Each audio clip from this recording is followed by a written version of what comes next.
Good afternoon. Hope you're having a great week. It is Wednesday, June 10th, 4:57 p.m. Eastern Daylight Time. Local time here in, oh my goodness, I can't remember what damn town I'm in. Let me see what it says here. It does not say here. Like Sand Hill, South Carolina, or Sandy Hill, South Carolina, or Sand Springs, South Carolina. I can't remember. I'm about to drive across the road to Anderson, South Carolina. So I'm just north of Anderson, South Carolina.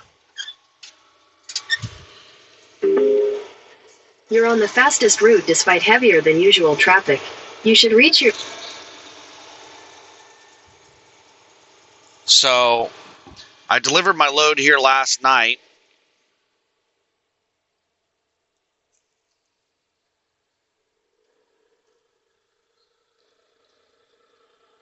Damn, bro, you think you're hauling a little bit too much ass? Cut that corner and took it a little bit sharp.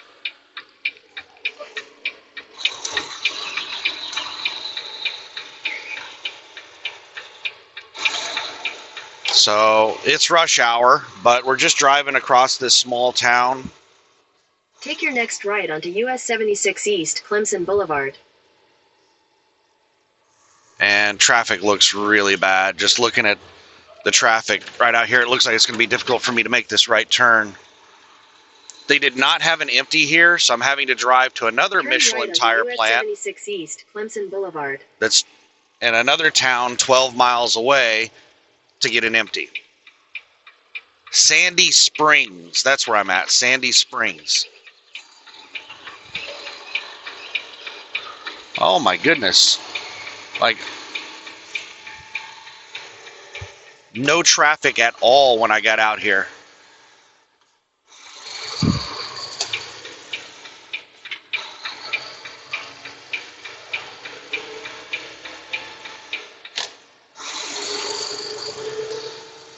So I'm driving over, I just finished my 10-hour break. I'm driving over to another Michelin plant to get an empty. And then I'm headed to Addis, Louisiana, the New Orleans area, to pick up my next load. I don't think I'm going to make it there by the end of this drive shift because it's 670 miles. If I was doing nothing but driving, like if I had an empty right now and I was just hopping on the interstate and rolling, maybe it'd be cutting it close. But since I'm having to, drive around in town and go from one Michelin plant to the other, this is going to burn up a lot of my drive time. 670 miles is pushing it. That's like at the upper end of what I can do in a drive shift. And if I'm burning drive time driving around in the crap like this, it's going to eat up a lot of my drive time.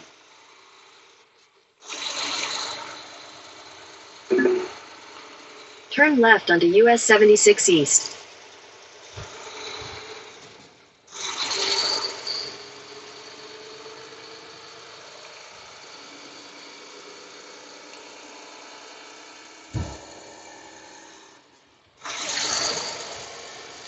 Oh my goodness. These local drivers are so aggressive. He's speeding through here. He's going to cut me off. He's weaving through traffic. I'm not going to try to stop him. Don't play stupid games with stupid people. That's how you win stupid prizes.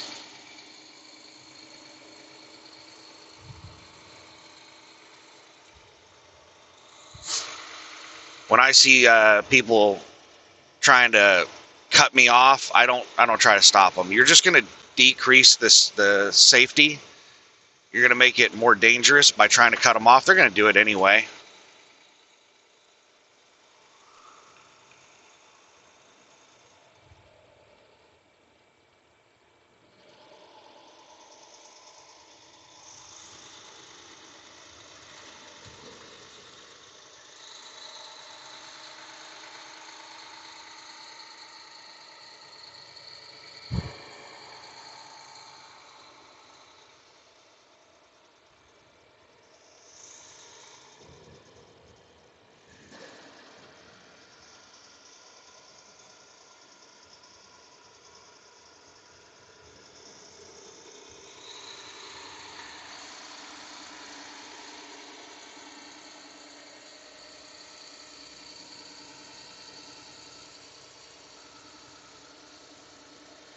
Looks like we got a rainstorm coming in from the left.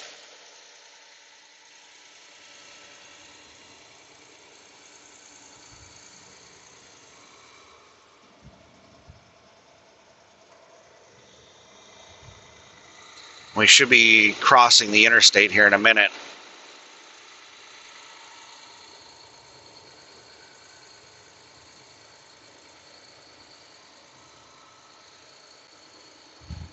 This local driver must need to make a left to get onto the interstate because they are sticking to that left lane.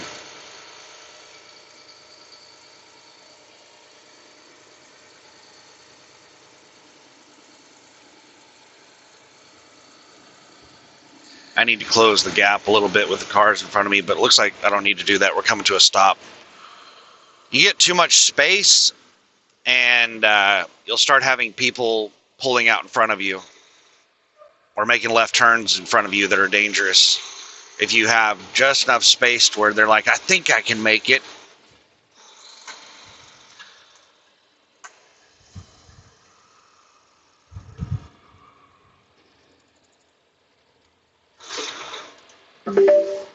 There's a 5-minute slowdown in 3/4 of a mile. You're still on the fastest route. There's a 5-minute slowdown in 3/4 of a mile. So once we get to the other side of the interstate, traffic slows down.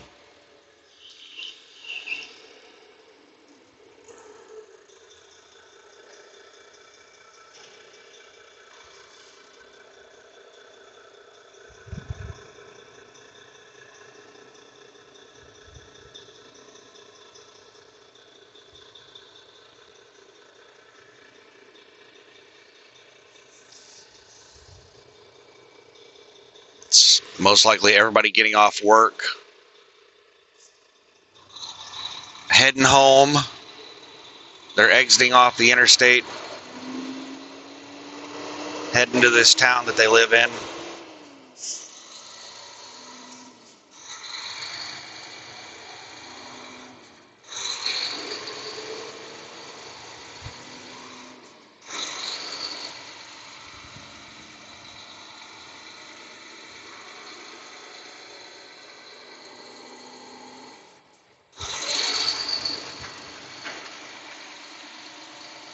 All right, almost everybody in front of me just got onto the interstate.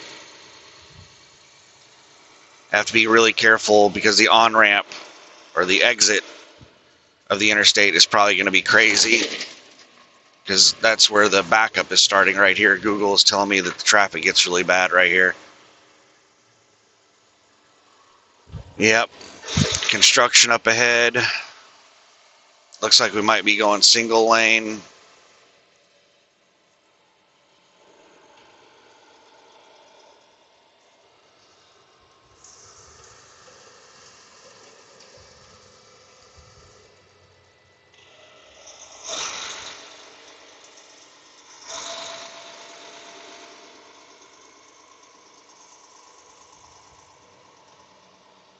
I don't know, I can't tell what's going on up there, but we're coming to a stop for whatever in the hell it is.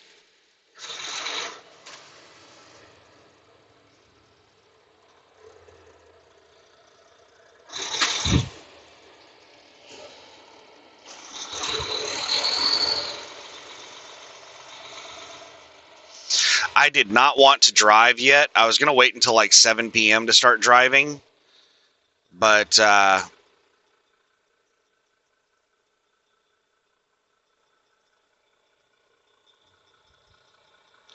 the TSD rep, Caitlin, was like, oh, can you make it to Franklin, Louisiana, which is like 100 miles past New Orleans? Can you make it there by 10 a.m., 11 a.m. tomorrow? Like, no.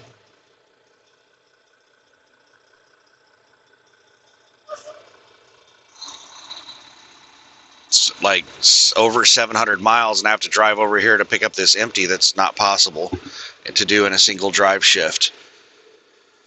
And I don't know how she was doing her math, but she thought that I could take a 10-hour break and still make it there by 10 a.m. Like, there's not enough hours in the day for me to drive 600 miles, take a 10-hour break, and then drive another 100 miles.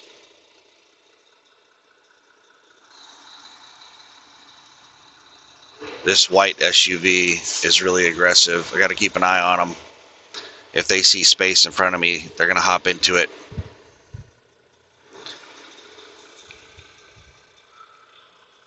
The white SUV to my left that you can barely see the front end of, they are just like really... At the next light, turn right. Really accelerating.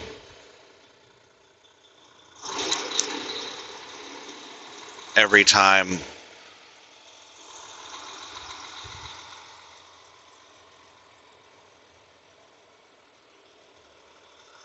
What in the shit is going on? It looks like traffic is coming to a stop in this turn, and then it's going like normal after we get through the turn. I don't know what is in this turn that's causing everybody to stop.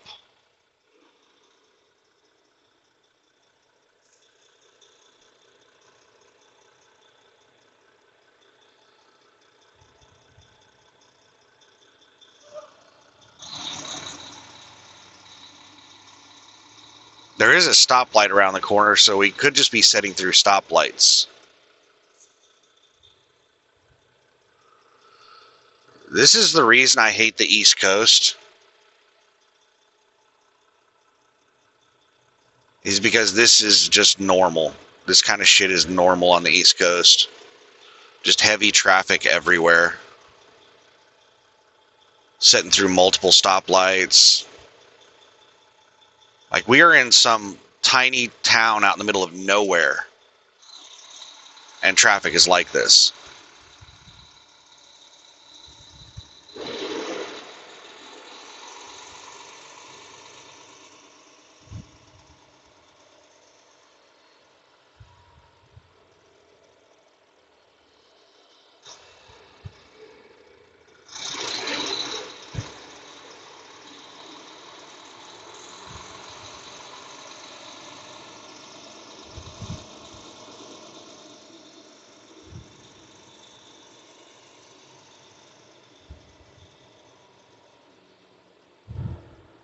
Yeah, I think all of this is from a stoplight.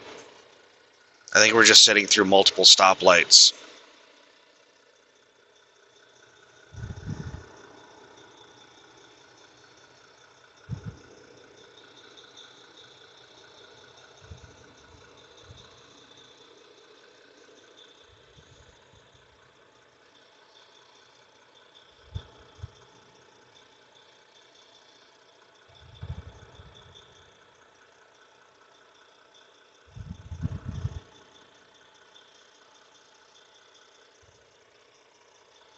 When I pressed the brakes, for a second it felt like I was rolling backwards. I was like, what? I started looking at the ground right in front of me to make sure.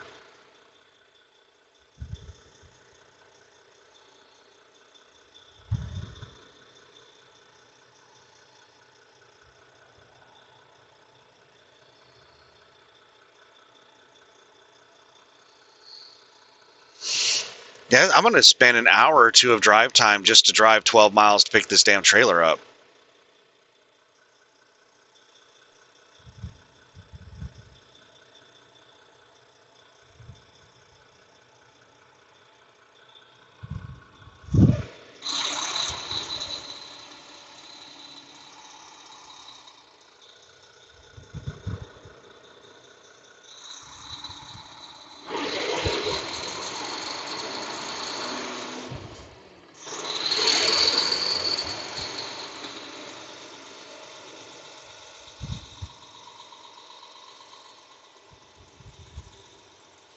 Hopefully, once we get through this light, it clears up a little bit. As we get into rush hour, it's going to back up all the way to the interstate. Like, there's going to be a line of people to get off the damn interstate.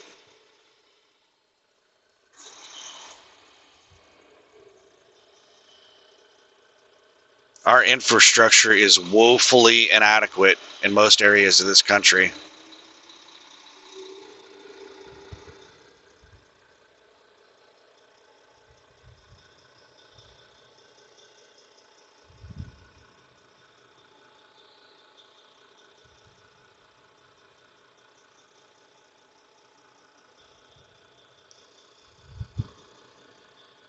And whoever is programming the lights at this intersection needs to be taken out back and beat with a rubber hose. It should stay green for the main road for a long time. It is way too short of a light. Excuse me. The light is way too short. Let's see, 1, 2, 3, 4, 5, 6, 7, 8, 9, 10, 11, 12, 13, 14, 15, 16, 17, 18, 19, 20, 21, 22, 23, 24, 25, 26, 27, 28, 29, 30, 31, 32, 33, At the light, 34, turn right onto Phil Watson Road. 35, 36, 37, 38, 39, 40, 41, 42, 43, 44, 45. If I had to guess, In half a mile, take the South Carolina 28 truck exit. I would say that light was 1 minute.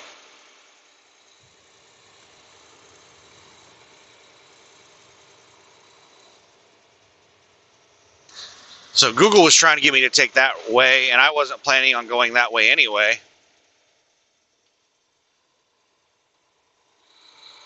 But there was a sign right there that said no trucks. I was planning on coming down here and taking... Take the South Carolina 28 truck exit. Then merge onto South Carolina 28 truck east.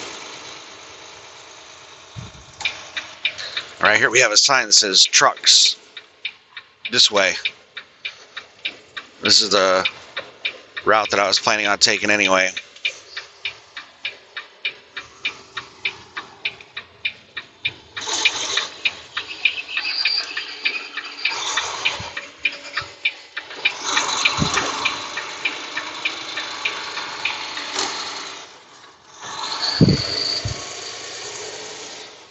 Damn, bro, get off my ass.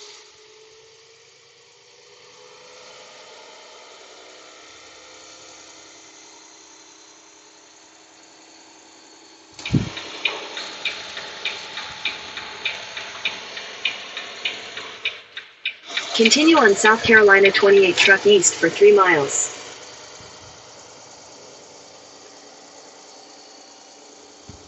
Got like a cement mixer.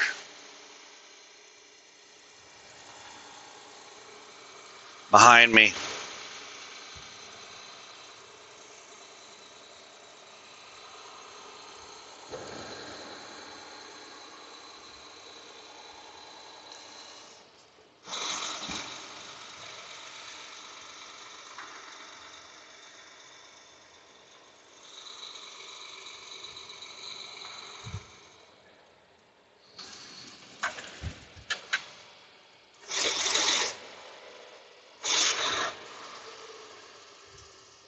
Alright, looks like we're sitting through multiple lights again.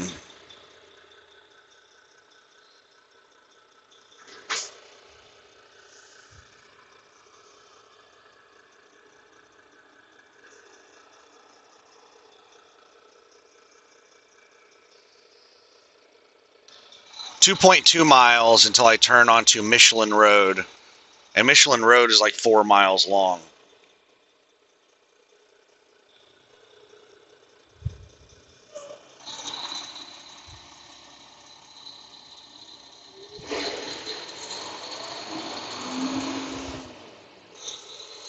No, we're going through the yellow.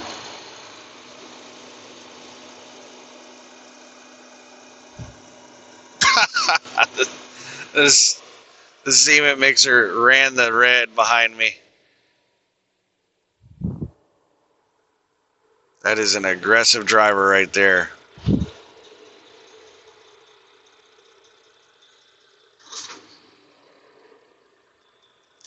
You got to be really careful leaving people an opening like that, because if the other lane doesn't leave an opening for them, then you can cause an accident.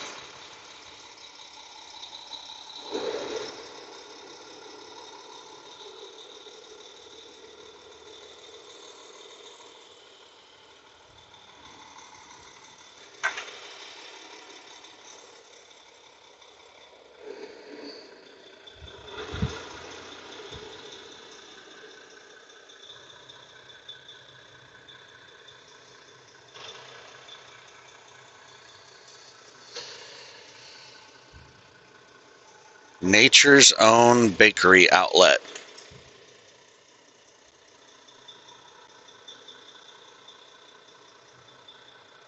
Don't expect me to talk about much of anything while I'm driving in traffic like this, and I'm driving around in town. I'm looking for my turn and all that good stuff. My next load, Addis, Louisiana, which is one of my favorite places to pick up. Going to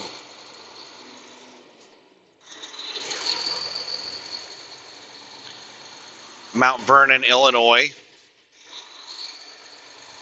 which is one of my favorite places to deliver, even though the women that work at the guard shack are extremely rude.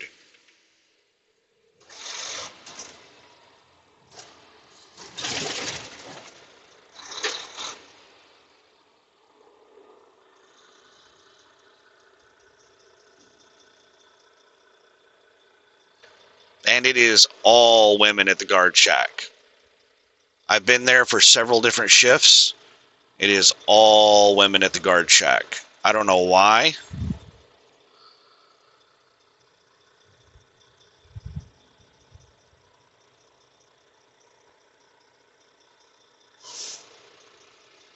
You know, certain jobs are typically dominated by men or women. Security is usually dominated by men. To get to a place where there's typically what would be a male-dominated role, and to see it be like all female, that tells me that there is some preferential hiring taking place. There's most likely some man-hating woman that's doing all the hiring for that job.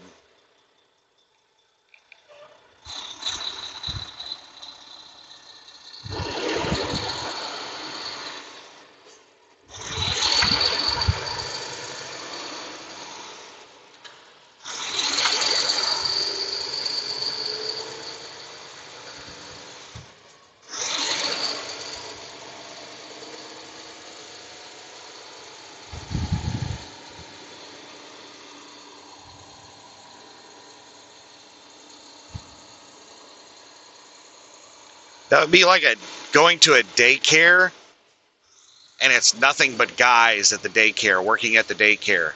How awkward would that be? That is a female-dominated profession.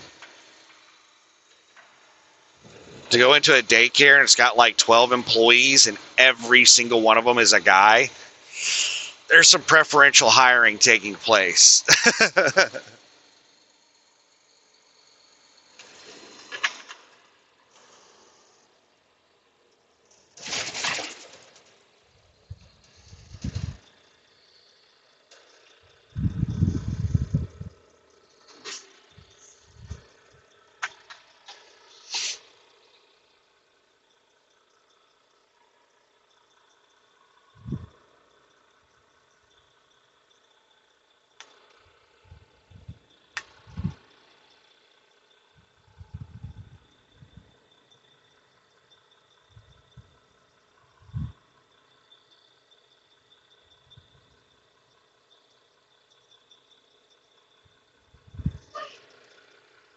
Go for it, buddy. All right.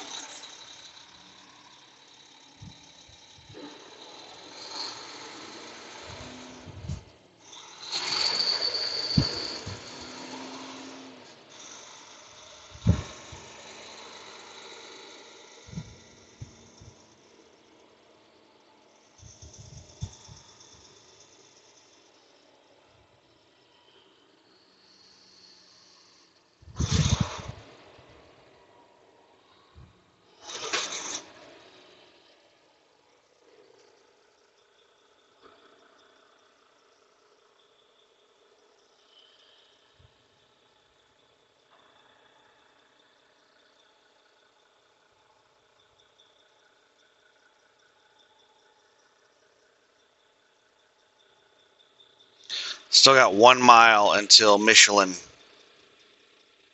5.2 miles until we get there. So far, I've been, well, you can watch the clock, 25 minutes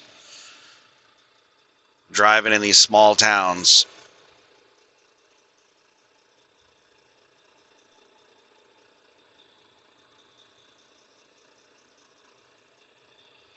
But yeah, even though the security people there at the guard shack are just extremely rude,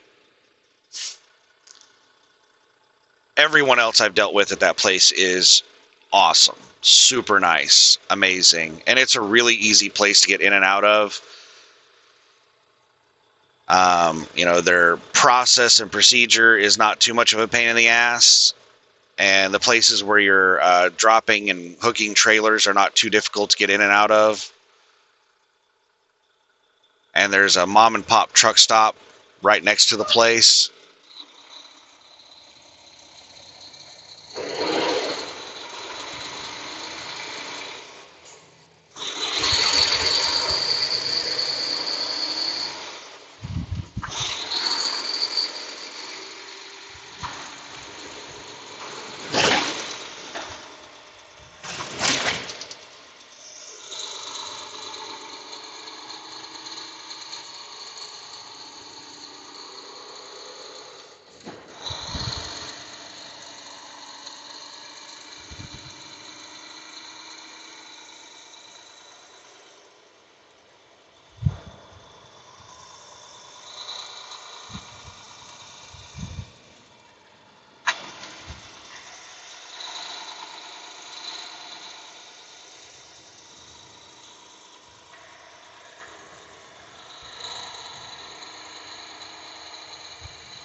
In a quarter mile, turn right onto Michelin Boulevard.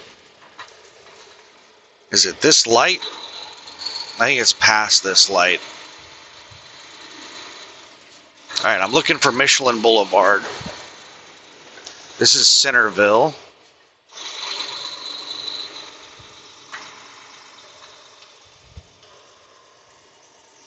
right, it's the next light. Page.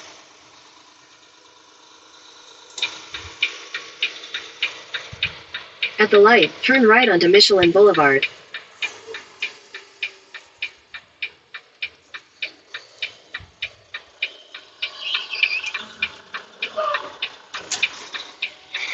Let me get over in the right lane so all these four-wheelers can pass me. I just had a four-wheeler try pass me on the damn right. Good Lord. What the hell's wrong with people?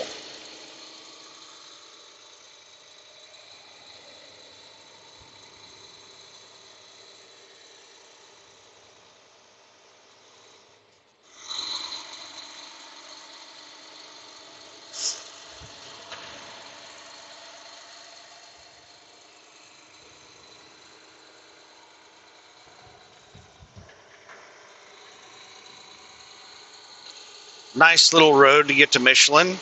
Lots of lanes, no shoulders.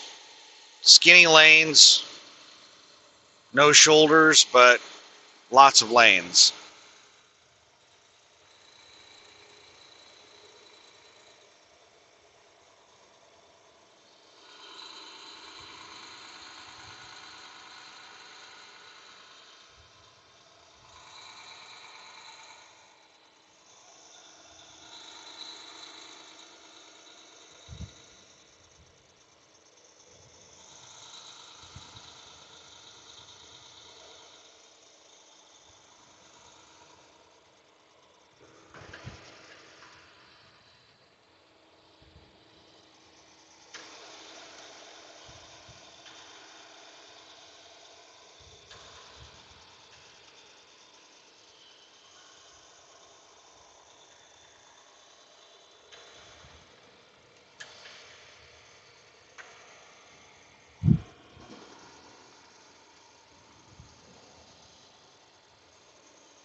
Yeah, I'm not going to drive in the right lane going back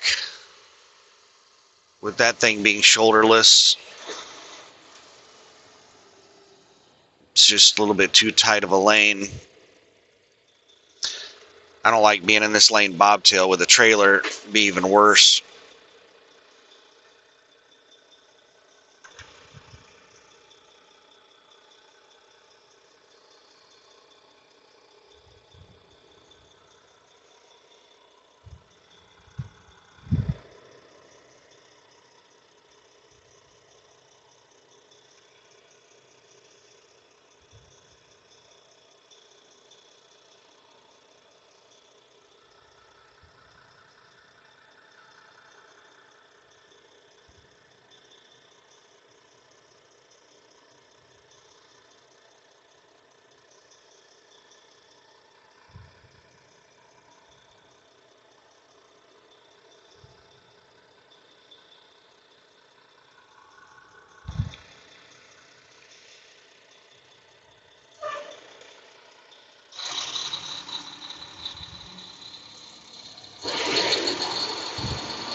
I might have to look at that Highway 24 that truck just went on.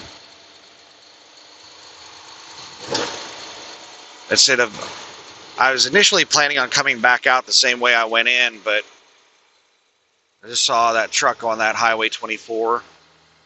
Maybe I'll take that going out.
One and a half miles. Oh, I like it. Stayed green for me. Turned yellow just as I got into the intersection.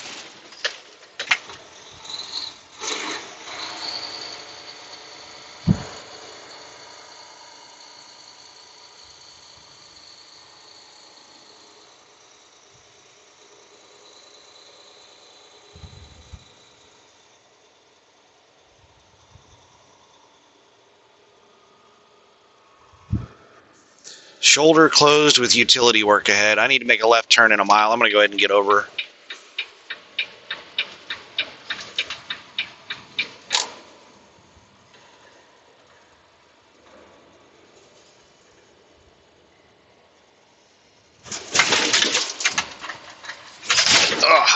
Bumpity bump bump.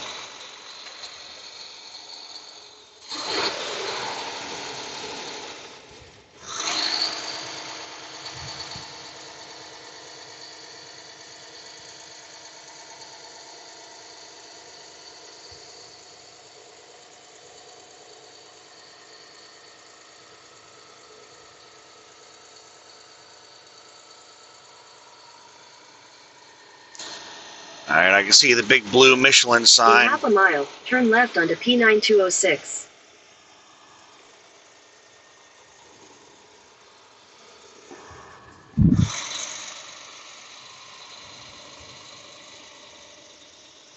What's really cool about these two Michelin plants, both of them have parking.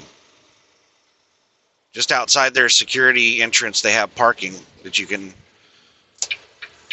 camp out in.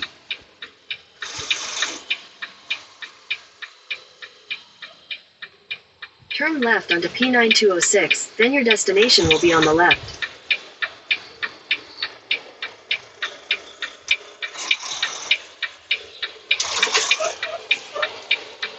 Private property. Your destination is on the left.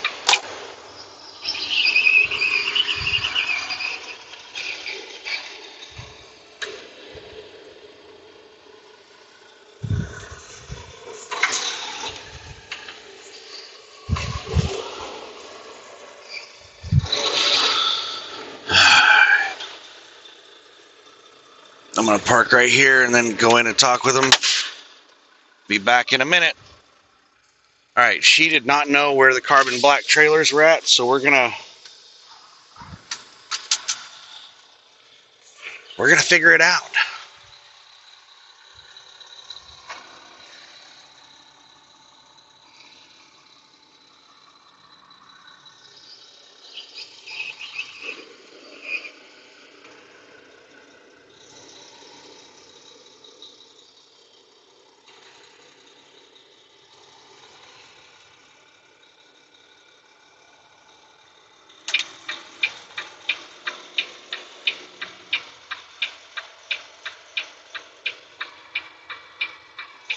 She gave me a map.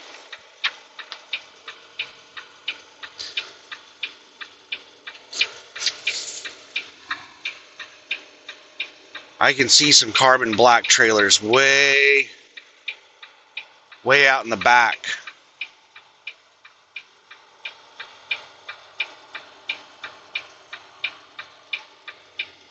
Ooh, I'm gonna ask this hostler right here.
All right, so got to turn around.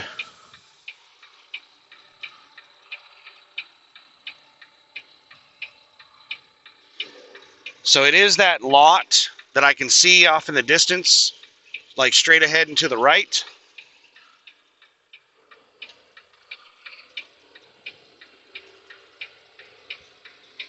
But to get there, I need to go back.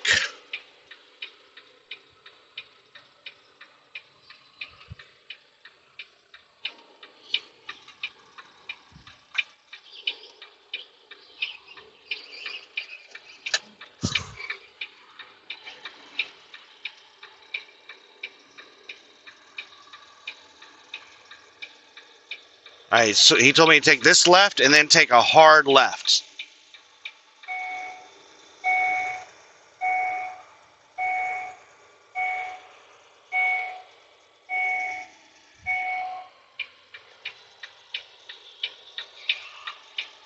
He said to go on the road in between the fences.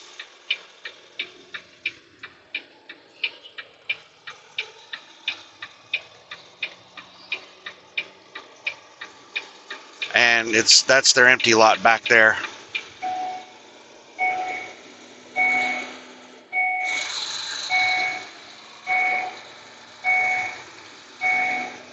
That's where I can see some carbon black trailers. I thought that was it, but I wasn't sure how to get there. I thought I might go straight in the direction I was going, and then I turned to the right, but glad I asked.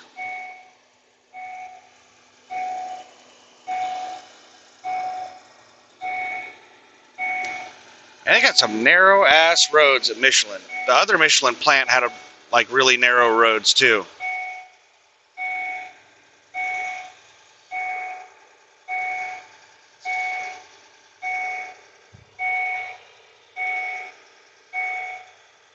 Caitlin gave me 2 trailer numbers. Right there's one of them, the 12314. That's one of them. Another one was 662. I see it. I see both of them.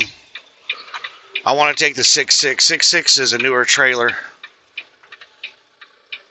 That's what the receiving person at Continental and Mount Vernon taught me, is that the 66s are their newest batches of trailers. Those are the best.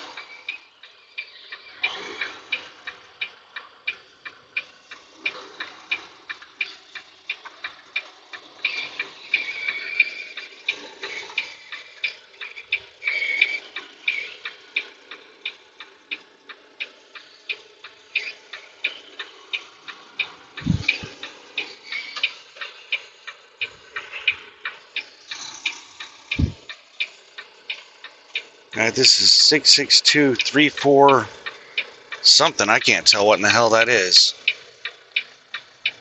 Let's see. Let me double check.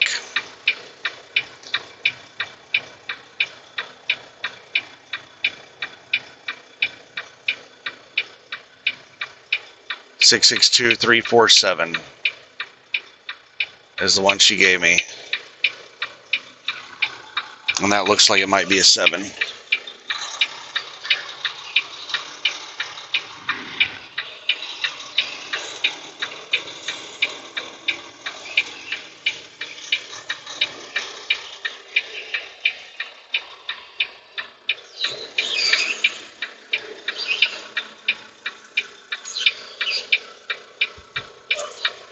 Looks like the trailer's high. I'll stop right there. I'm going to pause this while I go lower the trailer.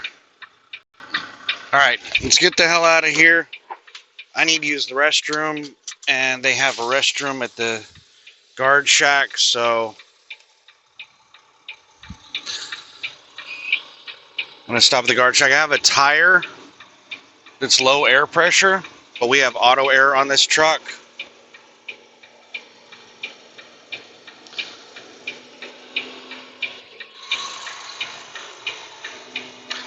So we'll keep an eye on it. When I get done using the restroom, I'll check and see if it's inflated.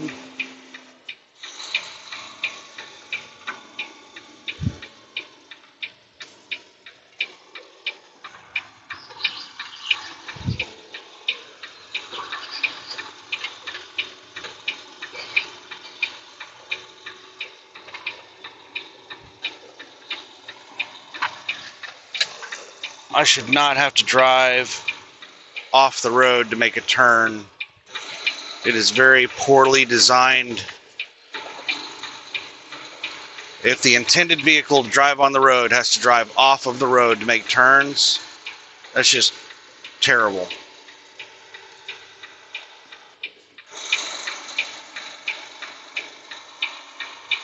Alright, the auto air system has turned off, so it's filled up the tire with air.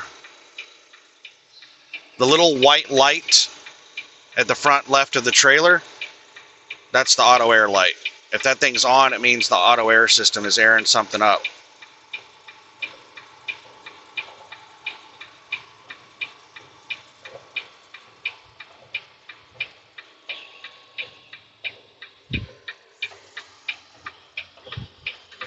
In 600 feet, take a slight left onto P9206.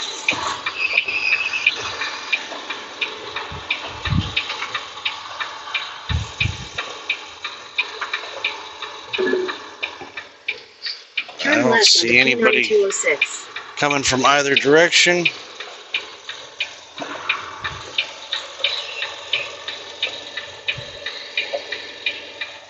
At the next stop sign, turn right.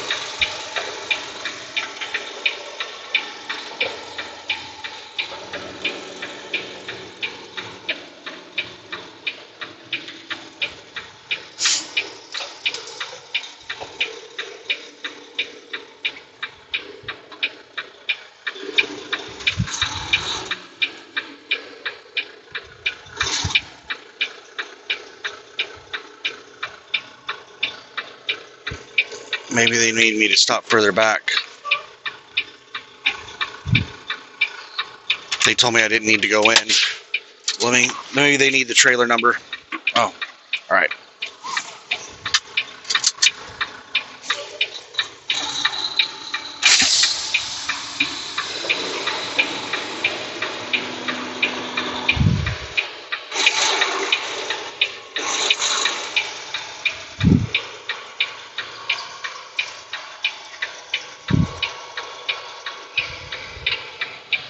I'm going to park on their helipad for a minute while I run in and use the restroom. Take your next left toward P9206. All right, I'll be back in a minute. All right, it is 6:16 p.m. Just about to start rolling.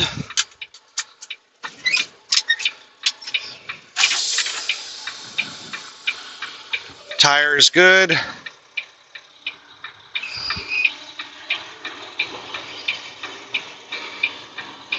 I'm probably not going to bother putting it in the shop because I'm just not going to have the trailer long enough.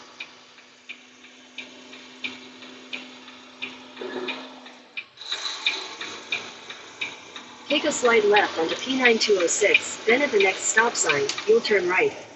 A tire being low air pressure like that could be any number of things. Could have just been from taking like a really sharp turn and some air came out of the tire. Could have a leak.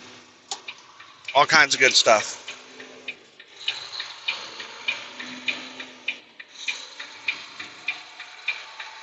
At the stop sign, turn right onto State Highway 258. Oh my God, Google keeps trying to fucking reroute. Sorry for the language, but Google is being so annoying with the routing. Quarter mile, turn left to stay on State Highway 65. I have put in so many plot points to try to get Google to go the route that I want it to go, and Google just keeps rerouting me. Right now, it's wanting me to turn on this residential street left right here. Google is so annoying.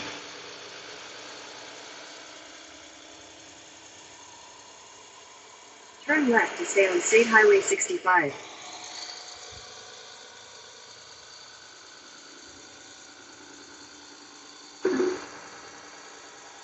Continue for 2 miles. All right, now it's routing me on State Road 24.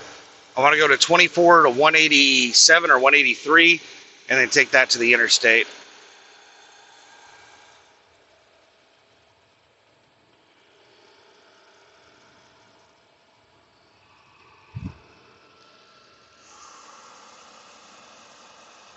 I want to get out of this damn lane.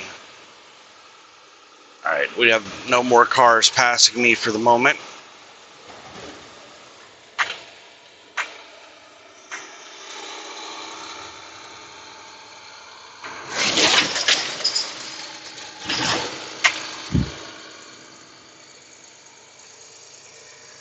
Let's go ahead and get over in the left lane. Got 1.5 miles until my left turn.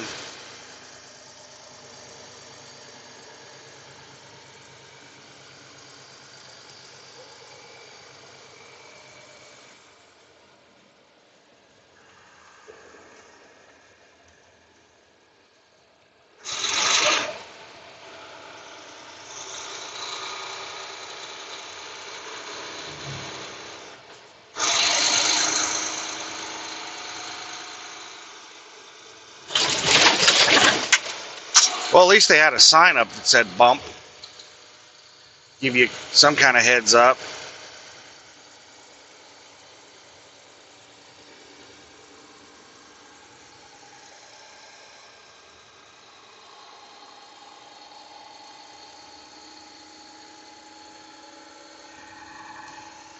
Yeah, everybody I've interacted with at Michelin has been extremely nice. The security person was awesome. The hostler that I asked where the hell the trailers were at was awesome. They have parking. They have restrooms, like real restrooms, not just a porta potty out there. But, you know, Michelin makes the big bucks. They can afford that kind of stuff. But yeah, Michelin seems like a pretty nice company. I like delivering to Michelin. Michelin is... And also, they have like no process, no policy and procedure or anything like that. There isn't like a whole bunch of crap you have to do. You don't have to scale in and scale out and like all the rest of the nonsense that every other place makes you do, so that they can verify that the weight of the load is actually what the weight says on the paperwork.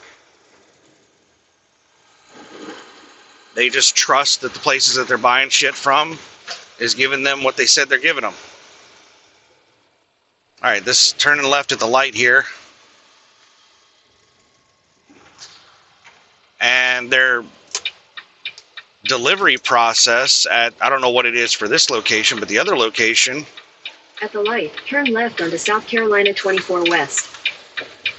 You didn't even have to get your paperwork signed. They were just like, drop the paperwork in the mailbox over here.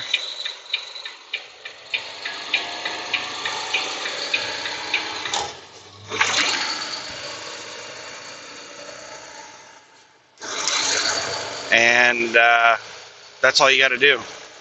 Just drop our copies of the paperwork in the mailbox and park the trailer anywhere you can find a spot. Well, what do we got here? A piece of paper? Not too worried about running over a piece of paper.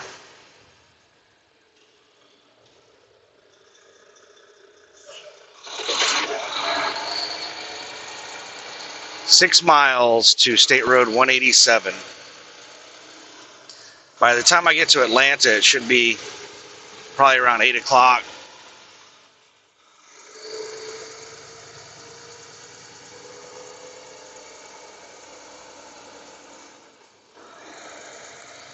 I haven't really trip planned beyond my fuel stop in Montgomery. I don't know exactly how far I'm going to drive in this drive shift.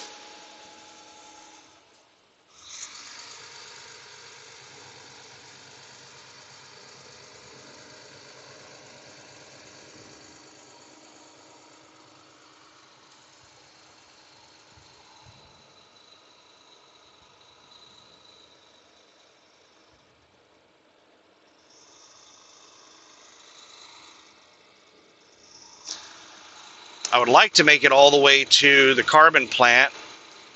Yeah, that would be a 670-mile drive shift. It's about, I don't know, a 40 or 50-mile shorter drive than the Franklin plant they were having me go to.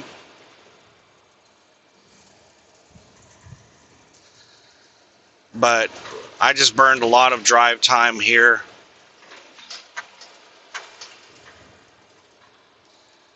Picking up this empty.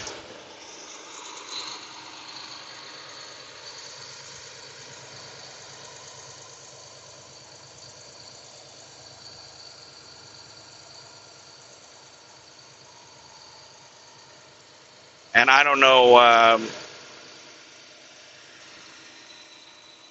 I suspect that the trailer's not going to be loaded until tomorrow.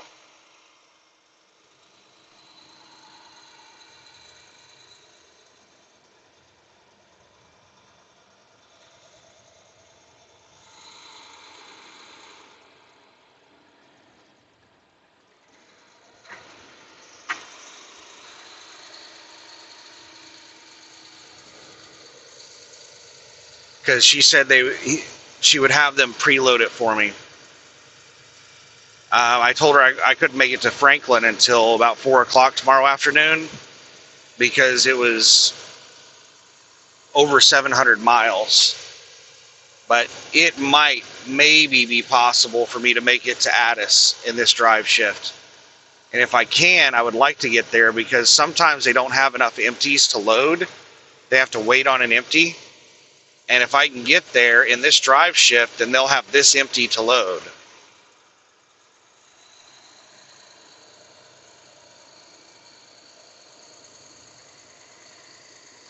That was the big thing that happened last time Last time I was there to pick up a load, my load wasn't ready. And they said the reason that they were backed up on loads is because they didn't have any empties. Everybody came in to pick up preloaded trailers, and they didn't have anything preloaded because they didn't have anything to load. So it wasn't until people started showing up to pick up loads they were able to start loading trailers.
Three miles.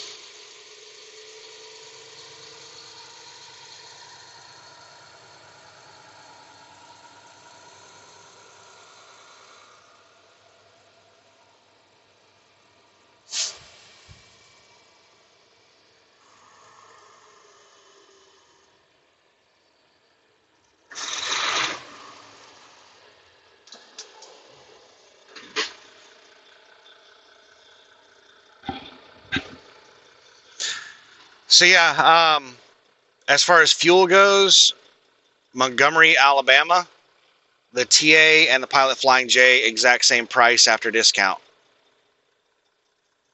I want to say it's like $3.96 a gallon, but I'm not going to make it there until after midnight, so the price might go up overnight.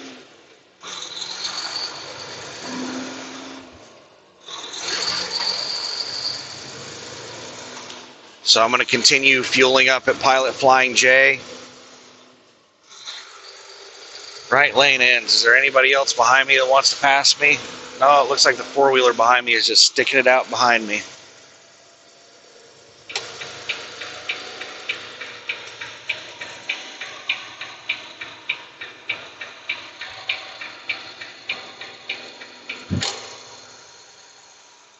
Well, we got some jackass passing in that ending lane, just passing everybody.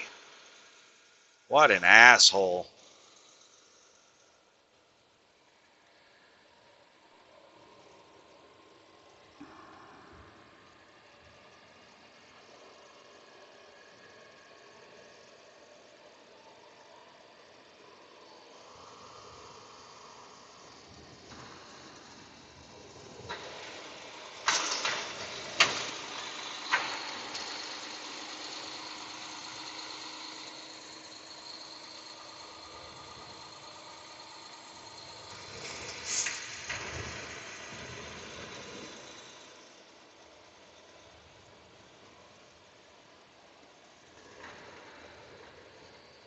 Yeah, this is a much better route than going through Anderson.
This road does run straight into the interstate, but past this turn right.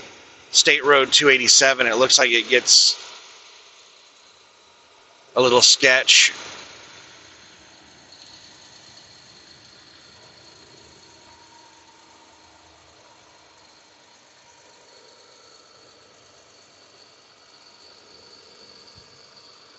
So I'd rather just turn right and get to the interstate as quickly as possible.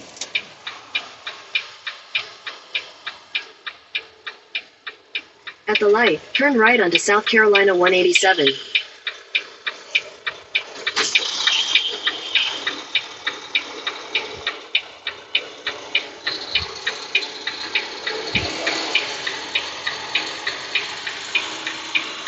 And it looks like all the other trucks are going the same way. And it's a single lane that I'm turning into, and I'm turning from a single lane, so I'm going to need that other damn lane. Fuck. Alright, let's check and see what traffic is doing over here. There is a massive line.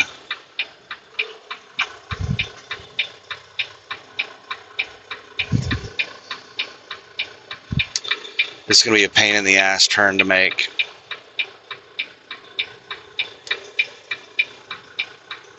Alright, looks like... Oh, fuck! Like they're flying down this road.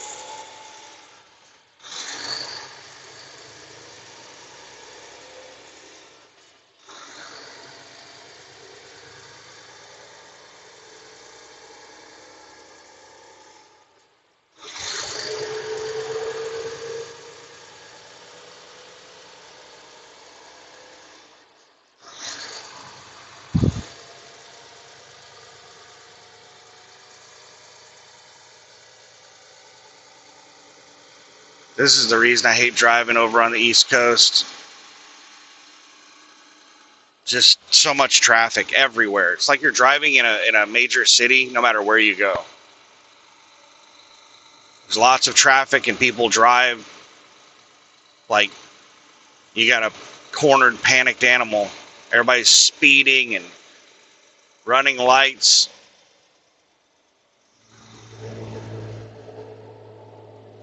And just driving way too aggressive.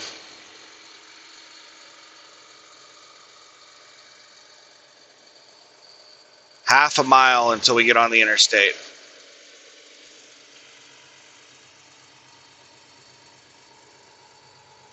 At the next light, turn left.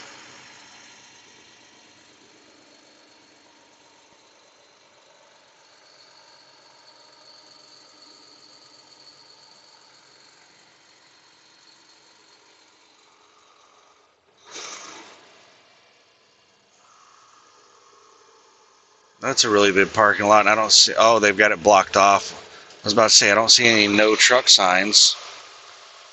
But they've got all kinds of stuff blocking that parking lot off.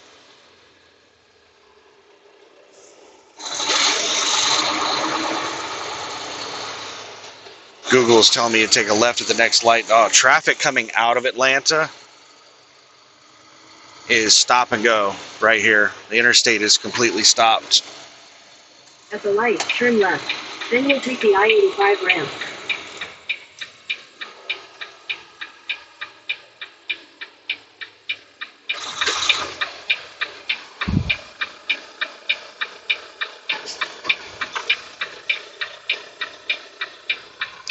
I think this truck needs to make a left turn, so I'm going to stop way short of that line so they have room to make this turn.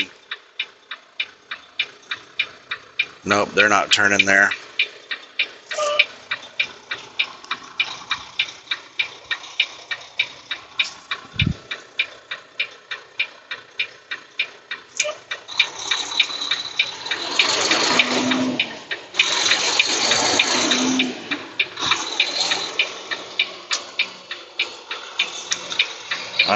They're parking on the shoulder. Take the I-85 ramp, then merge onto I-85 South.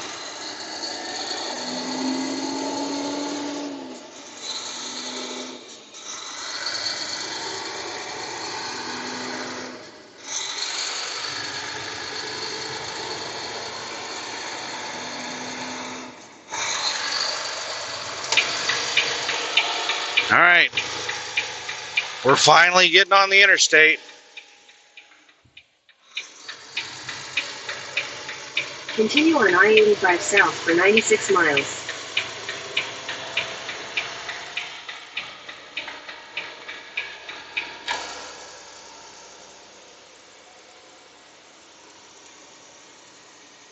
All right, I'm going to stop accelerating at 60, let this truck get past me that moved over for me.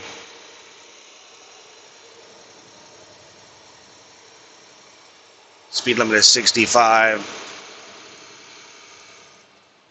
It's really rude to like hang someone in the left lane that moves over for you to merge on.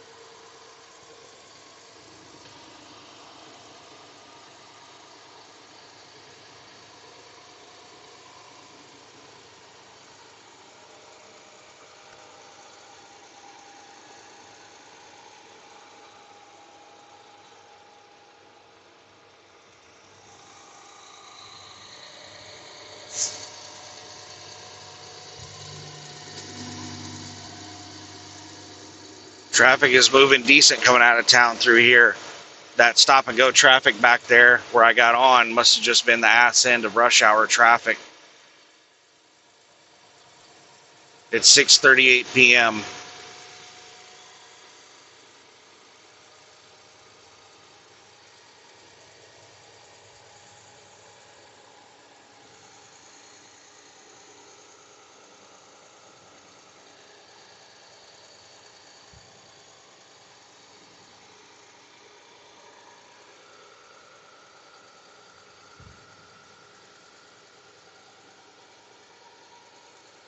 Man, that would suck to be working in Atlanta and commuting 100 miles. I bet there are a lot of people that do it.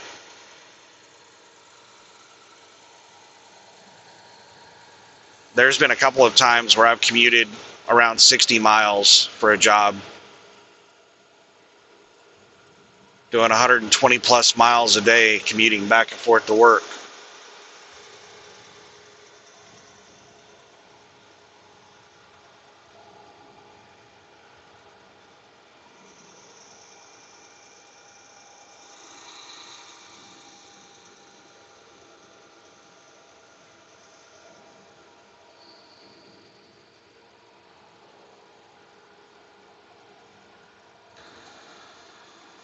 But 110 miles, 120 miles, like double that. Like that 60-mile commute was brutal.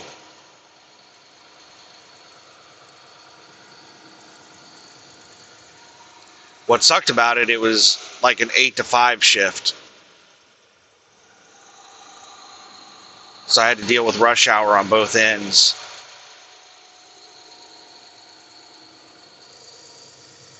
So I would get to work almost an hour early every day so that I could get in there ahead of rush hour.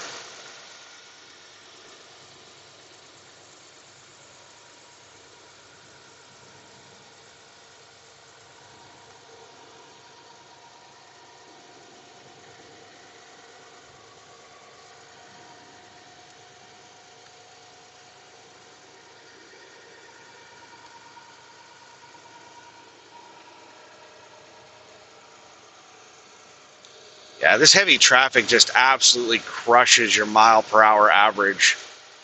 The cars in front of me keep speeding up and slowing down. I'm doing like 57 miles an hour in a 65. And I'm just not an aggressive driver. I'm not going to get out there and push cars out of the left lane. I'll just sit behind congestion and wait for it to clear up.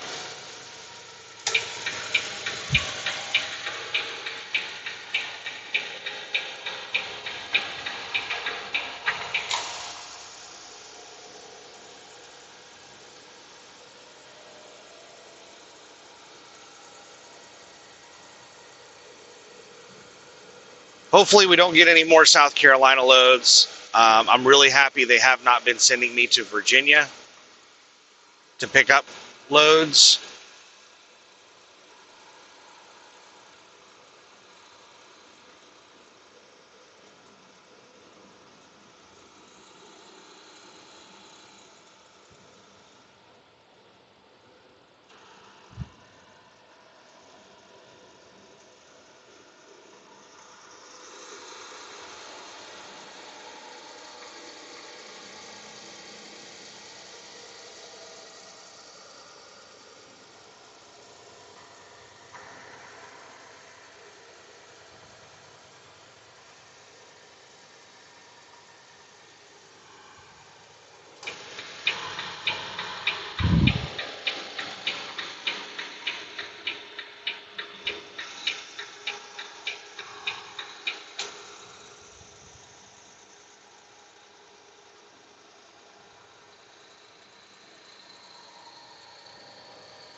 Well, it's turning into a very pretty day. We got just enough rain to wash the window off.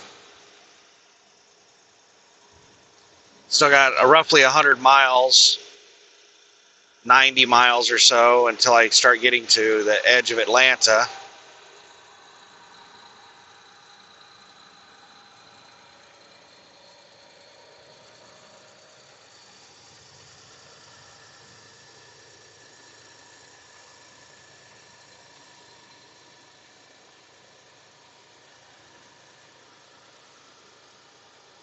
So this load's probably going to be about $3,400.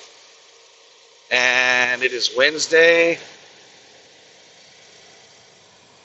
I should have this load delivered by Friday.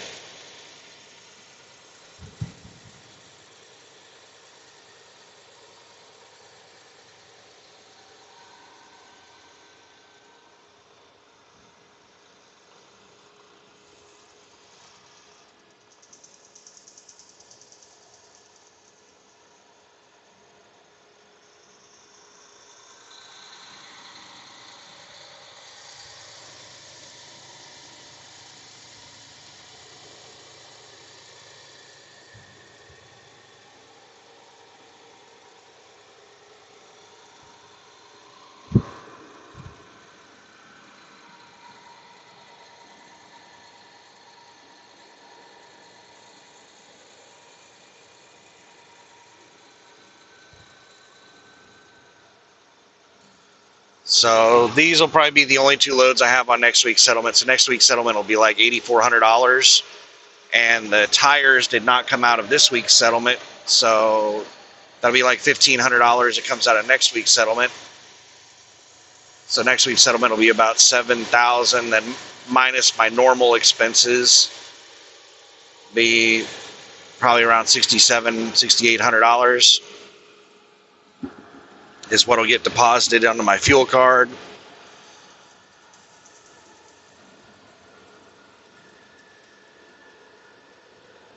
I have about $7,000 on the fuel card right now.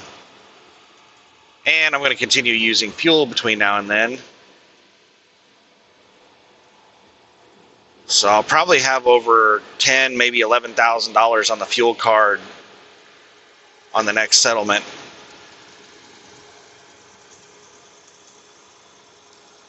I'll probably use like $3,000 of that to pay off my credit card, zero it out.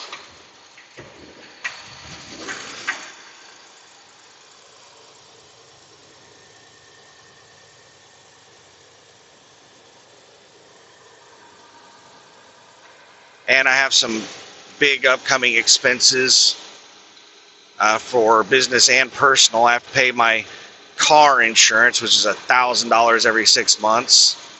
I have to pay that by the end of the month. And I also have to pay my $2,290, which is around $600.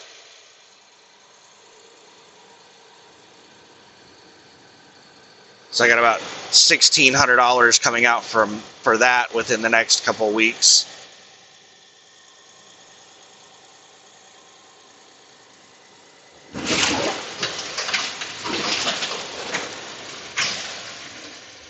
Welcome to Georgia. Welcome to Georgia.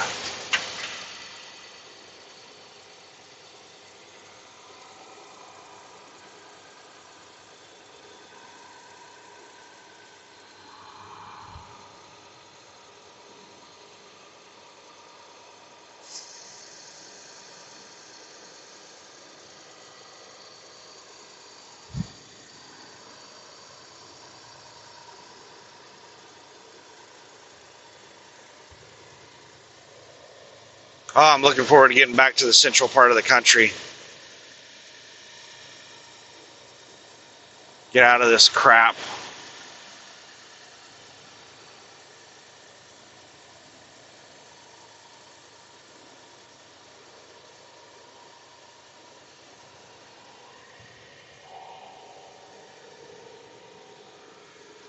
And I'm probably going to have shower power for the first time ever. Well, let me rephrase. Okay, I've had shower power twice. Both times were at Love's.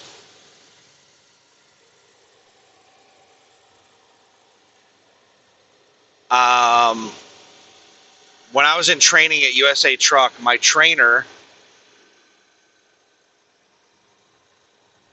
he had a lot of issues, but there were also some good qualities about him.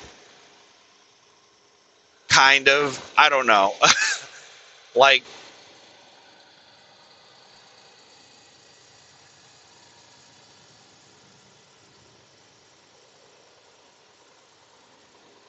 he taught me about getting a loyalty card at Love's. He told me that I needed to get one of the reward cards. But what he wanted to do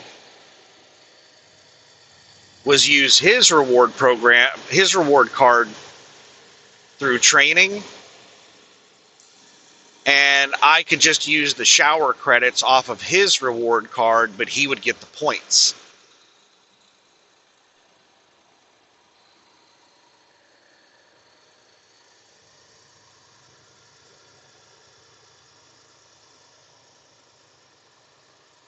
And I can't remember what exactly happened, but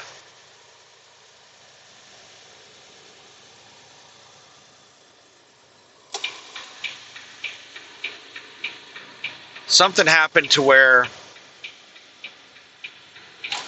we changed it up, and we started using my card, because I was like, what am I going to do after the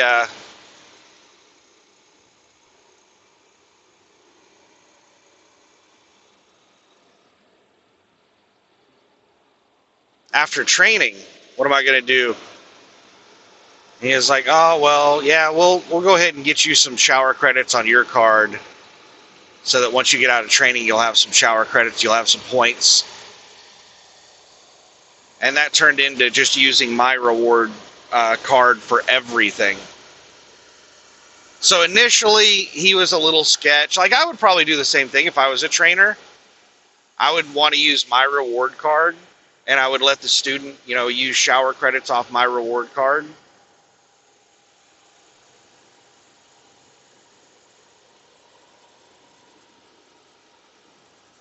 And that's what he was initially planning on doing, but then he changed his mind, and we just started using my reward card exclusively, and we started fueling at Love's exclusively.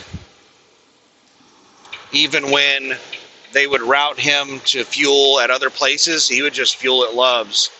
And they'd call him up and be like, why aren't you fueling where we're telling you to fuel? Be like, because we're trying to get points. We're trying to get the shower power for the student's reward card. And they're like, well, just let us know and we'll find a Love's for you. Don't just fuel up at whatever Love's you want. Let us know that you're wanting to fuel up at Love's, and we'll tell you what Love's to fuel up at. And he didn't. He just ignored them. Like, he ignored everything they told him, just did whatever the hell he wanted. And he had been there for so long that he could get away with anything.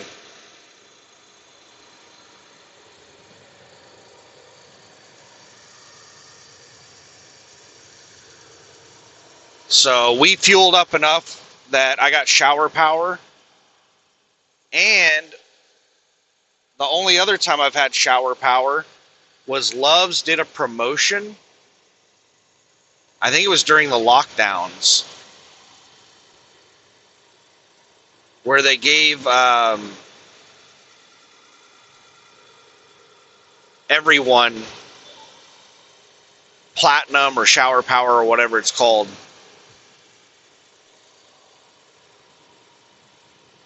So right when I first started at USA Truck as a company driver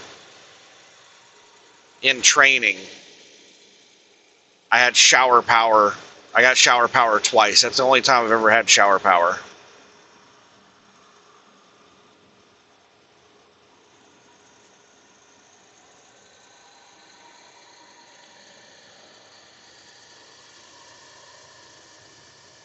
I just have never really run enough miles. I would have shower power right now had I been using Pilot Flying J or Love's exclusively throughout this dedicated. But I've been using TA Petro until just recently.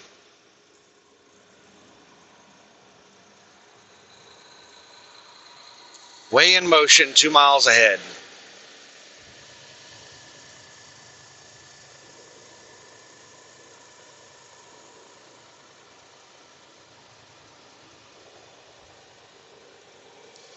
Another awesome thing about fueling at Pilot Flying J instead of TA Petro is that damn TA in Montgomery with those big ass potholes. I'm not going to have to go through that mess again.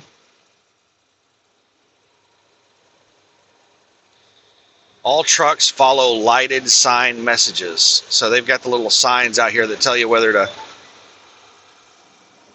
bypass or pull in. Oh, we got some fancy horse trailers coming past us.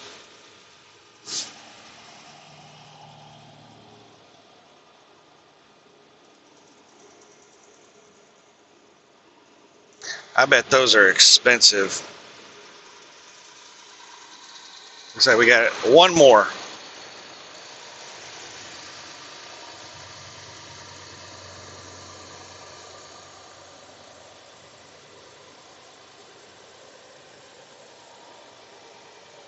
Falcon Ridge Stables.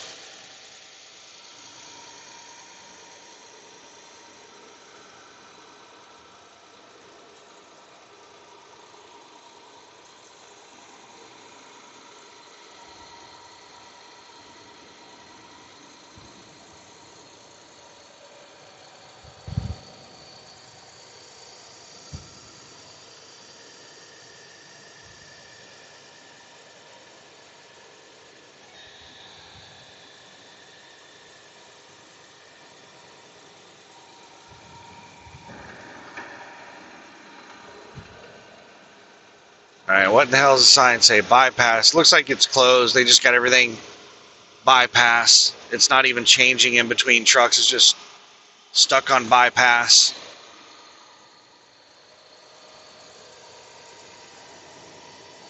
Truck parking permitted at way station.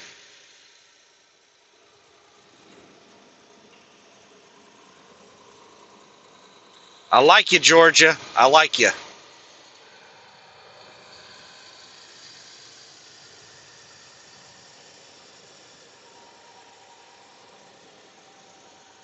Very generous of you.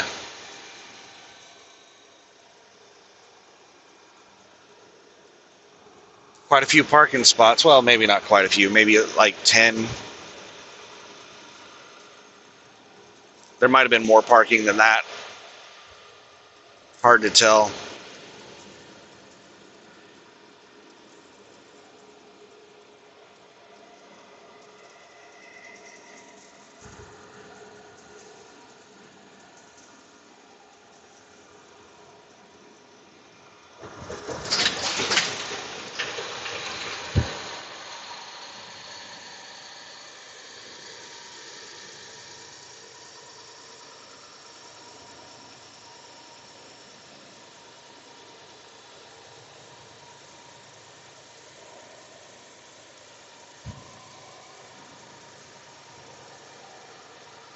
There's some upcoming things that I would like to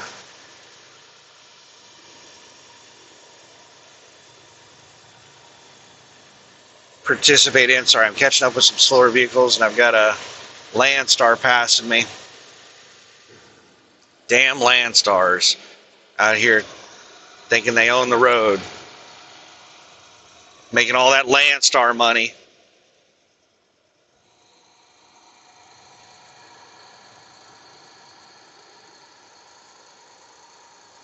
Landstar has a reputation. Like, I've had several people talk to me about, like, that Landstar money. You're making that Landstar money. The mechanics, the $7,400 that I just spent in the shop. The mechanics, several different mechanics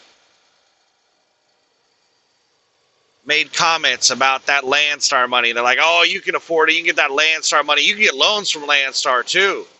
Like you people know more about Landstar than I do.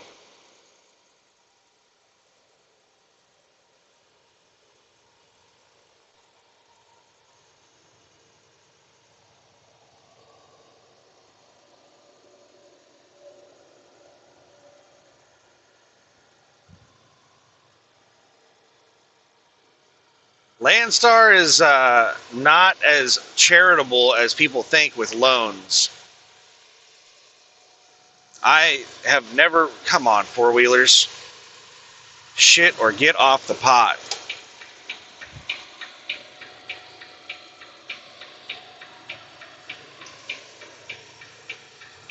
The only Landstar loan that I've applied for are the tires. Whenever you have, whenever you get the tire discount, Landstar pays for it and they charge you out of your settlement. And there's several different options that you can do. Like you can have it paid off over, a period of time, or you can have it just one lump sum on your next settlement, which is what I always do. But whenever you submit for a tire discount,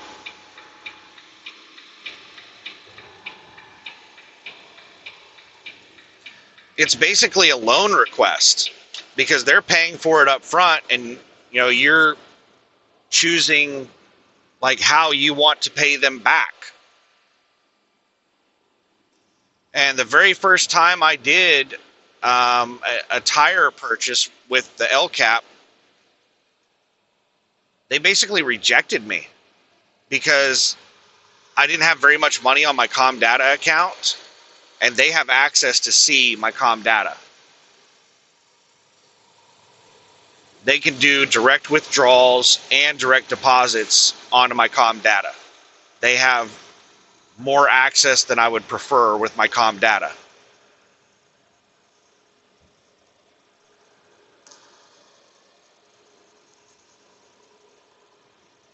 Oh, speed limit's now 70? Damn it. Let's turn the cruise up. Alright, we got the cruise up to 70.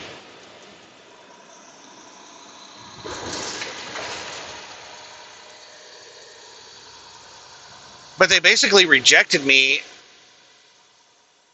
and I was talking with them on the phone. They were like, I could talk with my manager. I'll have to...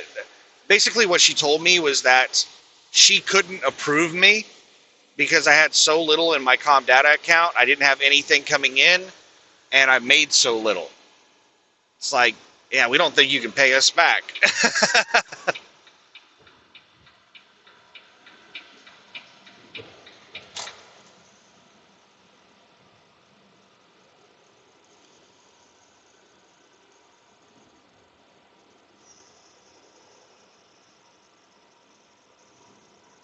Come on, flatbed, stay in your lane.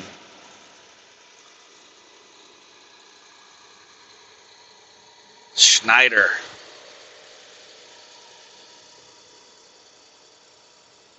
But I remember that I did have enough in my Comdata account to pay it, because that's what I did. They said that they were going to have to talk with a manager to get approval. And they explained the reason why they were going to have to get approval from a manager. And I was like, well, all I want's the discount. I don't really care about you guys paying for it. I'll pay for it. And they said, okay, well, can you do like give us like a Comdata? Can you pay like through your Comdata? And I was like, yeah. They're like, okay, yeah, I can do that if you'll pay it through the Comdata as soon as we get the like the purchase order, the billing information or whatever. It'll be like 2 days. I was like, okay, yeah, I can do that. So that's what happened was after like 2 days, I called them up and I said, hey, do you guys have it? I'm ready to make the payment. And they said, yeah, we got it. And I basically authorized them to take the money out of my Comdata.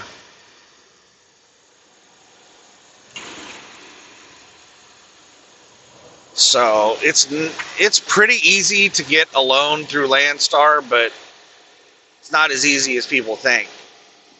I mean, if you're out here making tons of money, running your ass off, it's probably fairly easy to get a loan with Landstar. But if you're doing that, you probably don't need a loan through Landstar.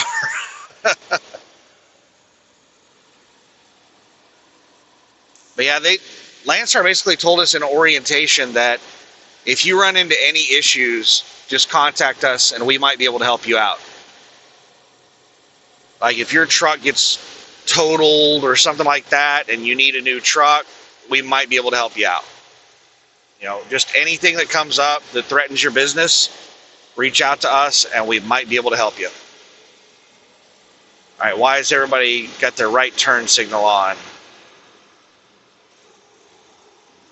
State Road 51. Everybody's exiting. Be gone with you. My road now. Looks like there might be a truck stop here. Yeah, there's a Flying J.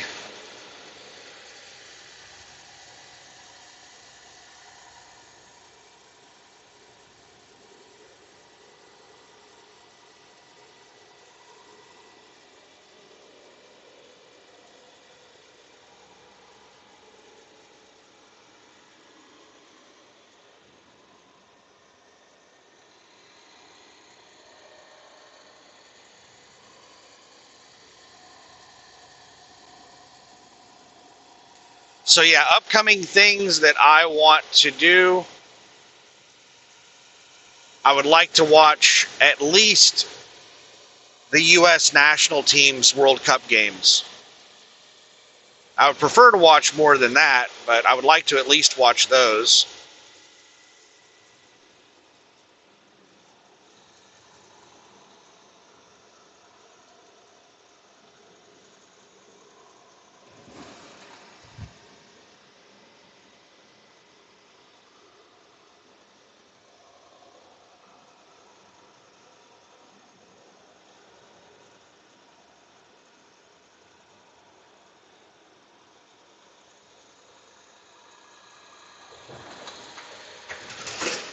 I might actually like just pull the truck over and park and take like an hour and a half break to watch the game tomorrow. I have to check and see what time it is. The World Cup, pretty sure it starts today.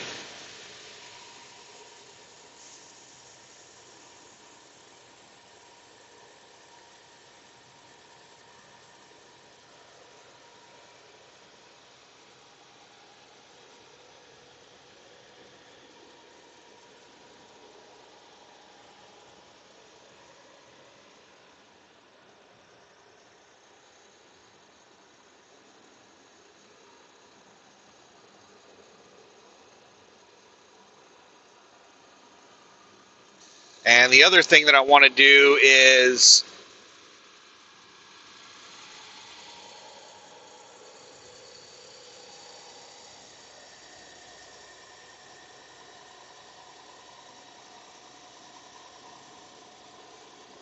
there's a video game that I like to play called Black Desert Online. I only play on private servers, like player-run servers. And there's a new player-run server that's supposed to be launching in the next week or two. It's a server I've played on previously, and they made some dumb decisions, and everybody just stopped playing on it because it was... One of the things they did was they increased... The reason I stopped playing on it, and I think the reason a lot of people stopped playing on it, was because they increased the amount of silver that drops. That's the in-game currency.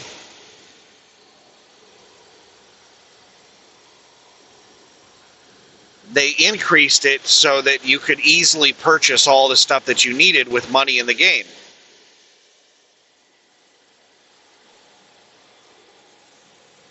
But things were dropping so much silver that it was hitting hard caps on the client. So you would make like 20 trillion silver, but you can only like move 1 trillion silver at a time into the bank. So you'd have to sit there and move 1 trillion silver 20 times over to the bank.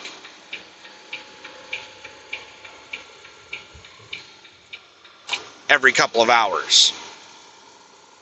It was very tedious.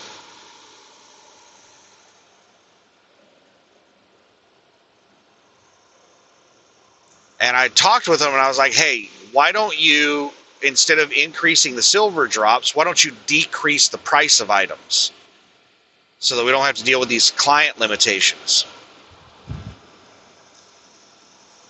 They were like, yeah, but people already have all this silver. And I was like, well, that's very simple.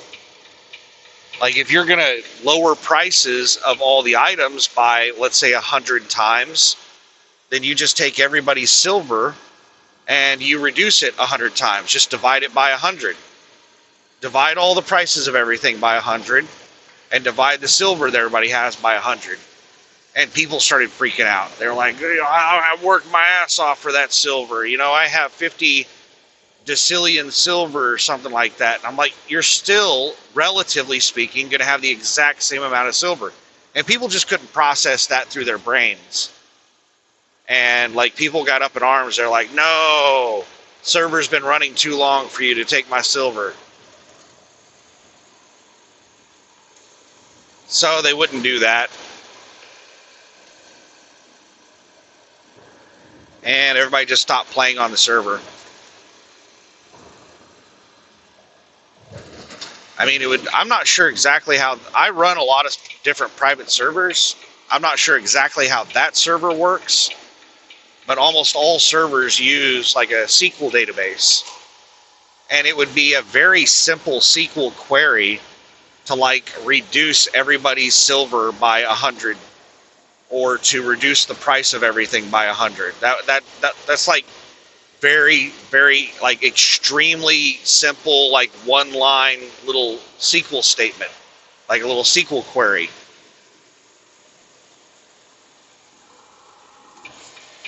Very simple to do. Could easily fix the problem, but I'm not sure exactly how that particular server runs. Maybe it doesn't use SQL, or who knows what.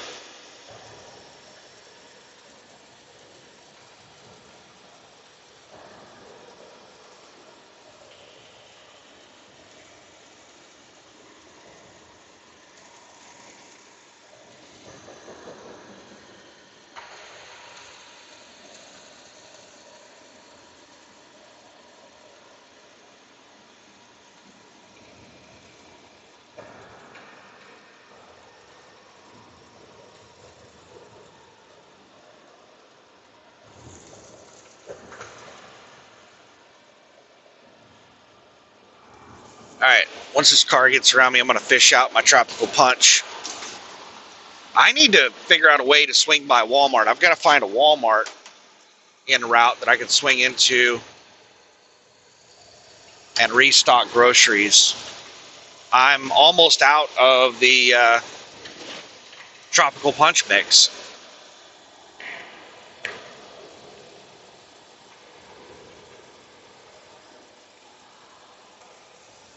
It does not create as much tropical punch as advertised.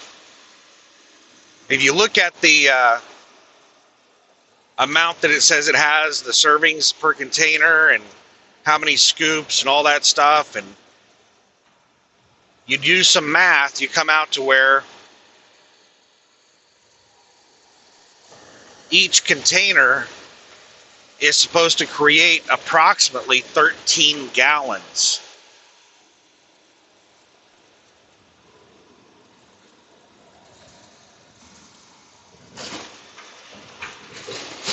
Of tropical punch mix. And it created nowhere close to 13 gallons.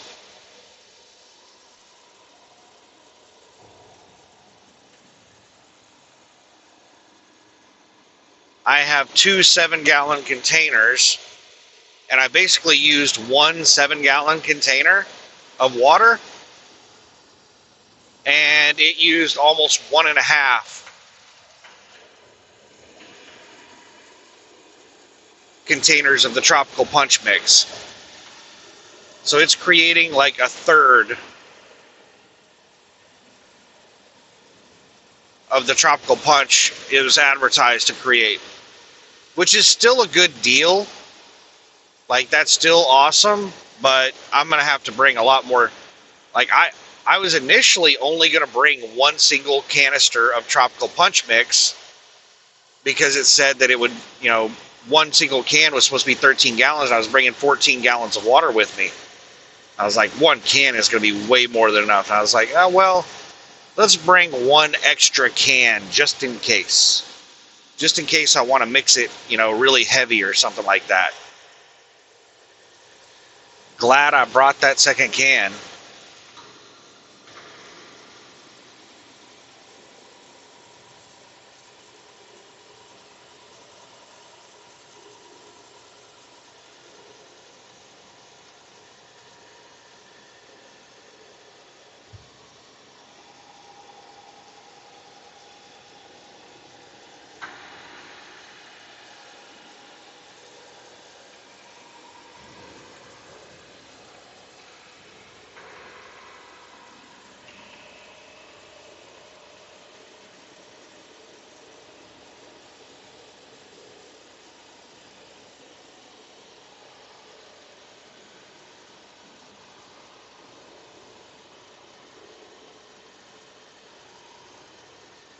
(7:17 p.m.)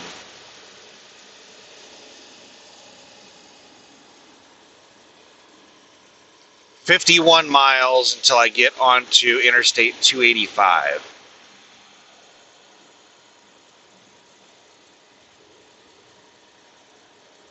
The Atlanta bypass. I've driven through the middle of Atlanta in a truck once or twice. I think I've done it twice.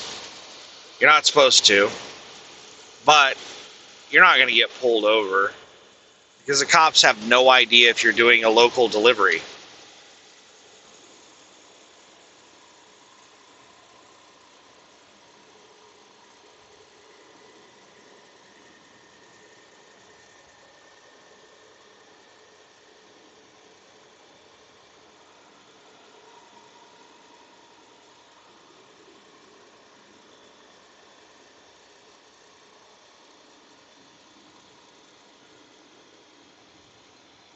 I would like to watch the opening game of the World Cup.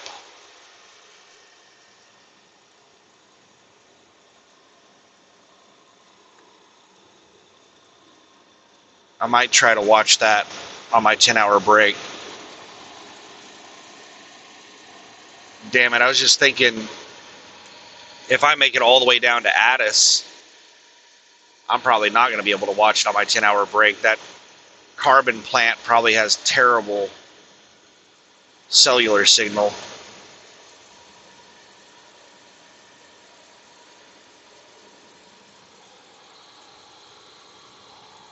But I don't have to drive all the way down there. When I get to Montgomery, I'll figure out what I'm going to do.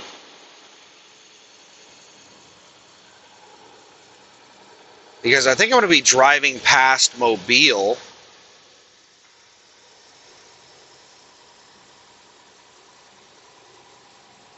I don't know. I'd really like to make it past New Orleans, because if I can make it past New Orleans in this drive shift, then that means I'm going to... Oh, actually, you know what? I don't even have to drive through New Orleans. I was thinking about going to Franklin. I'm not going through New Orleans.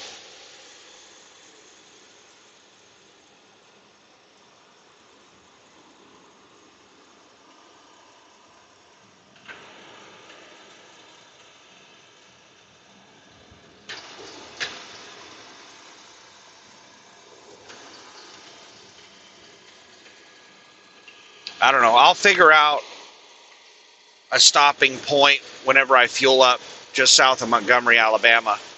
I didn't want to even bother picking out a stopping point until I got there because I didn't have any idea how much of my drive time I was going to use up picking up this empty trailer.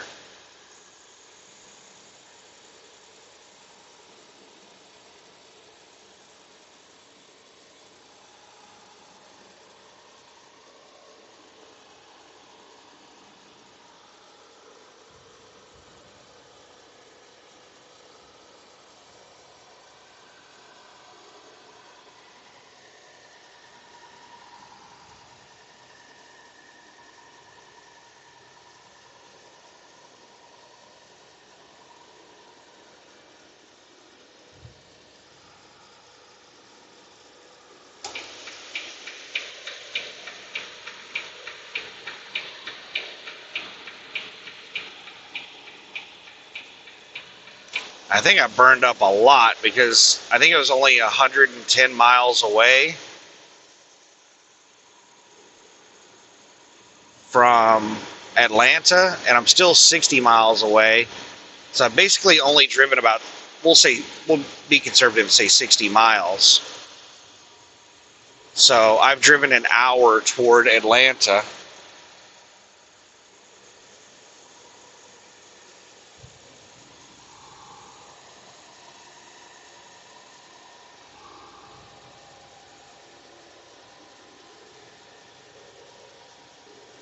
And I've only got 6 hours left on my 8-hour clock. So I've used 2 hours of time to drive 1 hour. That means I burned up about an hour.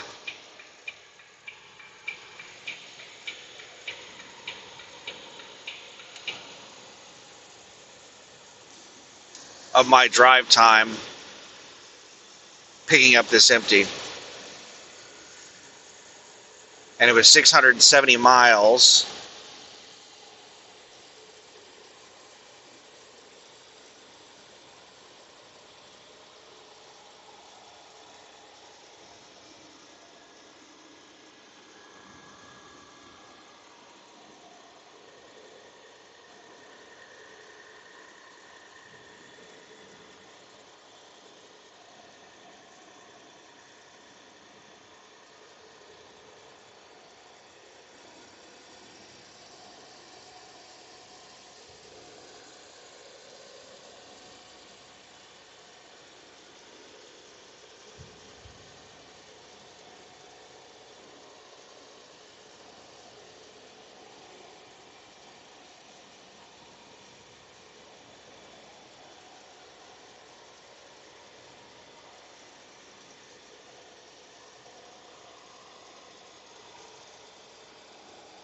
So that's going to put me, I definitely cannot make it to Addis after burning that hour picking this up.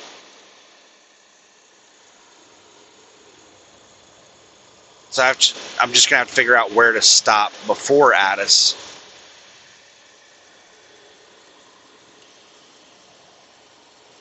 Now, I've already had a shower this week, so I don't even need to like stop and get a shower. So I can stop pretty much anywhere.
Yeah, I'm not really sure where to stop.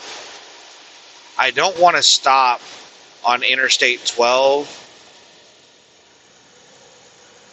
There's tons of truck stops and stuff on Interstate 12, but it is a very busy little section of road.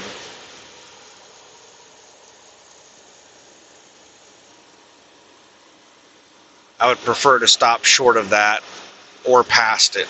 I can't make it past it, so stop short. So this is probably going to be a short driving shift, since I definitely cannot make it to Addis in this drive shift. I'm going to have to find somewhere nice to stop early, and this drive shift is going to be over. Let me think about this. So I've got 6 hours plus 3. I have 9 hours left of drive, plus a 30-minute break, plus, pre-trip, post-trip stuff. Let's conservatively say that I have 10 hours left, and it is, oh my goodness, I don't know what time zone we're on. Once we make it past this on-ramp, I'll check and see what my time is on the ELD, because I don't know what time zone we're in right now. I think we're back in Central.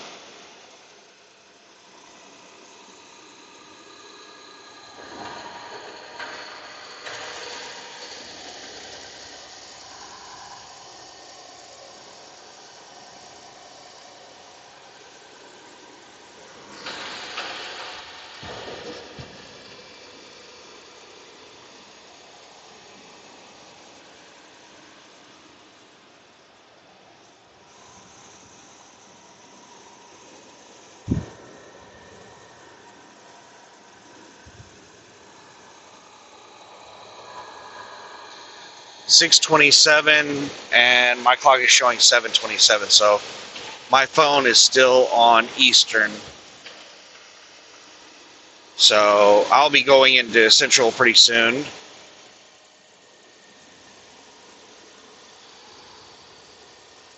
So it's 6:30, and 10 hours from that would be 4:30 a.m. That's a decent time to be looking for a parking spot. It's not great, it's not amazing, but it's decent. Shouldn't be too terribly hard to find a parking spot at 4:30 a.m.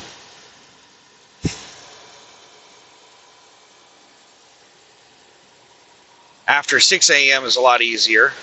After 8 a.m. is a lot easier.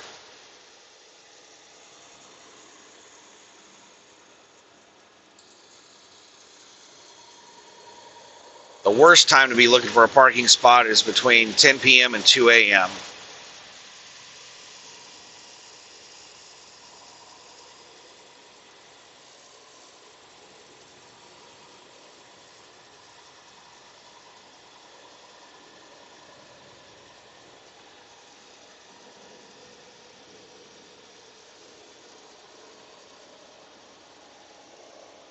Just a second here. I got jackass four-wheelers that are just loitering on my left side and using me as shade to block the sun.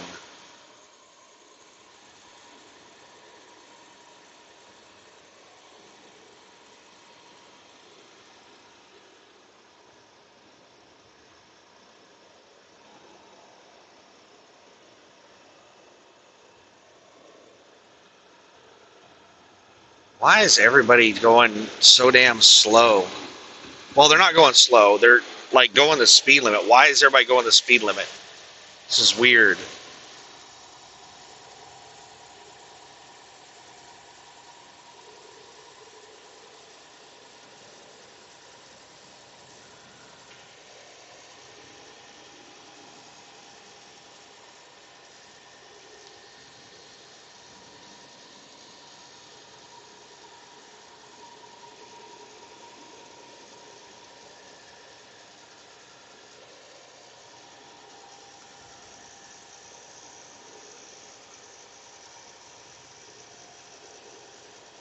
They're going below the speed limit. None of these people are using cruise control, and we're going uphill. And people who do not use cruise control, when they start going uphill, they don't pay attention to how fast they're going. And they just keep pushing on the pedal the same amount. And the car starts slowing down when they're going uphill.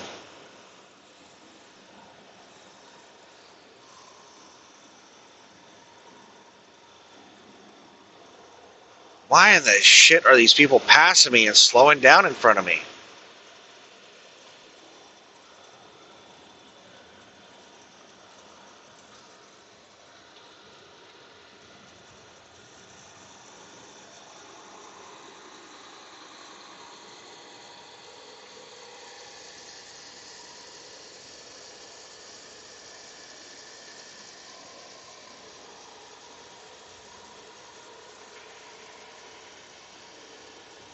Traffic is just congesting in front of me because people pass me and they're speed matching me in front of me. And it's blocking in a whole bunch of cars. These assholes are trying to pass on the right, and they're just getting caught in the congestion.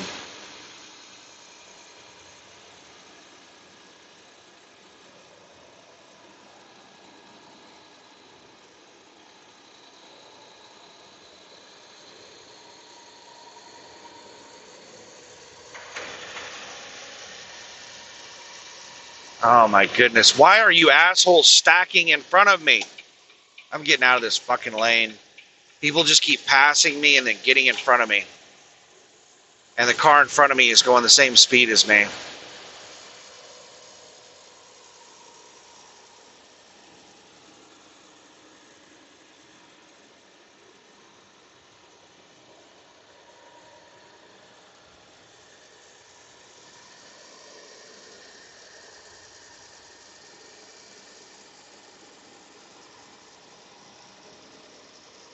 I think all these assholes are exiting here. Yep, there they all go.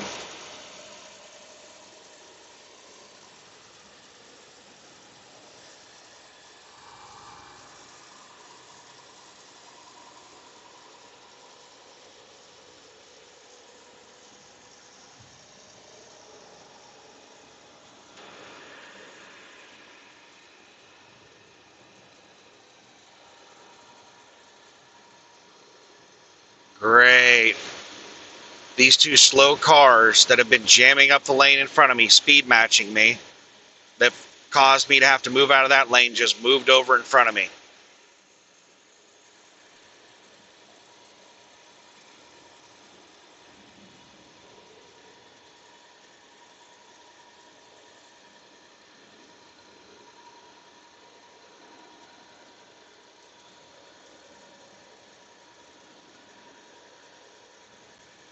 I don't know why that white SUV will not pass that pickup. They're tailgating them so hard that they're constantly hitting their brakes.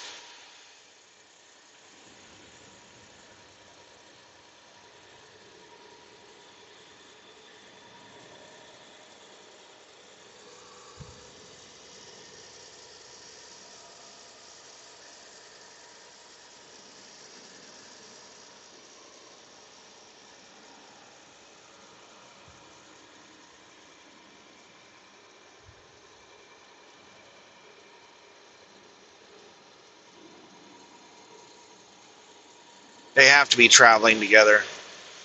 Every time that pickup changes lanes, that SUV tailgating it follows it.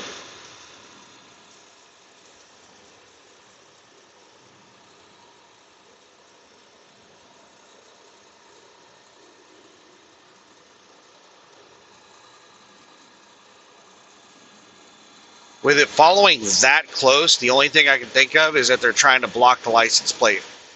They're trying to like keep anybody from being able to see the license plate. Why not just remove the license plate?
I don't think I uploaded the driving video from last drive shift on the way here, but I had a little gray SUV. I don't know what in the world was going on with it. We're talking about like 3, 4 o'clock in the morning. Traffic was pretty, there's quite a bit of traffic out, even at 3, 4 a.m. But this car just kept getting alongside me on the left, speed matching me with their brights on.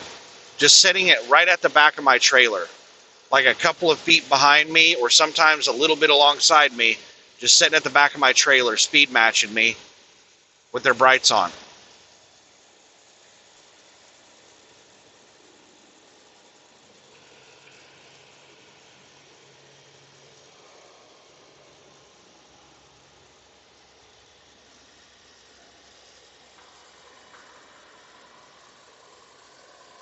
And because I was max weight, I was dropping down to like 50 miles an hour uphill and then getting up like 75 downhill, and they were changing speeds with me.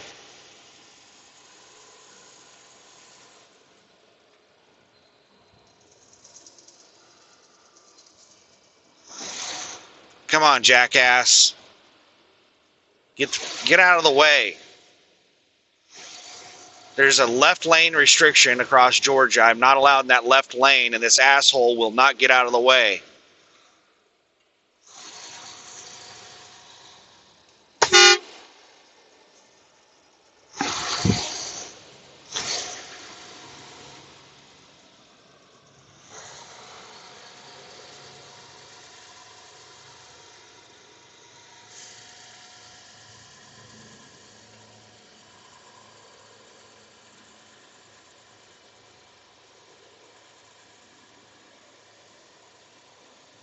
Now he's speeding up.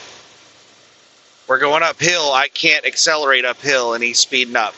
And now this asshole that I just passed on the right is going to cut me off.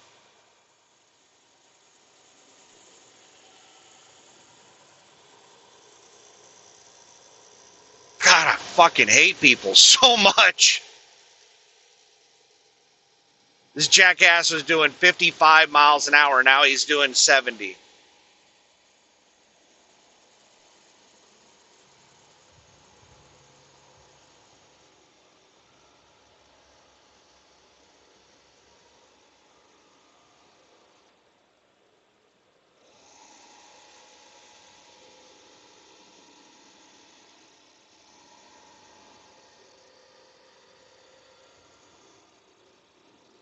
I don't know what he's messing with his passenger or something. I don't know. He's got something in the passenger seat that he keeps messing with.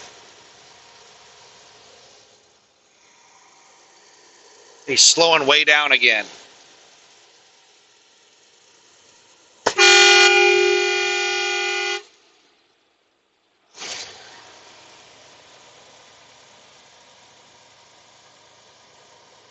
God, what the fuck is this idiot doing? He just keeps like brake checking me going uphill and then takes off.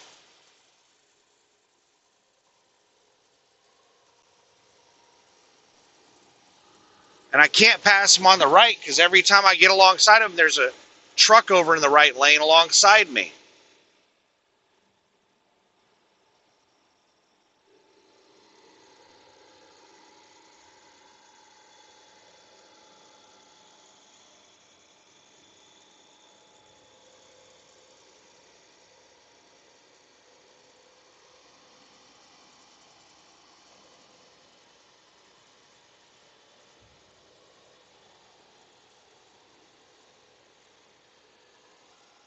Oh, he slowed way down again.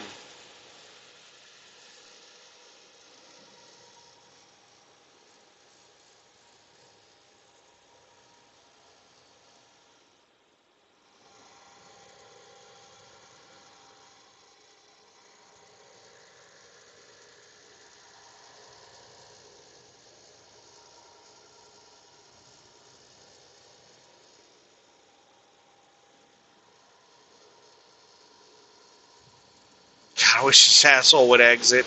Oh, he's drifting over in the right lane.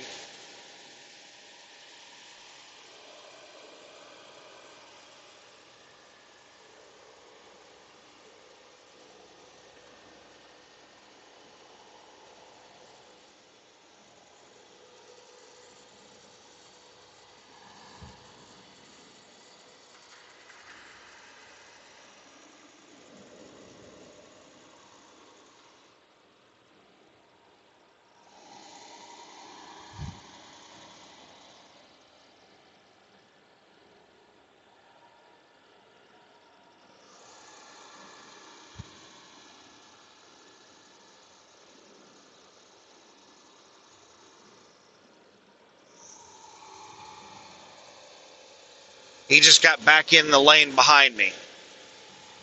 So he just moved over to the right lane to let me pass him, and then he got back over behind me.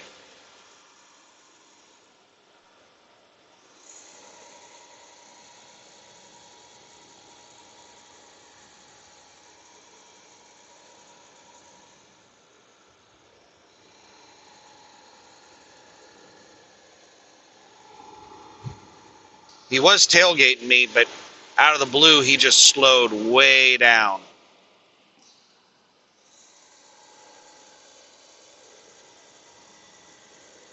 I don't know what's going on with his passenger. His passenger looks dead or like they're sleeping or something.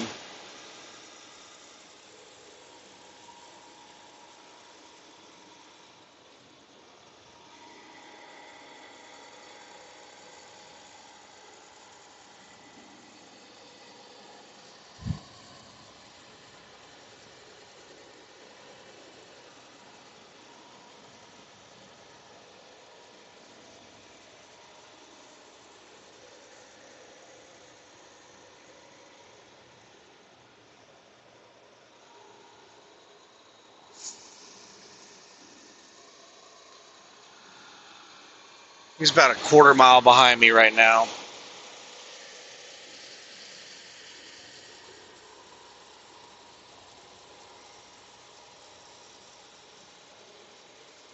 Having a left lane restrictions on trucks is just, I don't understand. It's like, do you not understand how traffic patterns work? Like, why would you want large, slow vehicles in the right lanes where people are trying to merge on and off? Are you just trying to build a wall to block people from getting on and off the interstate? Is that your intent? Are you retarded or something?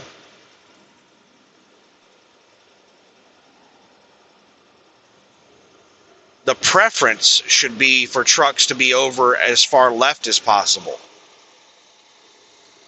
That's how you have the smoothest flowing traffic, is to have trucks over in the left lanes and allow the four-wheelers, which typically are only on the interstate for less than 5 miles, leave the right lanes for them to merge on and off the interstate.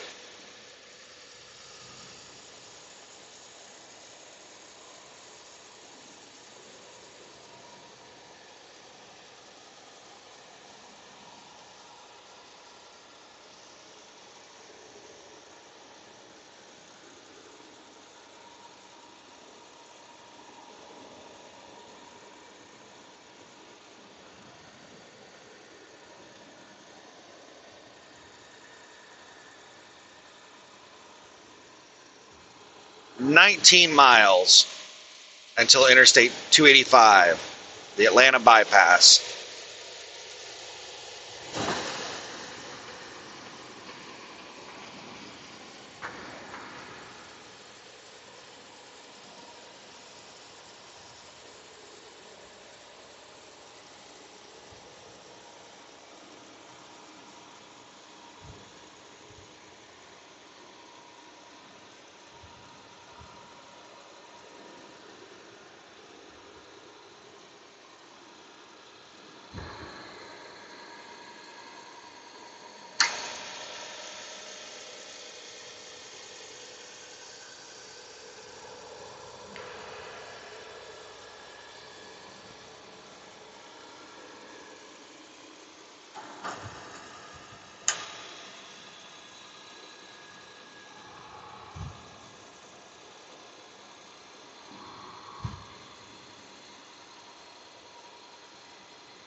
Truck lane restrictions vary ahead. I would hope so. Going through town, you probably have left lane exits.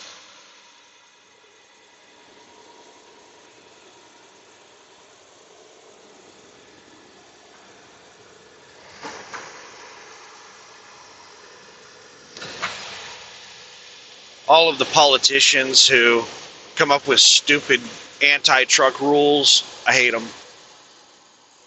Trucks should not have lane restrictions. There should not be separate speed limits for trucks and cars. None of that should exist. There's a lane closure ahead. That's just assholes that don't know what in the hell they're talking about, don't know what they're doing. They just think trucks are the cause of all the traffic problems.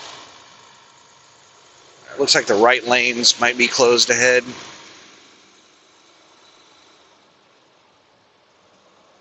Some morons.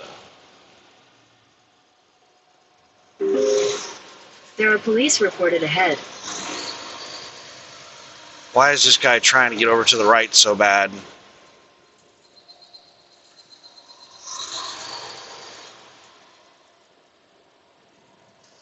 And now they don't want to get over to the right.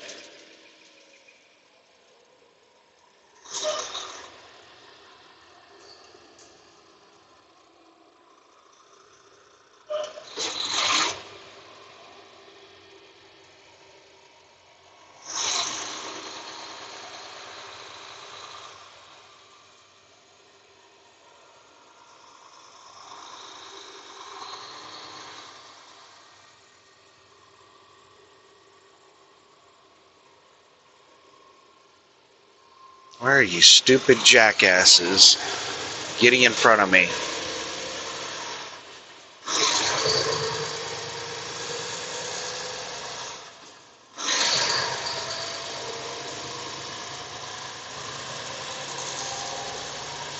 We really just like almost came to a stop for that shit? Just a cop parked on the right shoulder? Oh my goodness, I'm surrounded by morons.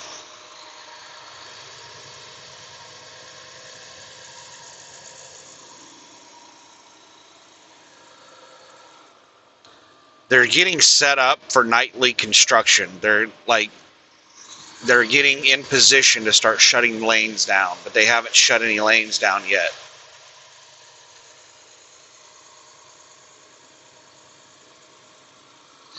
When I drove through here on the way to deliver the load, like all of this was shut down for construction. You can see where it's like all new lanes. I need to get in front of this truck. Well, it looks like there's a big line of slow vehicles in front of this truck. Well, no, it might just be this dumbass in front of me.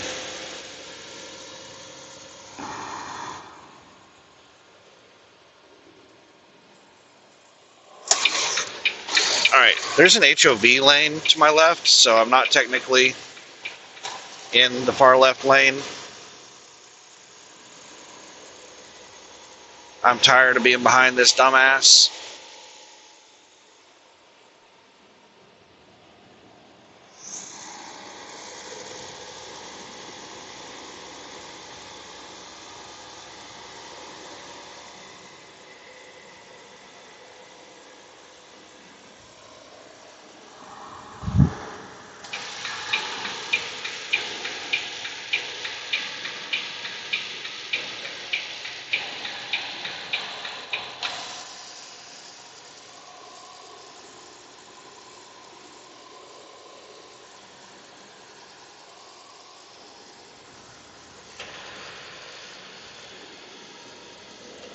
See how much nicer traffic is whenever you get around the morons?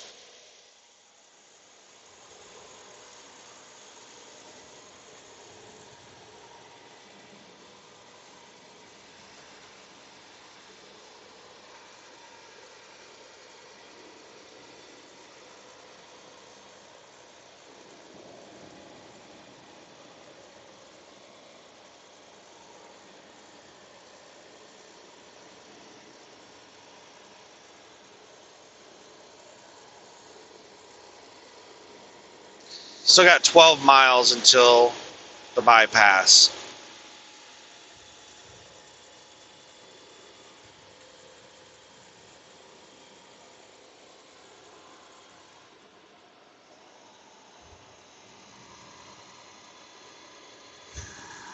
Got some truck riding my ass. I hope it passes me.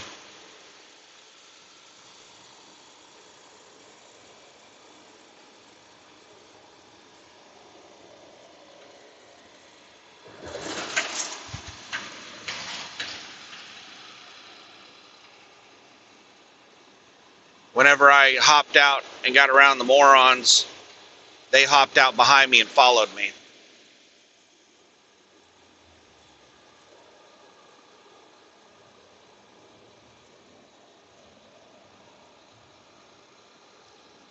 They're probably going to pass me in a second. I don't like having people like that in front of me. Dumbasses like that don't know what to do. They just follow what other people are doing. If they get in front of me, then they're just going to start doing what the dumbasses in front of me are doing. But they're behind me right now, and they're very confident because, oh, this person's doing this. Then they're like, I could actually go a little bit faster than this person. So then they'll pass me, get in front of me, and then they'll get into a situation where they catch up with slower traffic and they don't know what to do, and they'll just sit behind it. And then I'll pass them, and they'll be like, oh, that's what I should be doing. They'll hop back behind me, start following me again, then they'll get their confidence up, then they'll pass me again, then they'll get behind slow traffic. Just over and over. But right now they're passing me on the right.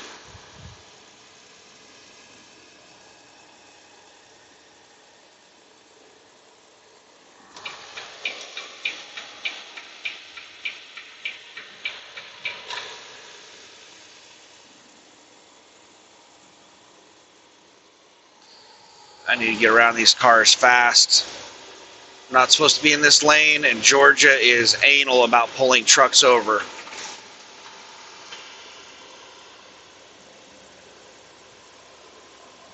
I was going to pass over on the right, but that dumbass behind me started passing me on the right.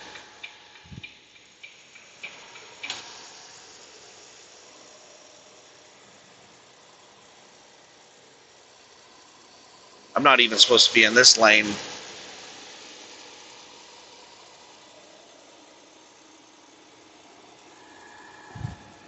But that jackass that's been following me is blocking me from moving over to the right. Should be able to rub them off when I get around this truck. I can't stand people to do this shit.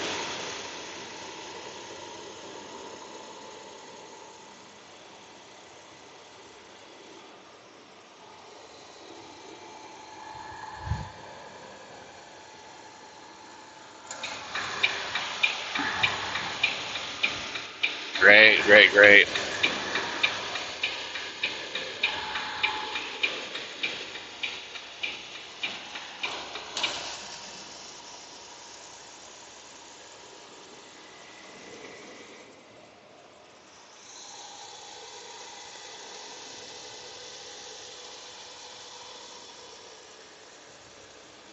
Why in the shit are you just pulling over in front of me?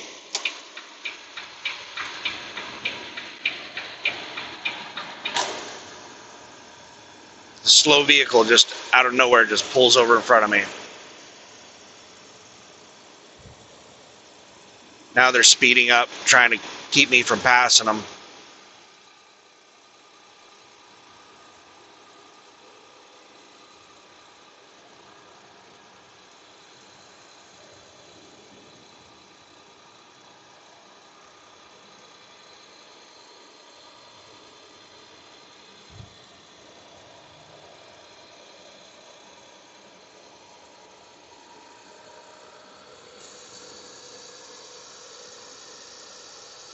And just out here interacting with people on the road makes you just really despise people. You just fucking hate people, man. How aggressive they are. This guy is just trying to block me from passing him. And he's just jamming me out in this lane right here. I'm not supposed to be in this lane. but he's just speed matching me right on my nose on the right on the lane to the right of me. Just being an absolute jackass.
And I've still got that truck behind me.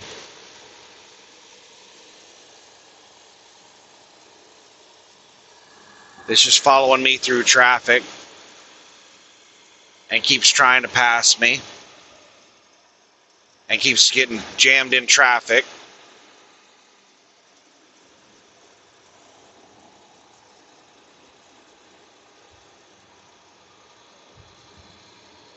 And traffic is crazy going the other direction. It's pretty crazy going this direction as well.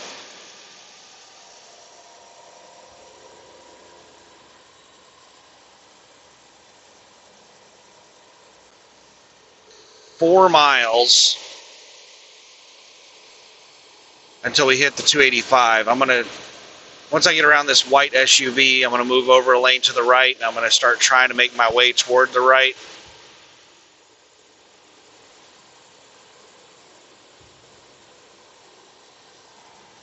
It's not gonna be easy with all these four-wheelers. They're all just blocking the lanes over here, driving side by side, speed matching each other.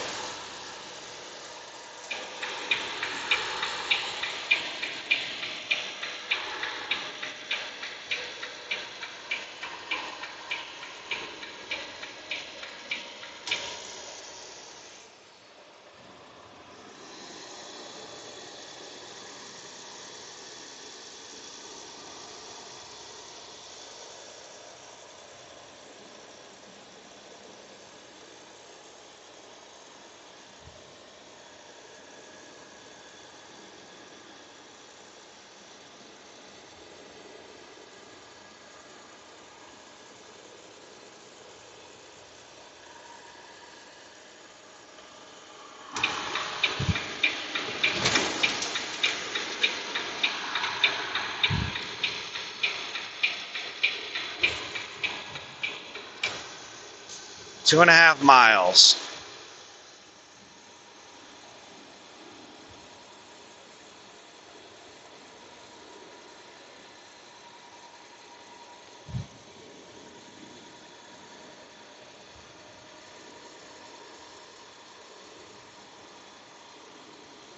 In 2 miles, use the right 2 lanes to take exit 95B for I-285 West for Chattanooga, Birmingham.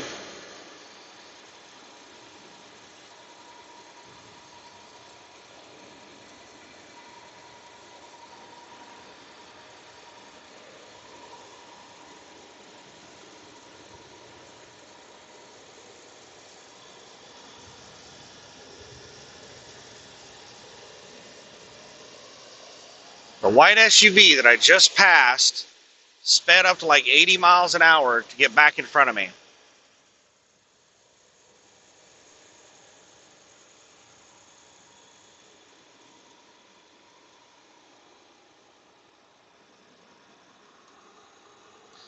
All through trucks over 6 wheels must use I-285.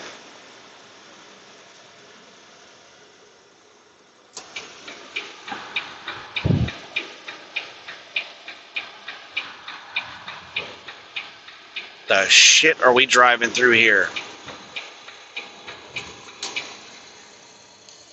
Bunch of crap in the half a roadway. mile, use the right 2 lanes to take exit 95B for I-285 West toward Chattanooga, Birmingham.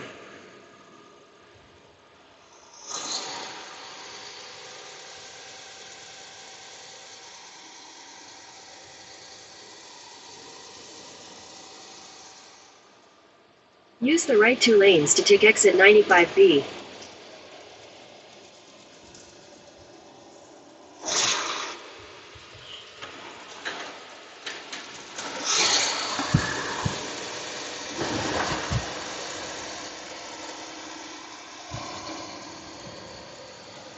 In half a mile, use any lane to take the I-285 West ramp to Chattanooga, Birmingham.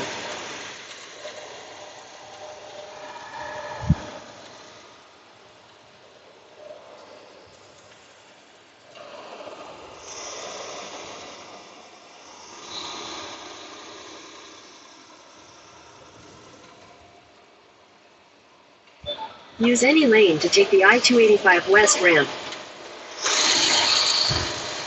Continue on I-285 West for 12 miles.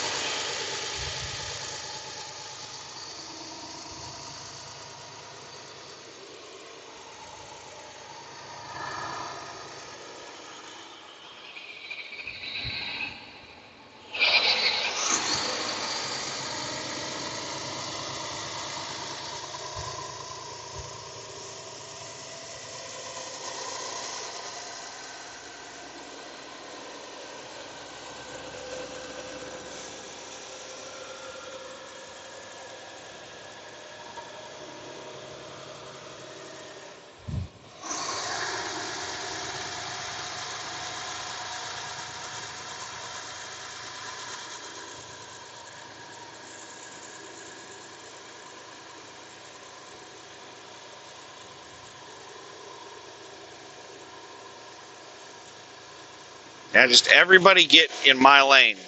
It's the best lane. Everybody needs to get in my lane.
All right, here comes the dumbass.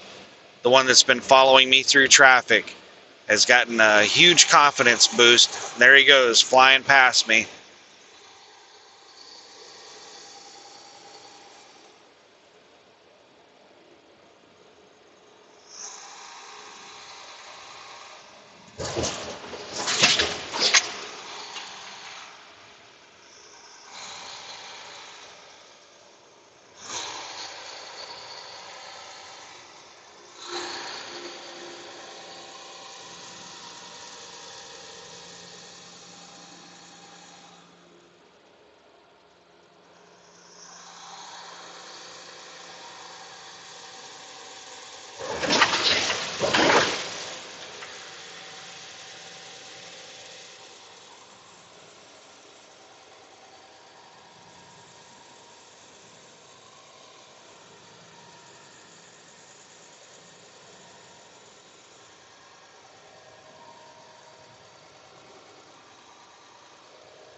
Oh, these damn four-wheelers just Stacked the lane. They saw me coming up. They're like, I got to get in front of that truck before it gets in that space.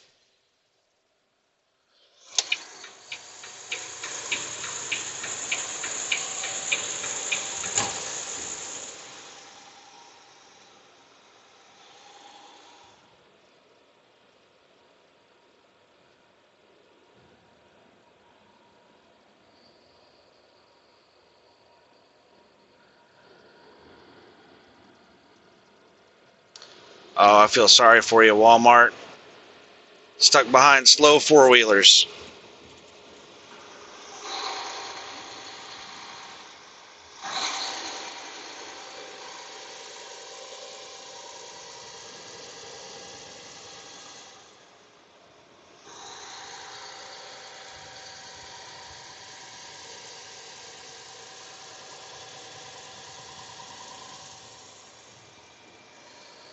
I'm stuck behind slow Mohawk.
This damn van sitting out here going slow in the lane to my left is just causing all kinds of problems.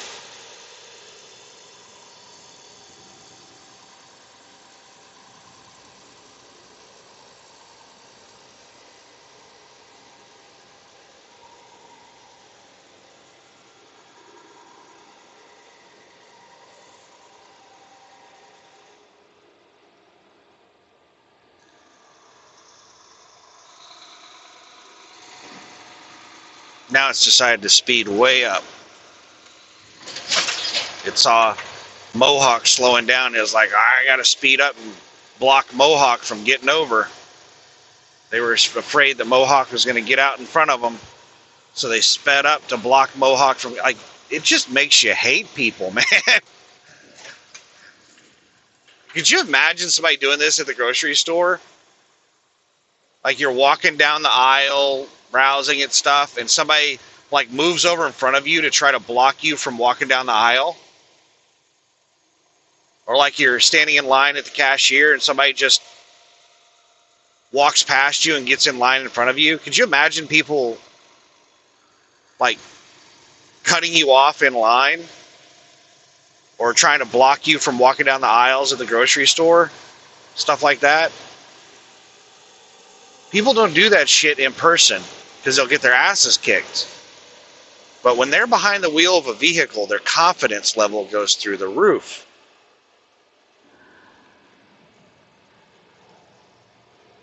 And now this damn van that's been blocking that lane now wants to move over in front of me.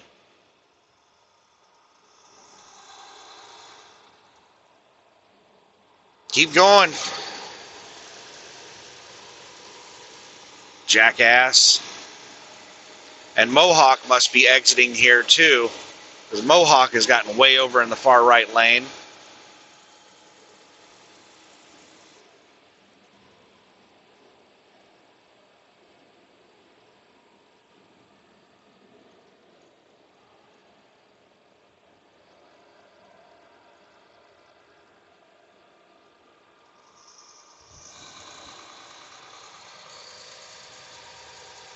Come on, four-wheelers. If you're going to be this far to the left, then don't go below the speed limit.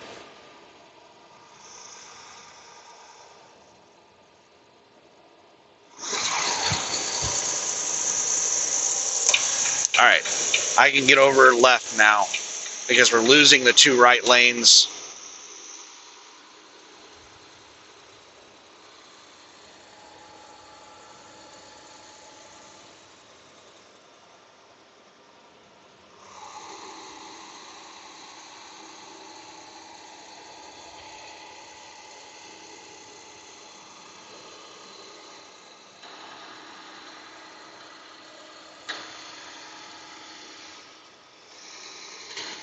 Oh, these four-wheelers that were going really slow suddenly found the throttle when I get out here and started passing them.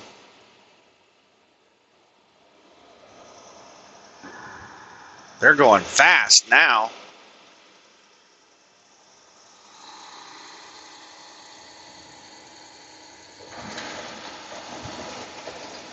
Well, almost had a 3-car accident in front of me from that stupid-ass van. Fucking idiot. Speeding and weaving through traffic.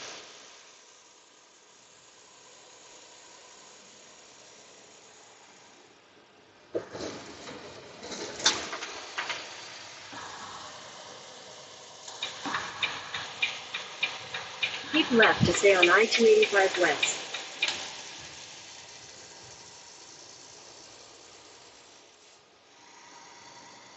Keep left to stay on I-285 West. No, you guys can keep doing 50 miles an hour. You don't have to speed up just because I'm passing your stupid ass. Shit. On I-285 West for 3 miles. This lane's ending.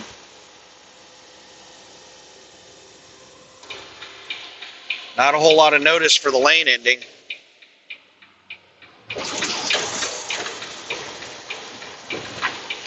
And then this car out in the far left lane moves over and blocks me from moving over. People do not pay any damn attention to what the hell's going on.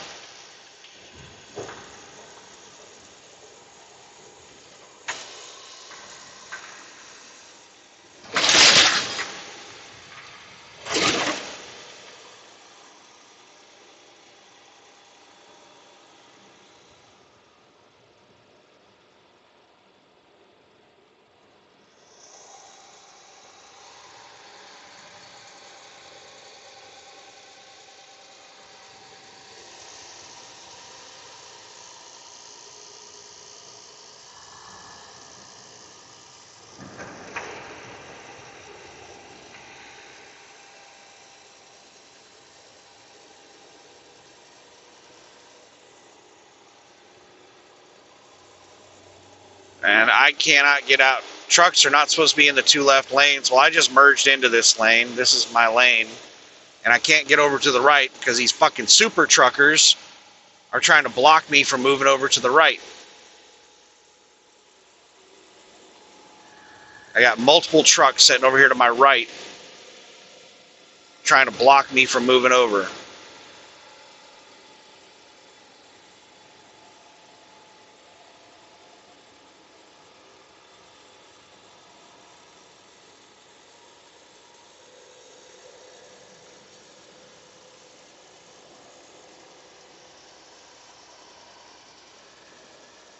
Traffic has been pretty good on the bypass. Traffic going the other direction has been intermediate stop and go, or intermediate, intermittent stop and go.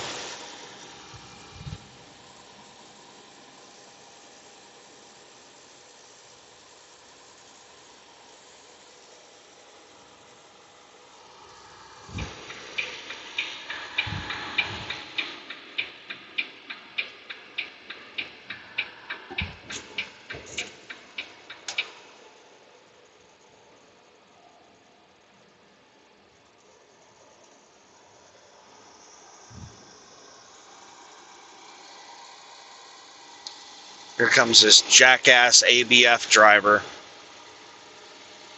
He flew up and tried to block me from moving over to the right whenever these two interstates intersected. He's the main one that jammed me from moving over to the right. And now he's speeding, trying to get around me. He is mad that I'm in front of him. Speed limit is 55, and I'm doing 70. And he's catching up with me. He's doing 75 and a 55 trying to pass me.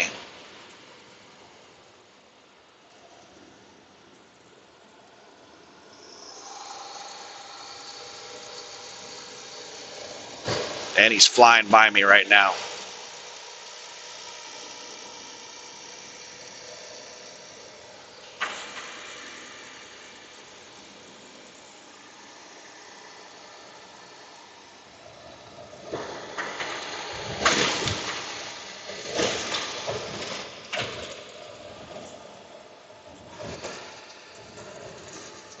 He just slowed down when he got alongside me.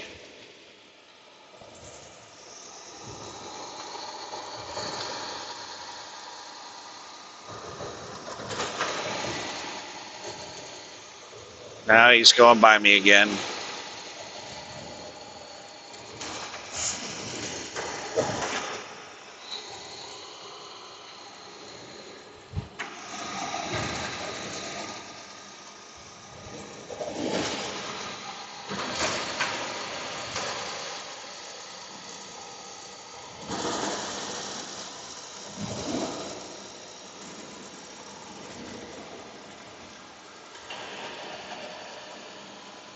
He must be really heavy. He's dropping quite a bit of speed on the tiniest little hill.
Oh, we have another moron weaving through traffic.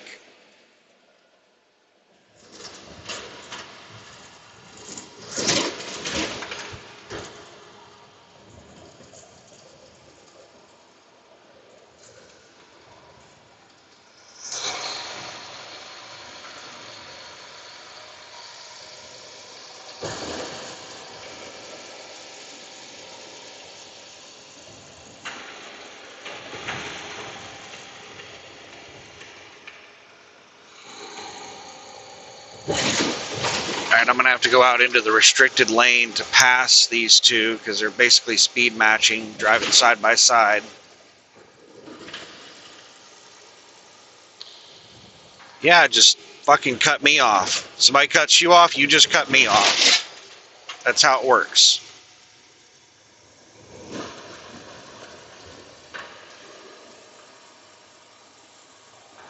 I'd rather get into an accident with a truck than a little tiny car anyway. Like, isn't that preferable?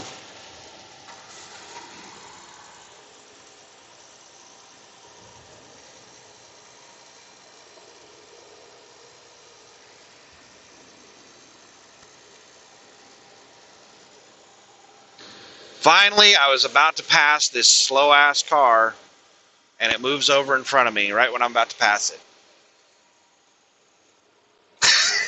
It's just all day, every day. People aggressively try to stop trucks from passing them.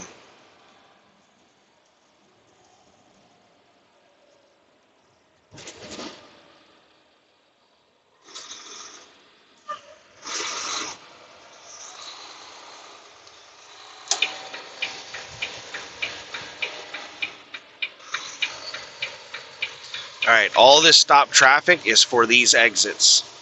I don't need to go on these exits. So I'm getting one full lane away from these people to make them very much aware that I'm not trying to cut in front of them.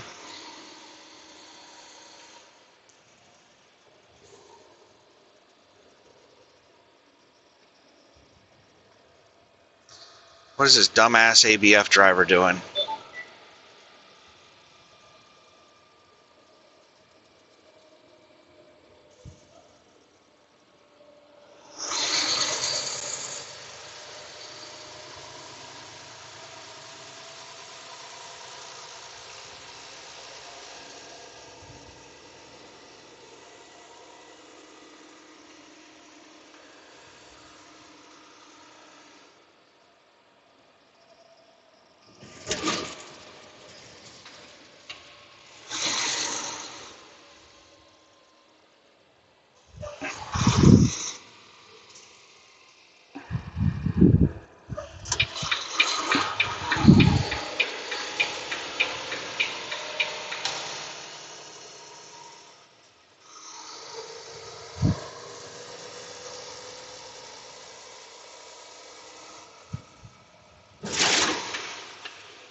Oh my goodness, some moron just cut off Swift in the ending lane.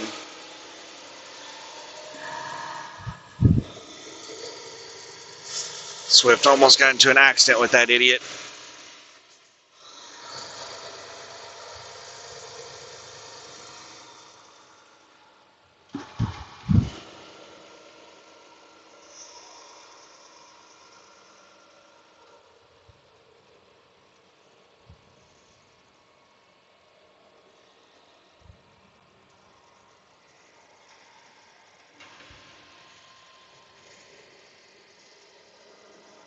Alright, so now we're starting to hit the heavy traffic leaving town.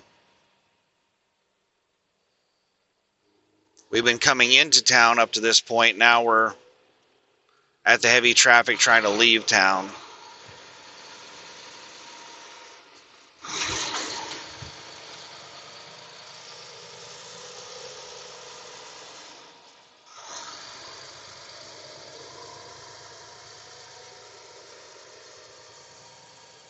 In 2 miles, take exit 7 for Cascade Road.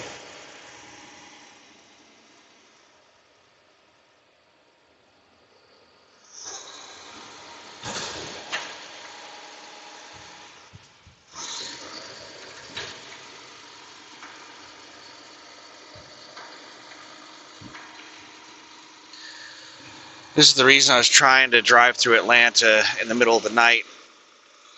I mean, traffic hasn't been too bad.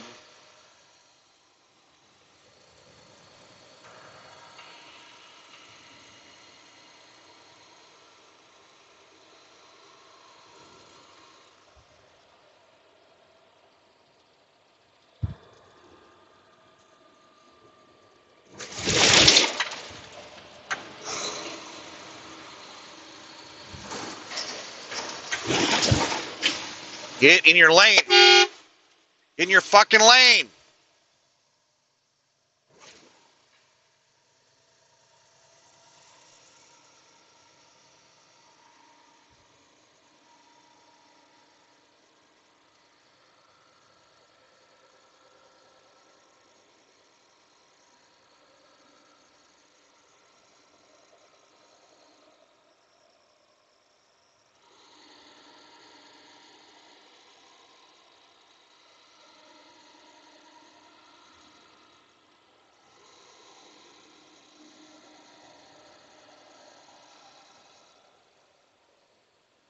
Why does this dumbass in front of me keep hitting his brakes? There's nobody in front of In him. half a mile, take exit 7 for Cascade Road.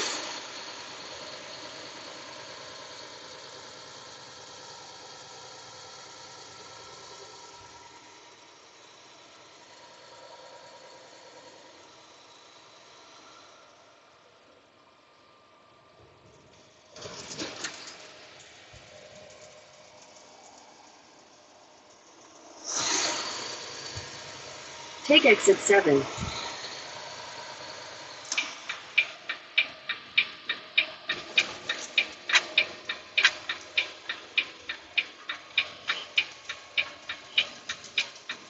At the next light, use the right 2 lanes to turn right.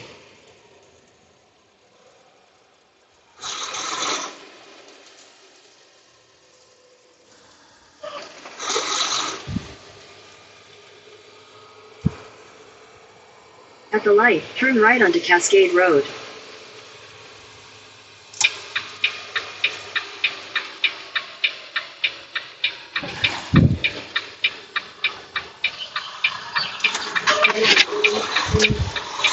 In a quarter mile, make a U-turn at Georgia Orthodontic Studio, Atlanta.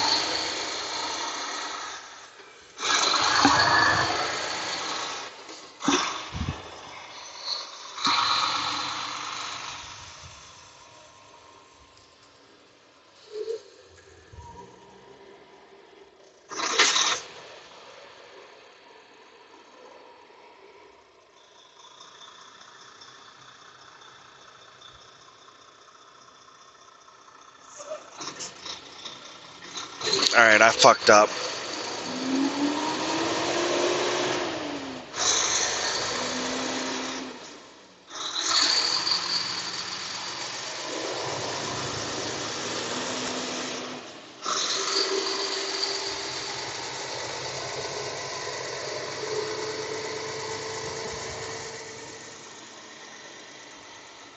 Make a U-turn at Georgia Orthodontic Studio, Atlanta.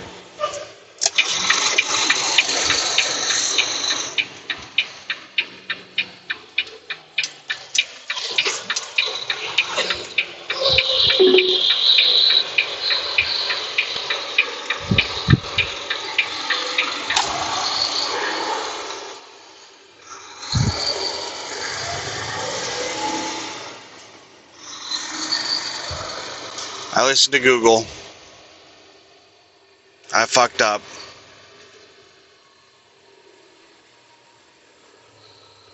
But we're getting it fixed.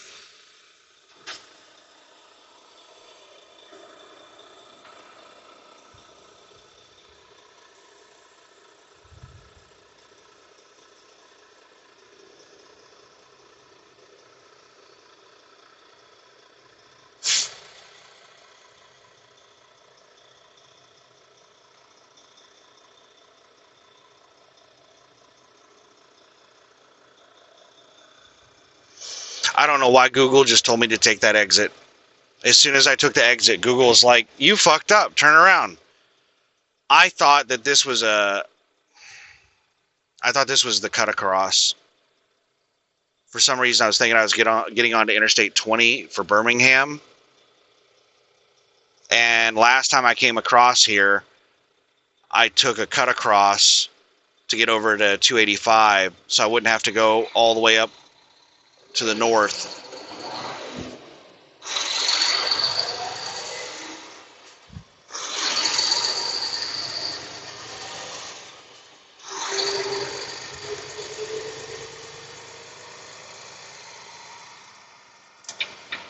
So you just got to see a navigational fuck up. Turn right onto the I-285 South ramp.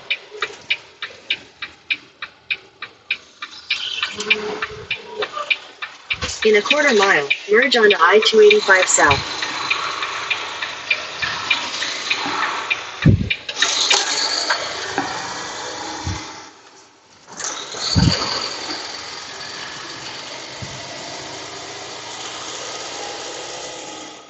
That's what happens when I've got so much shit going on. I'm trying to figure out where I'm going, what I'm doing. I'm like, damn it. I was sitting there thinking, let me get back on the interstate here. What was going through my mind was, shit, was I supposed to, like, Google was telling me to exit right here, and I was thinking, oh my God, was I supposed to get on I-20 to Birmingham? I thought I was taking a different Continue on interstate. I-285 south for 7 miles.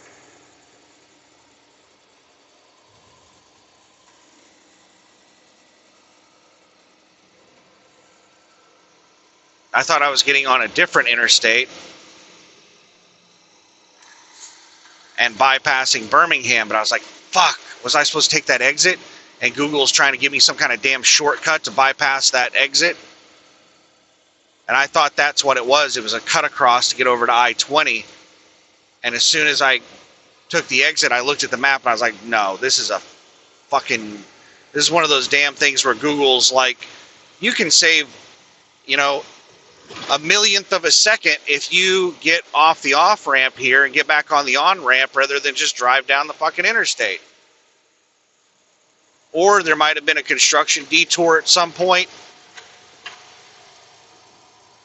and Google still has that construction detour as part of its routing. But I don't know if you saw, there was a sign on that road that I was on that said trucks prohibited ahead. That's the reason I did that U-turn. I didn't want to get deeper in there and then get into a position where it's going to be nearly impossible for me to get turned around. I saw that there was no oncoming traffic and there was plenty of room for me to spin it around, so I just did the U-turn right there.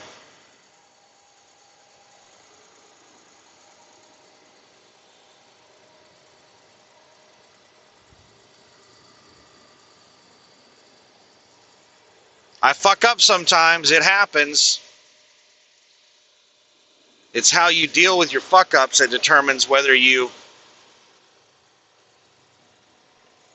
just cut me off and slam on your brakes for a fucking exit, asshole. Atlanta has some of the worst drivers. Memphis number 1, Houston number 2. Not sure exactly where I would rank Atlanta. It's up there.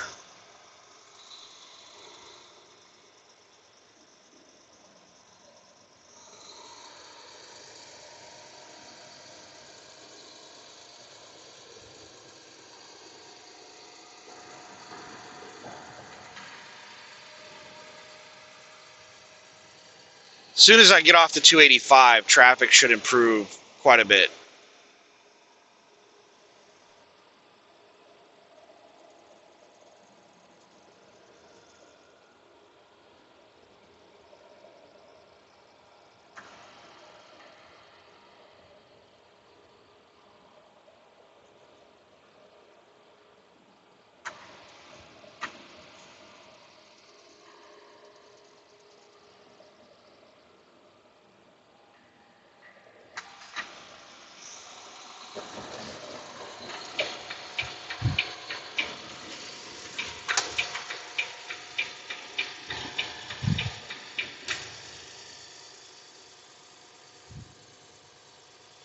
These four-wheelers don't give a fuck. They just came into the lane with me while I was moving for that person standing on the fog line.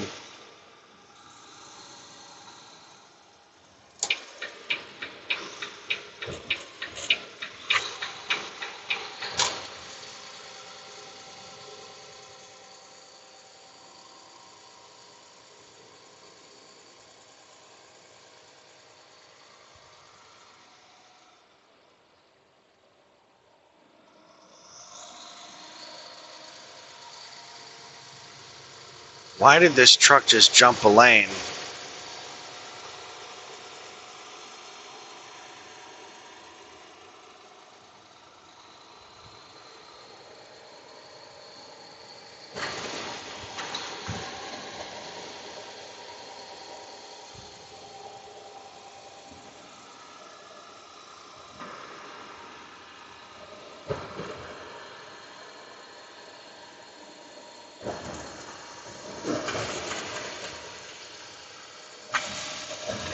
In 2 miles, use the right 2 lanes to take exit 61 for I-85 south toward Columbus, Montgomery.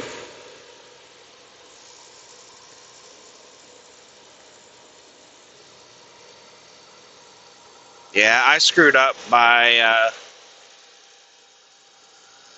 not memorizing the interstates I was taking through Atlanta.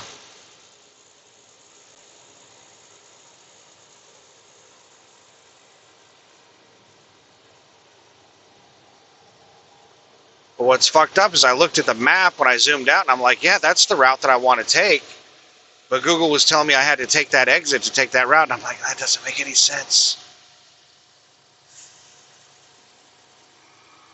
As soon as I took the exit, Google was like, you fucked up. I got you. It's like, fell right into my trap.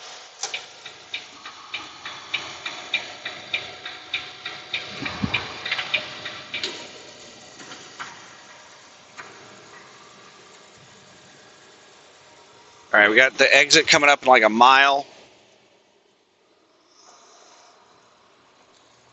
Come on, four-wheeler, press the throttle. In half a mile, use the right 2 lanes to take exit 61 for I-85 south toward Columbus, Montgomery.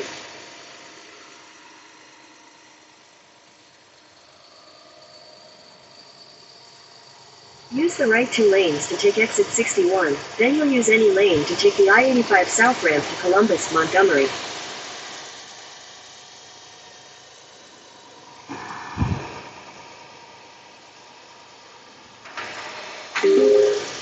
There's an object on road ahead.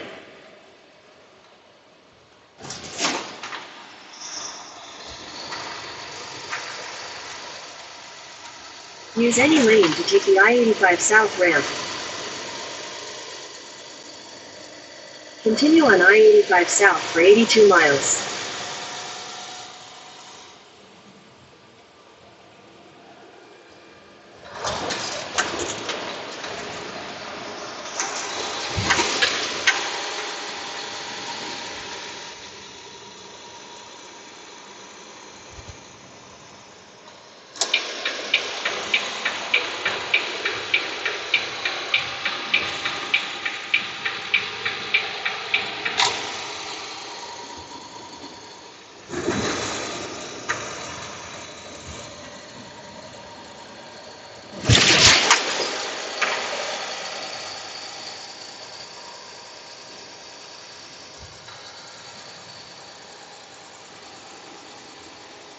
Now we're on Interstate 85 South. 162 miles until I get to my fuel stop.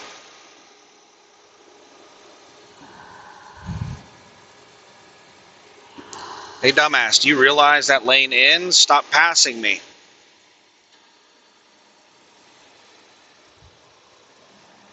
This black SUV that's passing me on the left side right now is trying to pass me in that ending lane.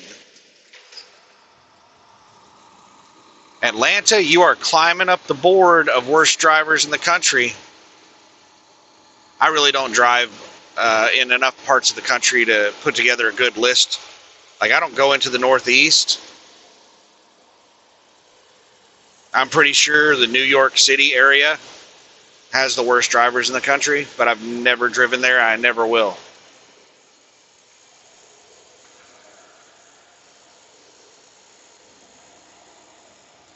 Baltimore, Washington, D.C. area is probably also really bad. Probably one of the worst in the country. Never been there, never will. I haven't been to Chicago in a long time. Chicago had really bad drivers last time I was there. They would be on my list if I'd been there recently, but I haven't been to Chicago in 20 years. Actually, I take that back. I did drive through Chicago a couple of times when I was with USA Truck. But I don't remember it.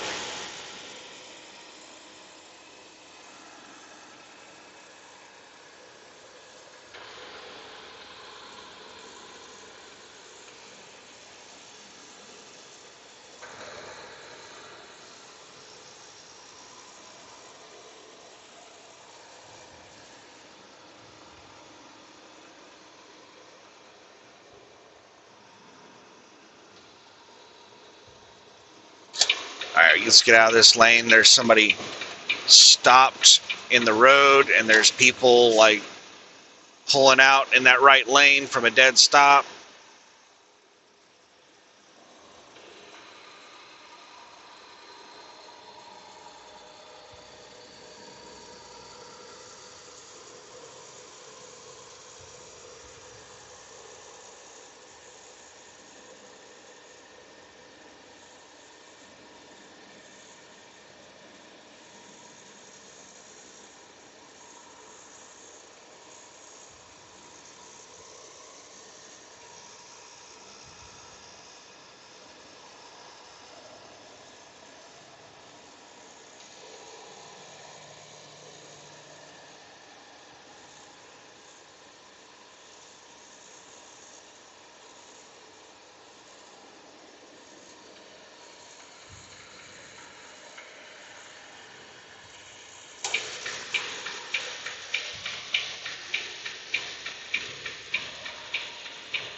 I'm going to wait until we get over this hill and see how fast this tanker is going. Because that tanker had Schneider in front of him, and Schneider just moved over to the right lane.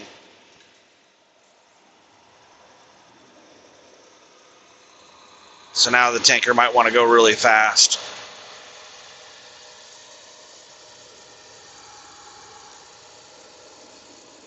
Nope. They appear to be going roughly the same speed as Schneider, so I'm going to speed up, get around them.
Everybody's headed to Fairburn, Georgia. All the trucks are exiting here.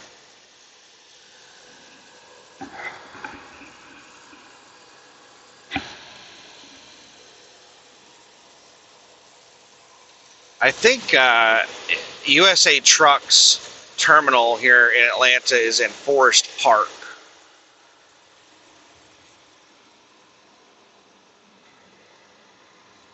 I've been to it a couple of times.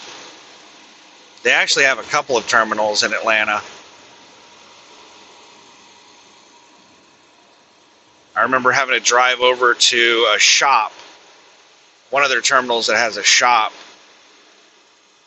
because my APU air conditioner stopped working. The coolant line started leaking, and it just leaked out all the coolant while I was asleep. Woke up, and the damn thing was like, it was 100 degrees outside, and I woke up and the thing was blowing hot air like a heater. It was really hot in the truck whenever I woke up, and I shut that thing off, and I got out there and started like trying to figure out what the hell's going on, and I couldn't figure out what was going on. So I was like, all right, I'm just going to keep driving, and I'll put it in the shop whenever I get to the terminal, because I think I was headed to the terminal.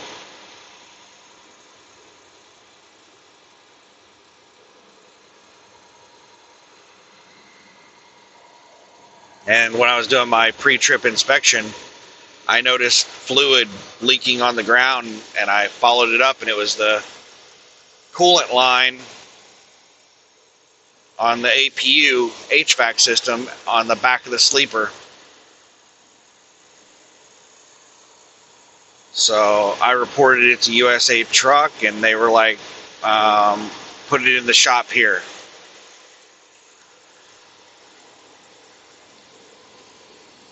So I went over there and put it in the shop, and they were like, it's going to take all day long to replace that coolant line. I don't have time to replace it right now. I've got a bunch of other jobs to do. I can't be spending all day on one job. So they said, we're just going to turn your idle shutdown off, and you just idle the truck for air conditioning.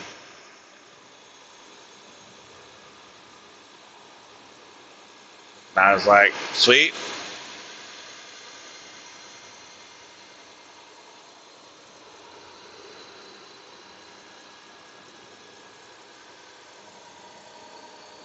I can't remember if they ever did get the air conditioner fixed on that truck, on the APU. I think they did, and I did not tell them about the idle. So I think I had a functional APU air conditioner and unlimited idle on my truck.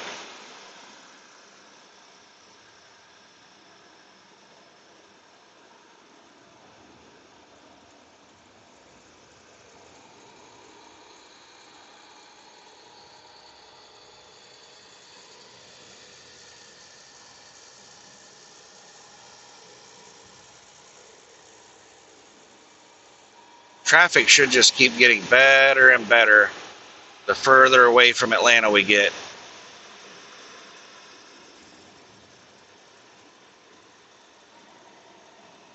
Oh my goodness, man. I hope that this drift is just the traction control system being disabled, because this thing just like picks a direction and starts heading that way, and like sometimes just a tiny little adjustment will stop it, and sometimes I have to like really turn the wheel hard.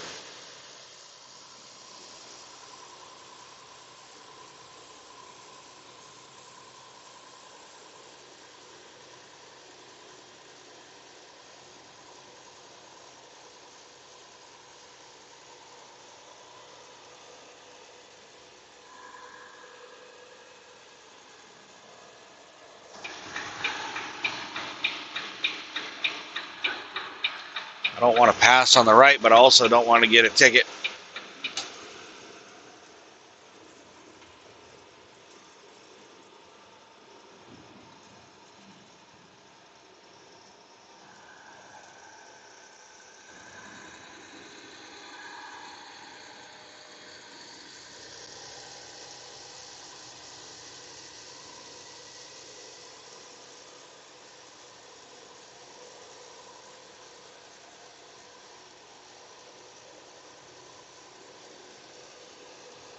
This sumbitch is heavy. Dropping a lot of speed.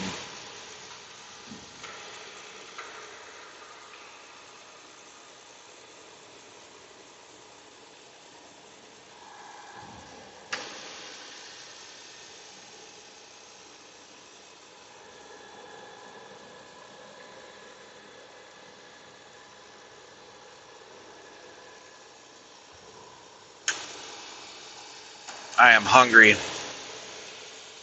I haven't eaten a whole lot in the last couple of days. All I ate today was a bag of ramen noodles. Some beef ramen. Maruchan or Top, I don't know. Like everybody talks about Top ramen, but I've bought my ramen at Walmart most of my life, and it's almost always Maruchan ramen there.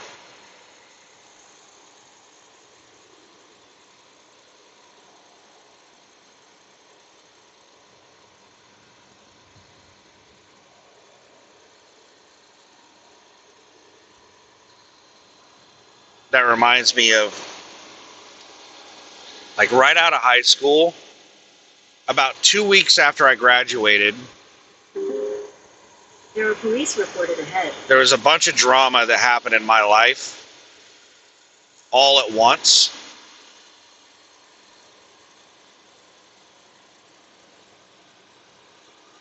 There's a cop driving down the interstate in the far left lane up ahead. So yeah, approximately 2 weeks after I graduated, a whole bunch of crap happened all at once. Oh, here comes that tanker that I passed earlier that was stuck behind Schneider.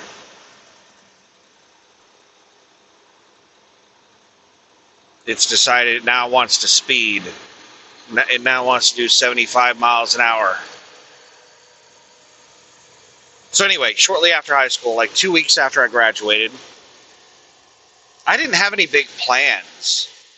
My plan was to just like, first of all, There are police reported ahead. just enjoy graduating.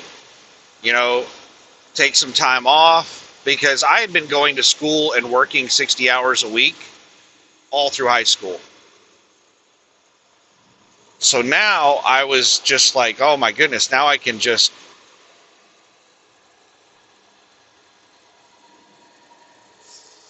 relax and take a couple of weeks off, a couple months off maybe.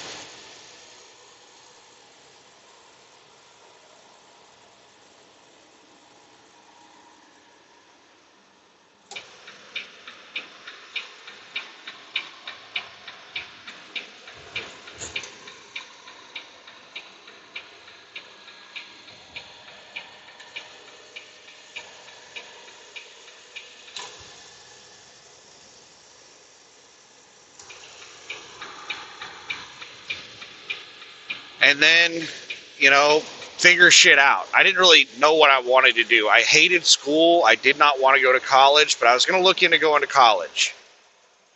I was going to look into maybe getting a real job. But I just wanted to take some time off and relax. I had a lot of stuff going on in my life, and finally school was over with. And a lot of drama just came on to me. One of the things of drama was I was living with my aunt and uncle. And right after I graduated, I'm all happy, I'm excited about graduating, and my aunt tells me, if you don't go to college, you have to move out. You either have to go to college or move out. I was like, awesome, thanks, I appreciate it. Way to just crush this moment. But my aunt did stuff like that all the time. It was not very pleasant living with her, but it was better than the alternatives.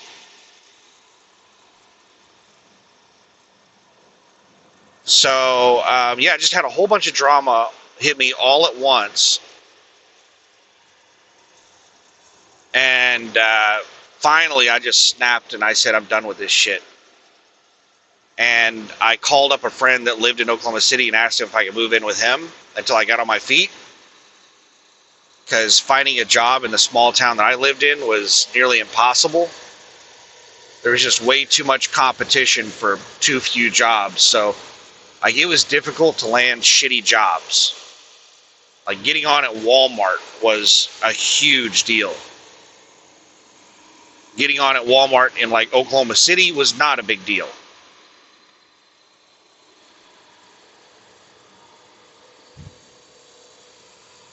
Wait a second here. I'm trying to pass this slow pickup.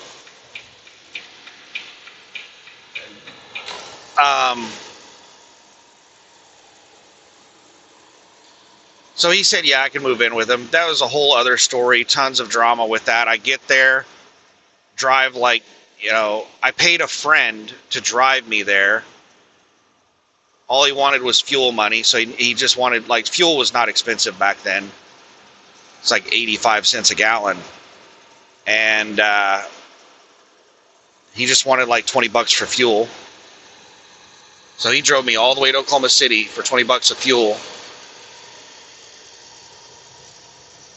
And then I get there, and the guy's like, well, after my ride leaves and goes back, he takes me to his house, and he's like, yeah, I don't know if you are going to be able to stay. Like, what are you talking about? Like, I'm here. I don't have anywhere else to go. So, yeah, that was a bunch of drama. That's a whole other story. I ended up living there for like a month, and they forced me to move out after a month. And I didn't have anything, and I was trying to put shit together so that I could move out on my own within like a month. And I ended up getting a really cheap studio apartment. I want to say it was like $275 a month, all bills paid. And I got a job working at Lowe's as a loader. The person who like loads up your car for you. So whenever you order 50 bags of cement to put in your pickup, they would call me over the radio to come put it in your pickup for you. Or if you needed, anything loaded. And whenever I wasn't loading something, I was pushing in shopping carts. It was one of the worst jobs I've ever had in my life. I was the only loader at the store, and they were supposed to have 4 loaders. So I was extremely busy all day, every day. And they told me I'm the best loader they've ever had. They begged me to stay whenever I quit. And I said no. Because like almost every job I've ever worked in my life, I was told that I'm the best employee they've ever had. I'm amazing at what I do, but they're not willing to compensate me. All I'm going to get is a thank you for doing a whole bunch of extra work and working harder than anyone that's ever done the job and doing a better job than anyone that's ever done it. All I get is gratitude. I get zero compensation for all of the extra work that I do. They even had the store manager try to talk me into staying.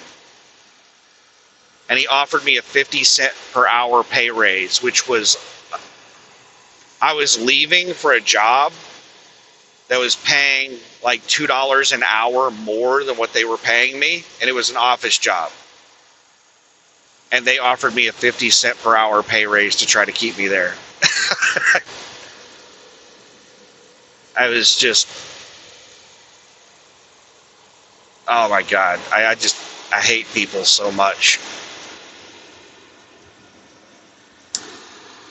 But anyway, the ramen made me think of that because I was struggling.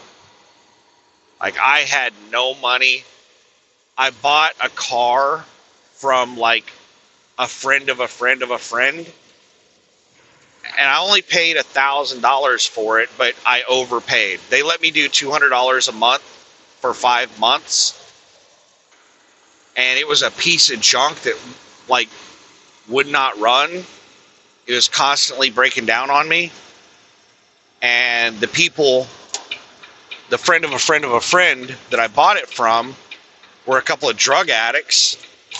And they would start harassing me like 2 or 3 weeks before the payment was even due. They'd start harassing me about giving them money. Like, you do not want to ever owe drug addicts money. I was just constantly harassed by them for the money.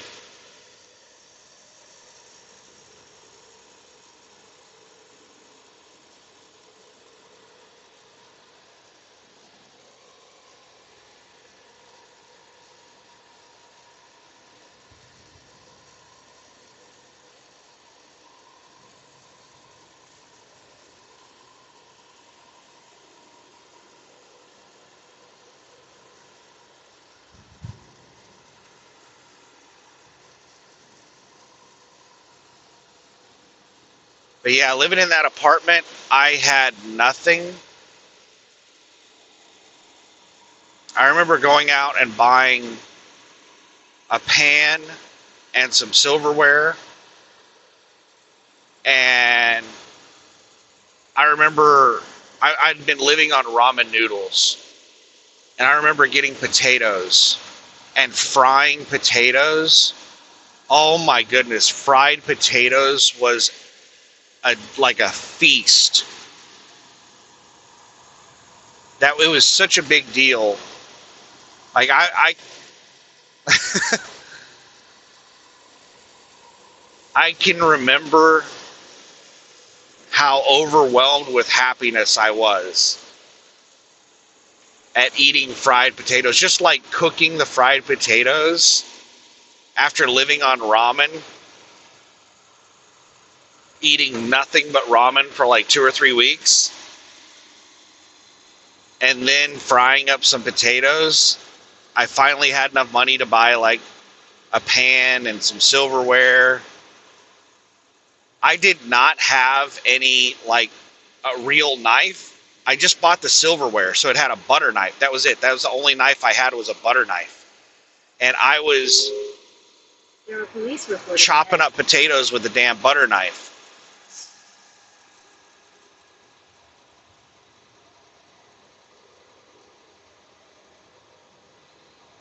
And I almost cut my thumb off.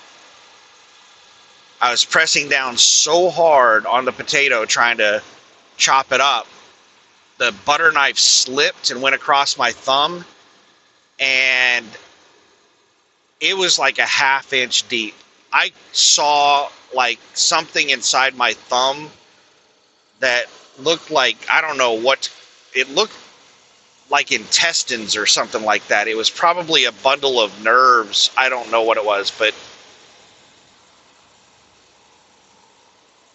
I just like got a paper towel and I washed it off and wrapped my finger in a paper towel,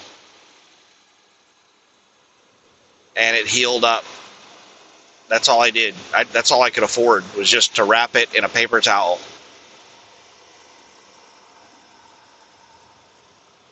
But oh my goodness, those potatoes were amazing.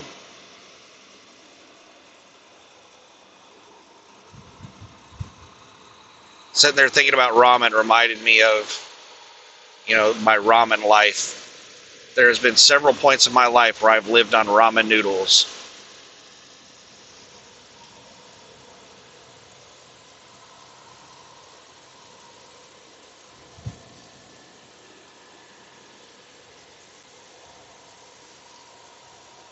What the hell is with you jackasses?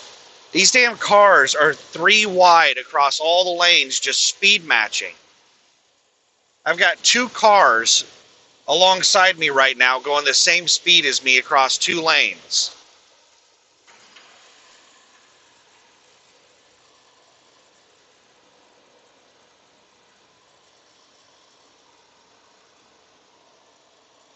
What are you, like, how do you jackasses even manage to catch up with me? They're going fast to catch up with me, and then they get alongside me and just sit here.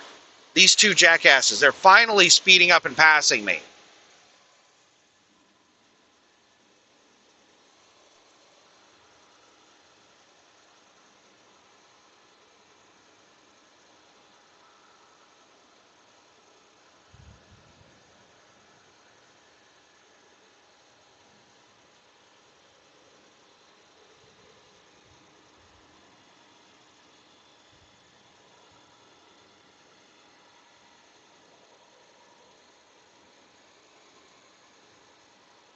Oh, the car passing me now.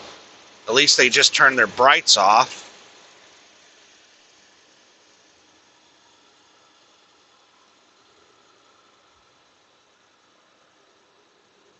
Hopefully we get up to the next major exit where the suburbs are at, and all these people exit off of here.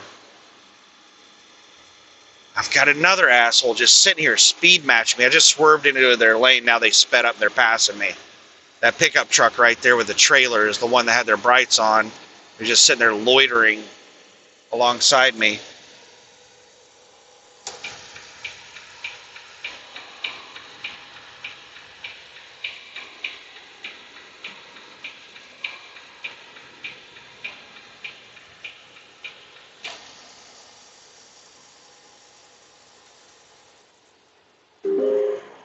There are police reported ahead.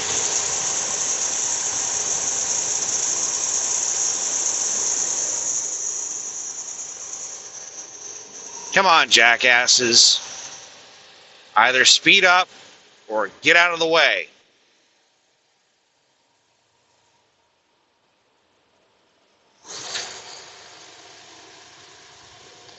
We're doing 60 miles an hour right now. I've slowed down by 10 miles per hour. There's a crash ahead. There's a crash ahead, says Google.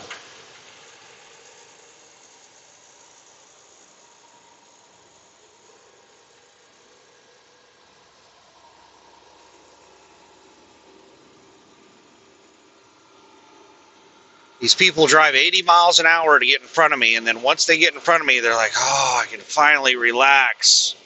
I can do 60 like I've always dreamed of. Why the shit are you trying to get over in front of me?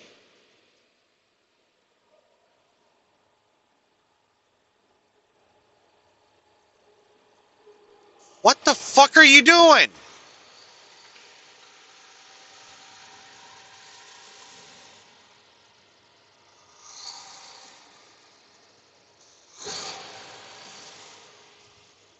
What lane is ending? Left lane is ending.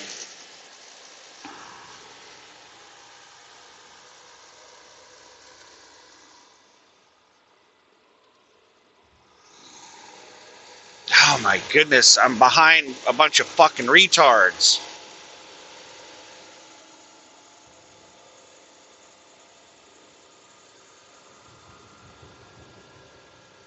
There was somebody on the shoulder, and some idiot on Google put that there was an accident.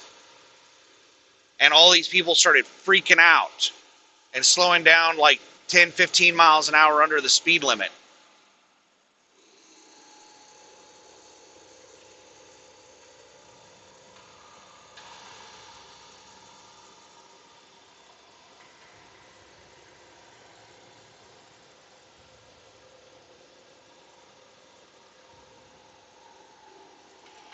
I hope that there's a big exit coming up pretty soon where all these morons are going to get off the road.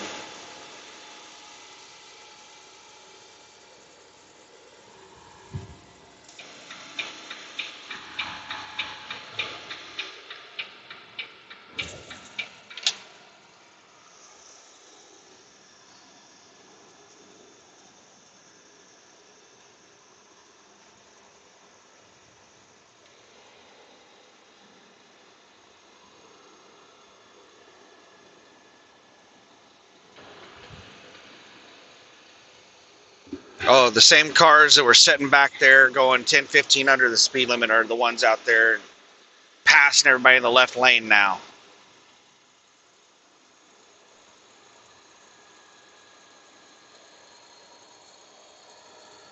Idiots.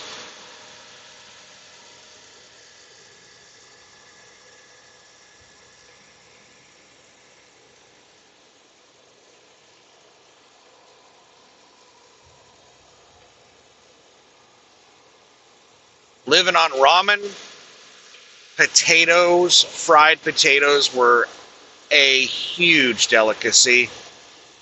Oh my goodness. I felt like I finally made it.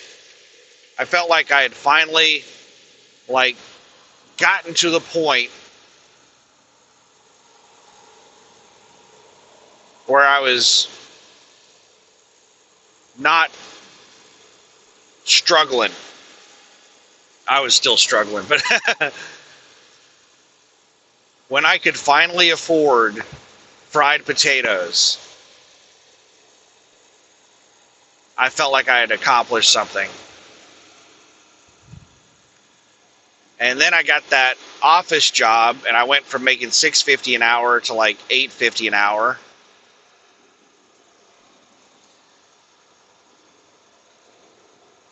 and I could afford to like eat out. I had a routine where on my way to work every day I would grab Long John Silver's. Like that's a massive change going from living on ramen, barely able to afford potatoes, and now all of a sudden I'm eating out almost every day. Long John Silver's. Now Long John Silver's wasn't very expensive back then. You're talking about, I think it was $5 or $6 or something for a meal.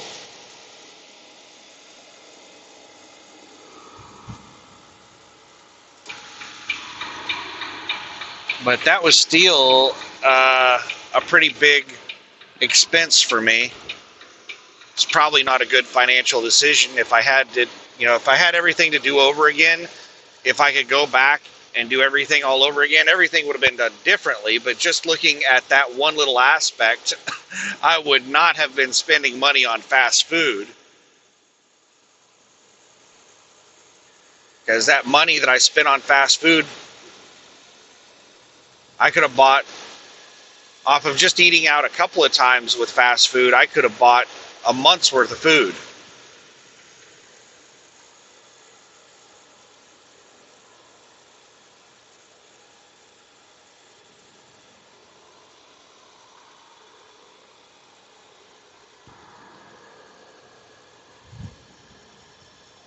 All right, we got somebody on the shoulder of the on-ramp, I think.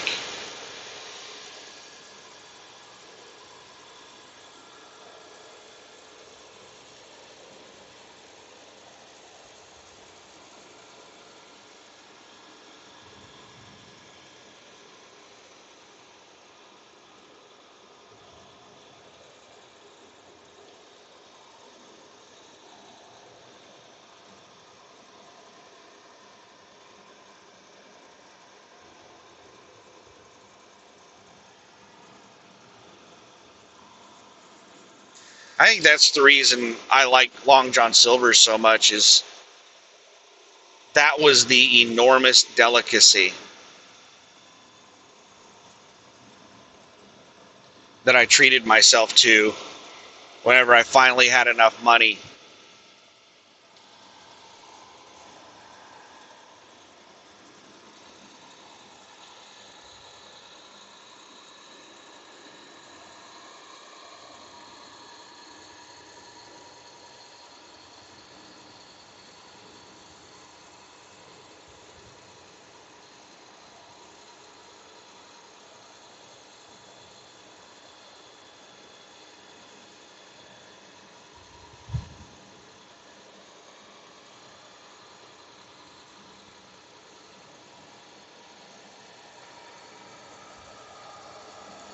And now I have a lot more money and I'm much cheaper than I was back then.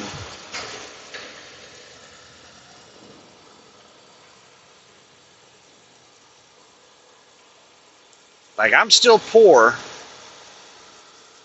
I guarantee you I would qualify for food stamps right now. I've never filed for food stamps or anything like that. But I promise you, off of my taxable income, I would qualify for food stamps. I would qualify for all of the social programs.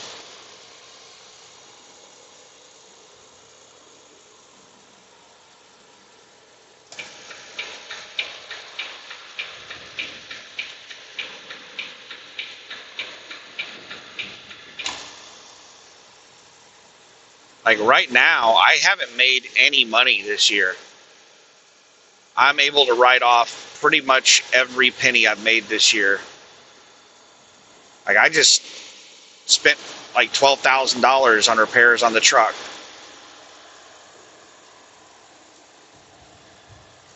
And then you have the per diem, which I'm not sure what that's calculated at this year. Somewhere in the ballpark of like $65, $70 a day.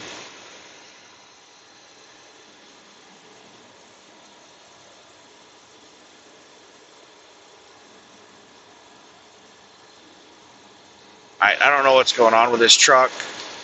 I magically caught up with it, and then it started going faster than me, and now they just hit their brakes and slowed down.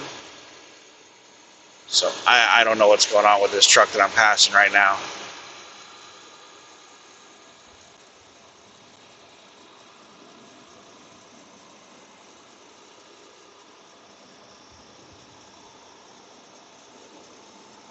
We are going slightly downhill, so I think they're just coasting down the hill. They're probably really heavy and just coasting down the hill, gaining speed.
$185 south to Columbus in 1 mile. Maybe a bunch of people will exit there.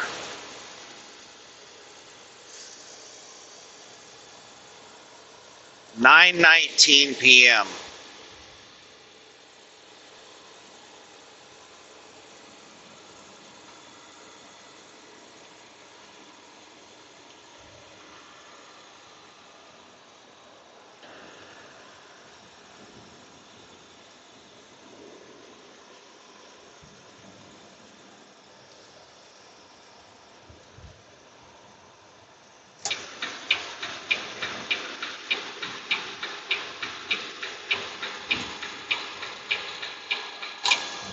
Nope. Nobody exited for the 185.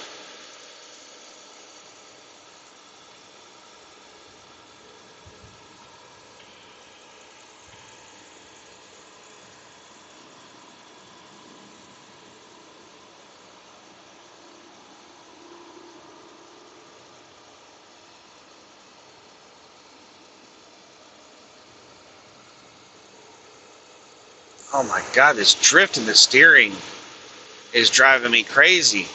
I feel like I'm fighting wind all the time.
And it didn't take long, just like a couple of months after that, I got another job It was paying even better.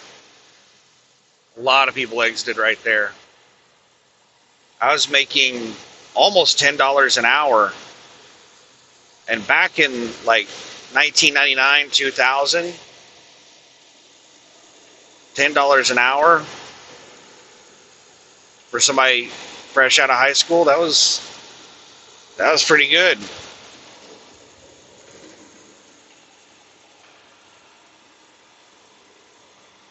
Are you going to move back over to the right lane, container? Yes, no, maybe. There you go.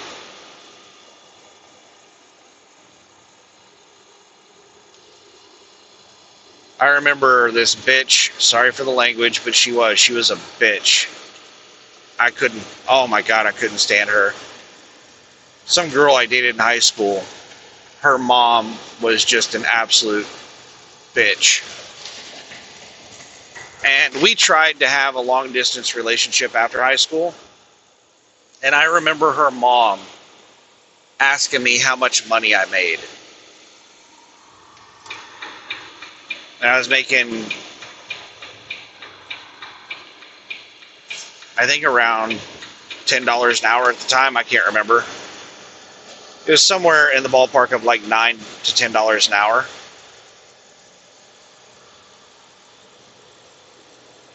And I thought that was a very inappropriate question.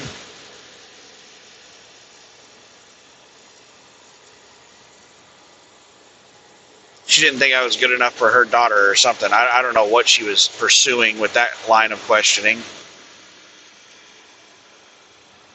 So I said, how much money do you make? She said $13 an hour. She's like 40 years old, 40, 50 years old.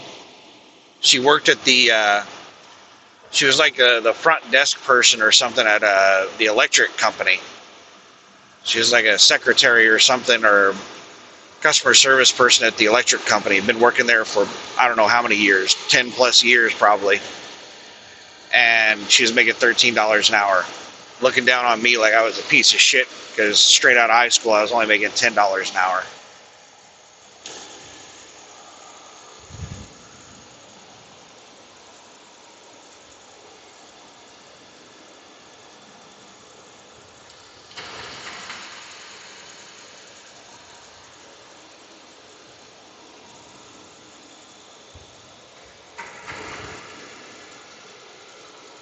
I was happy with $10 an hour. When I got up to where I was making $10 an hour, oh my goodness. I was still living on ramen most of the time. I kept my refrigerator stored with three main things.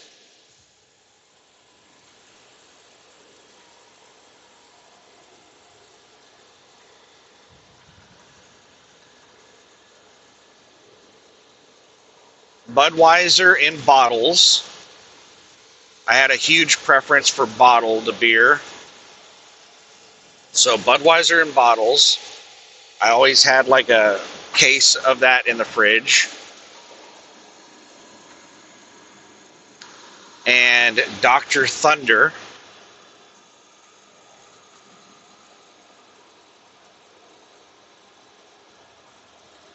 And the main thing I ate was ramen.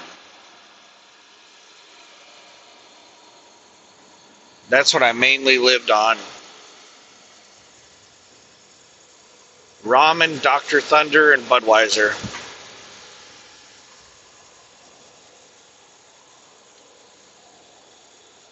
Almost all of my nutrients probably came from the beer.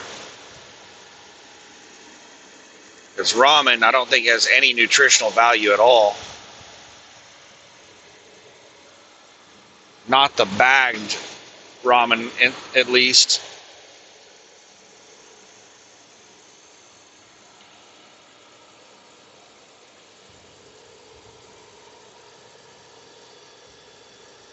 But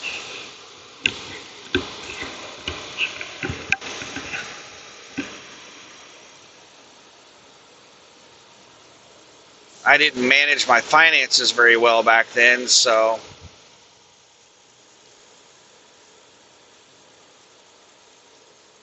I would be sitting there burnt out on eating ramen.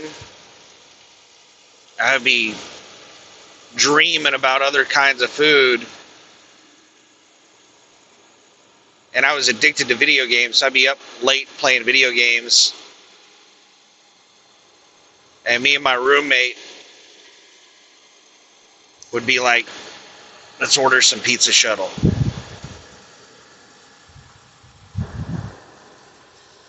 There was a pizza place that would deliver until, I don't know, like 2 or 4 a.m. I think they would deliver until like 4 a.m.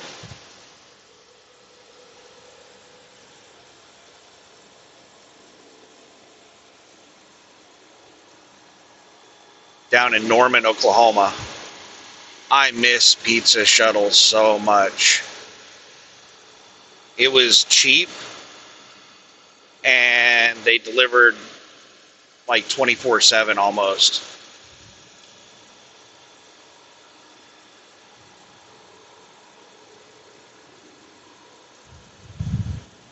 It was so good.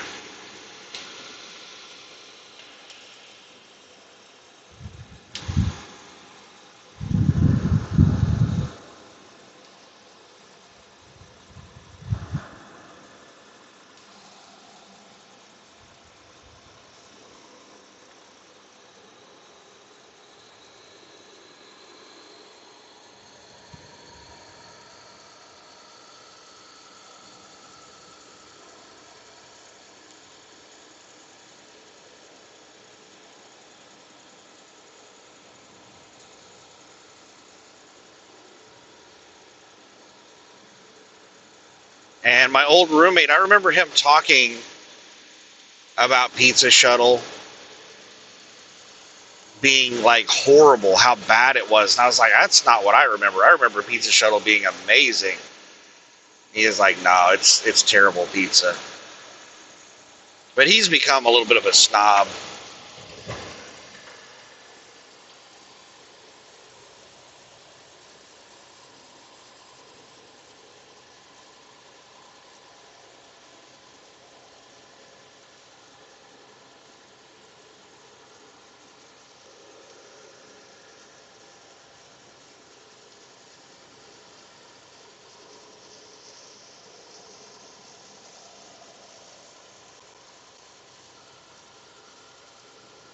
But gone are the days that I order pizza. I used to order pizza delivery all the time. But the prices for the pizza and the delivery have just gotten so crazy that the only pizza I eat these days is Walmart, like, what is it called? Market Side or Market Fresh Pizza. You can get a medium pizza for like $5. Just throw it in the oven for like 20 minutes. It's not great. It's mediocre pizza at best, but I'm not paying the crazy prices they're selling pizza for these days.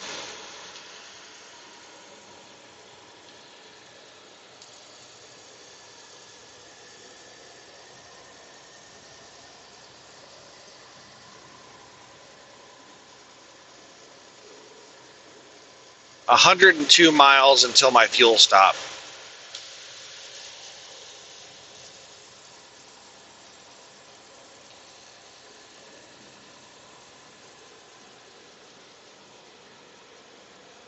From what I read on shower power at Pilot Flying J, is that if I hit the 1,000 gallons, then it activates shower power from that moment forward. Like, if I hit shower power tomorrow, then I'll have shower power for the rest of this month and all of next month.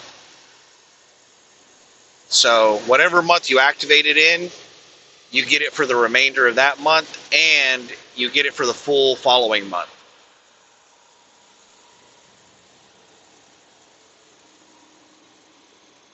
So that sounds pretty sweet. West Point city limit.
But that roommate is the one that introduced me to marinara sauce. Whenever we would order pizza shuttle, he would ask for extra marinara in a dip cup. I was like, what? And I tried it and I was like, oh my goodness, that is so good. So yeah, now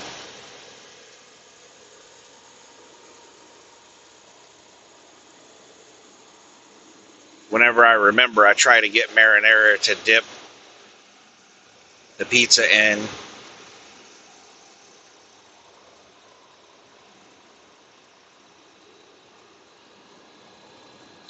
My mouth is watering. I'm getting so hungry thinking about all this shit.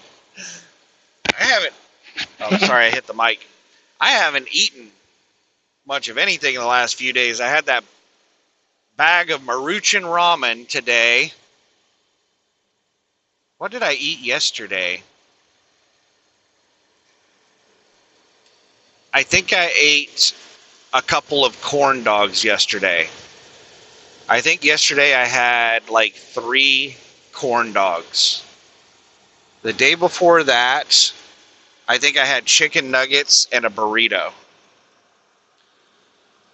These are all frozen food that I have in the truck with me. Just stuff that I put in the oven for 20 minutes to heat up. So I have a bag of bean and cheese burritos.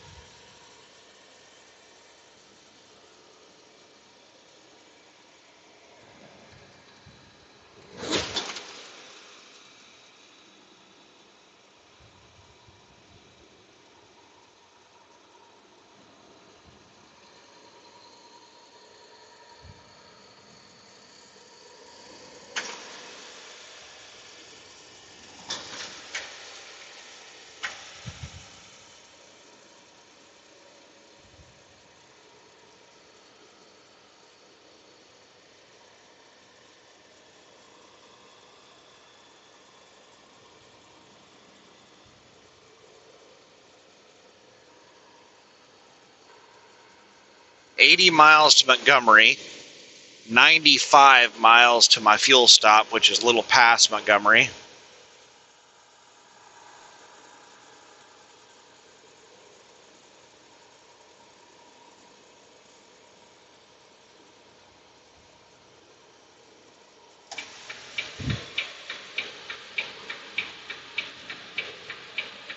I think I need to move my seat forward. I like to have my seat really far forward. Whoa, buddy, stay in your lane. Person just slammed on their brakes and then drifted over to the left side of their lane.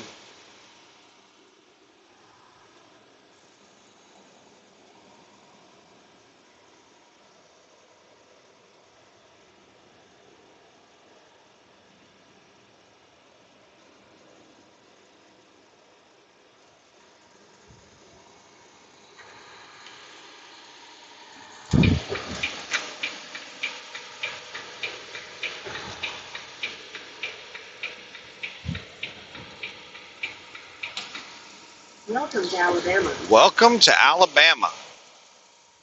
Roll Tide.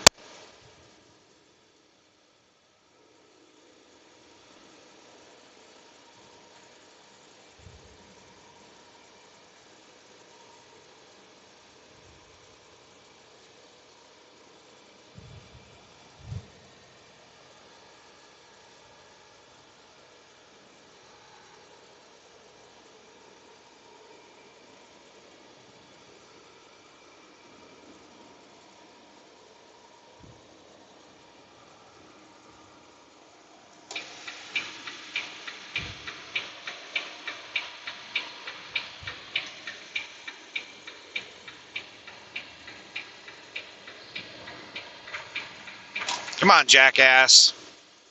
Stop loitering. I don't know why cars slow down whenever they get around trucks. They get alongside of us and just slow down.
What was the first decent paying job that I had? Let me try to remember.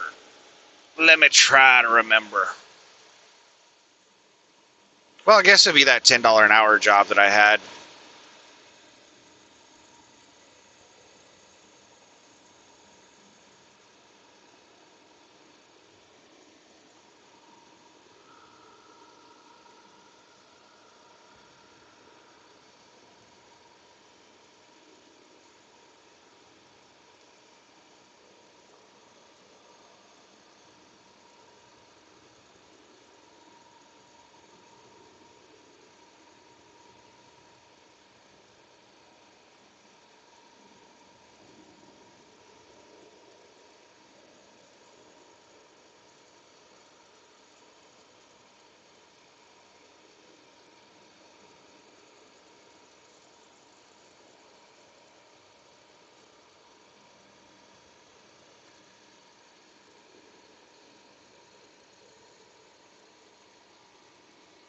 Entering Central Time Zone. We just now crossed into Central Time Zone. Let me see if my clock is accurate. 9:42 p.m., 8:42 p.m. So my phone has not updated yet.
Getting cold in here.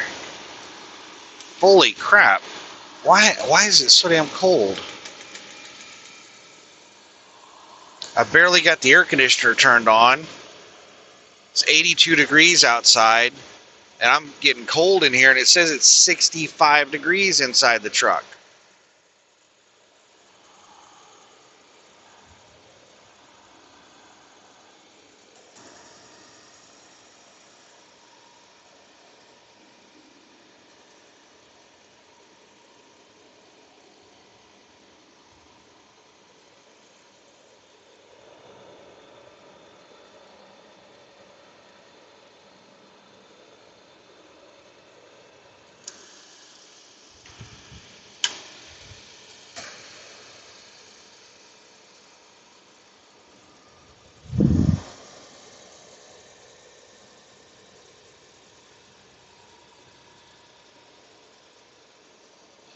I've got to get a DOT inspection done by, I think, July 12th.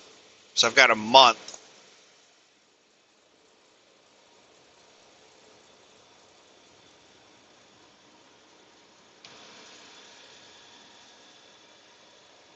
I'm not going to try to get home. I'm not going to request any home time until I get close to that time period.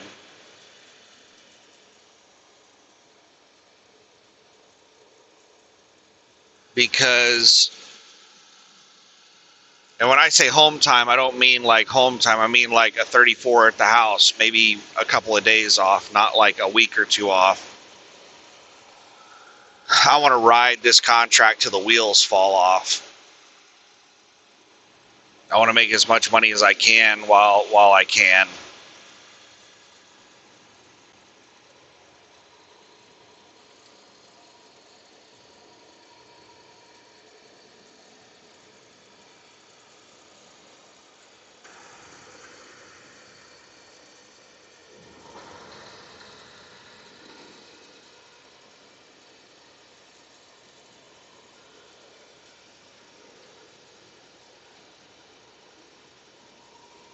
So when did I start on this contract? I'm trying to remember. I think I started in early to mid-May. It might have been somewhere around Keep left to stay on I-85 South. May 14th.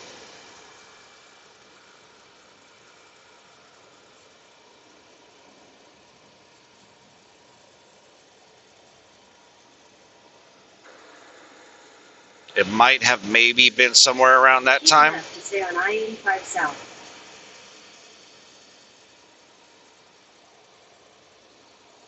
So we're approaching the 1 month mark. Continue on I-85 South for 67 miles. And the agent told me that this contract generally lasts somewhere around 2, maybe 3 months.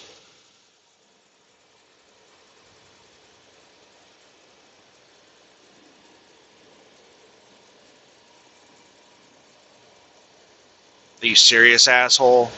Just gonna speed match me? Alright, now they're pulling away.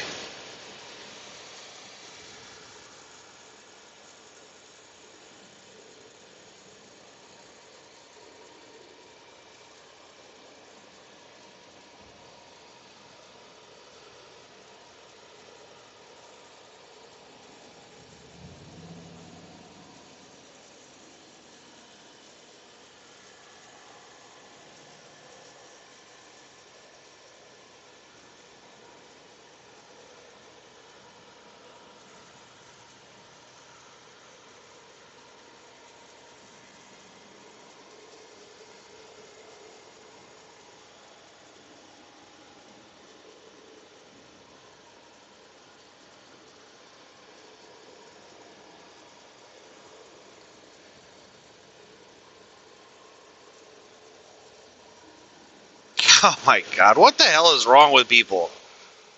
These 3 jackasses sped up to get in front of me, then they all just moved right over in front of me and they're riding nut to butt. Like, why do people drive like that? Why do they drive so close? They do not understand how dangerous that is.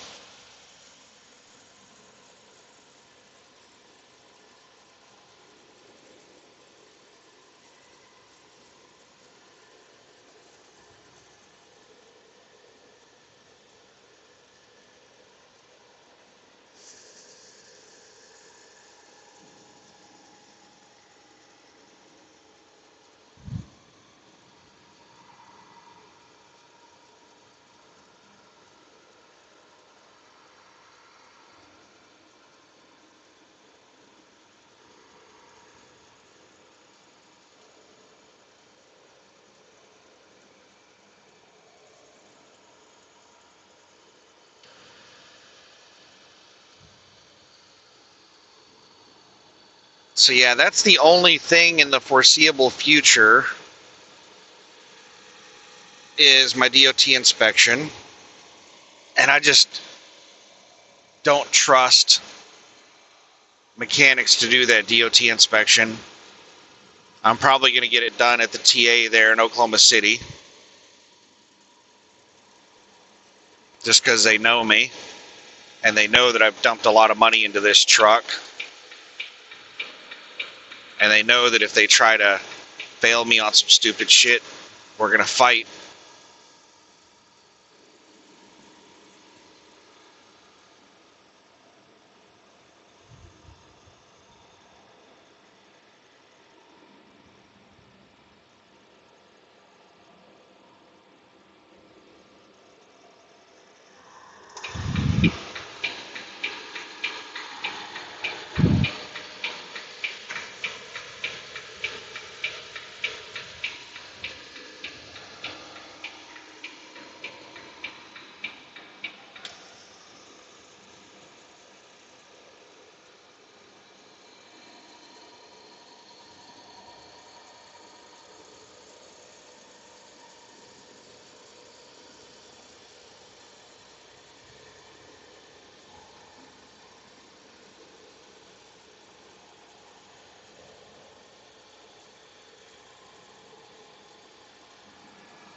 Driving past these football towns, these football states, Alabama, Auburn. I think I drove through Clemson earlier. Not sure. It's got me thinking about college football. It makes me want to play NCAA football.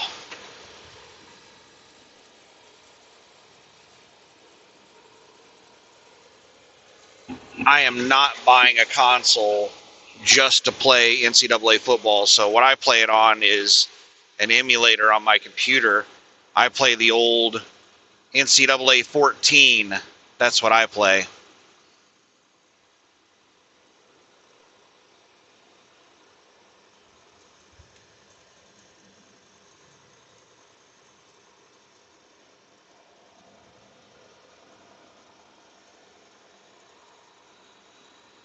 I've never played the new one. I was looking forward to the new one, coming out, of them making the game again, but then I found out that it was exclusive to only the latest generation console, and it was just, I also heard it wasn't very good.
Yeah, I think that's what I'm going to do.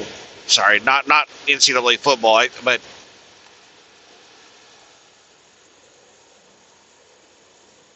I'm trying to think what I'm going to do at the end of this drive shift. I need to restock groceries. And if I'm going to be going to Walmart restocking groceries, then I need to eat up some of the crap I got in the truck.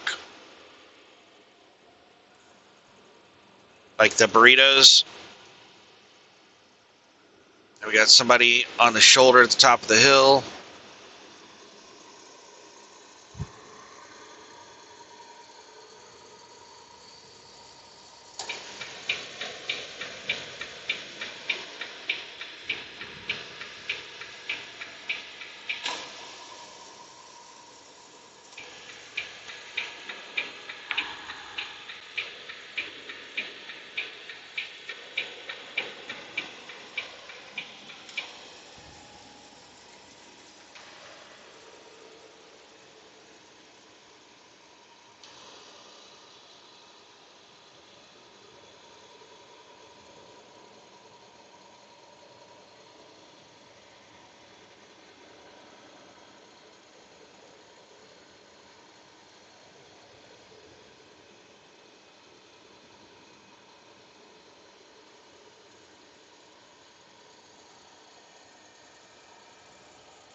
So yeah, I think I might have burritos and corn dogs for dinner.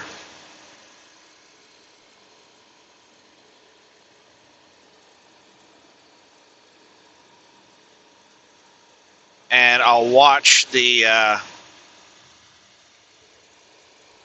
World Cup opening game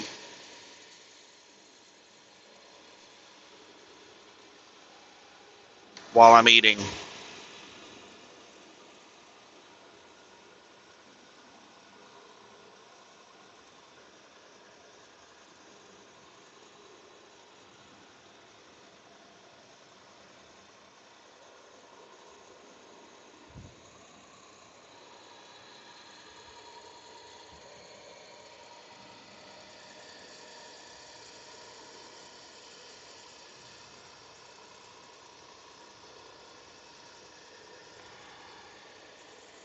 While I'm taking my 30-minute break at the fuel island, I'll have to figure out a stopping point.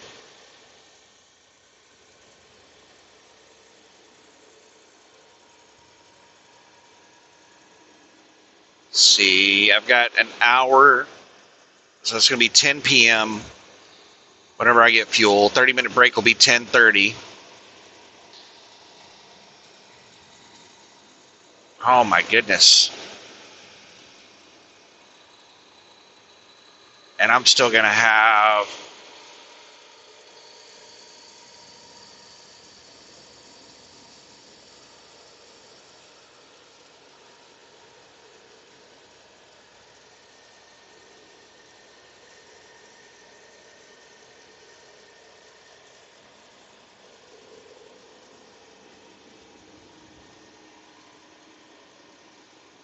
quite a bit of driving to do. There are all of those mom and pop truck stops, like Anna's truck stop, just north of Mobile. I don't know if I want to stop that early. I really like stopping there. She has really good food. She's an absolute sweetheart. There's pretty much always parking available there all night long. The internet, the cellular signal is amazing. There's like 3 cell towers within a mile of that place. You can see them from the parking lot. There's 3 enormous cell towers just south of those truck stops.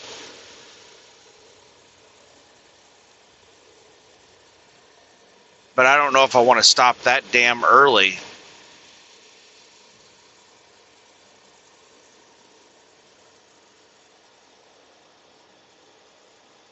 Well, I know I don't want to stop that early because I think it's only like an hour, maybe an hour and a half south of Montgomery. I don't want to be stopping when I still got like 3 or 4 hours left that I can drive.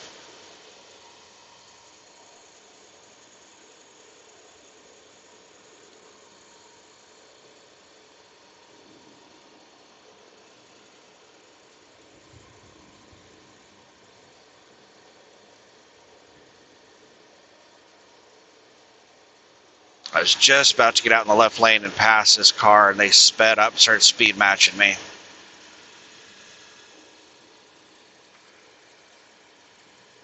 And now they're getting over in the left lane. Like, I don't know what the hell's going on with this car. Do they just not understand how shit works? They're going to move over in the left lane so that I can pass them in the right lane. All right.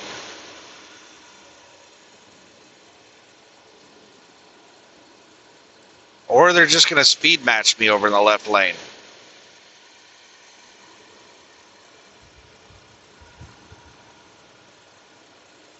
They just tossed a cigarette out the window.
I don't know. I might stop way short. I like driving at night. So if I stop short, that's more daytime driving I have to do.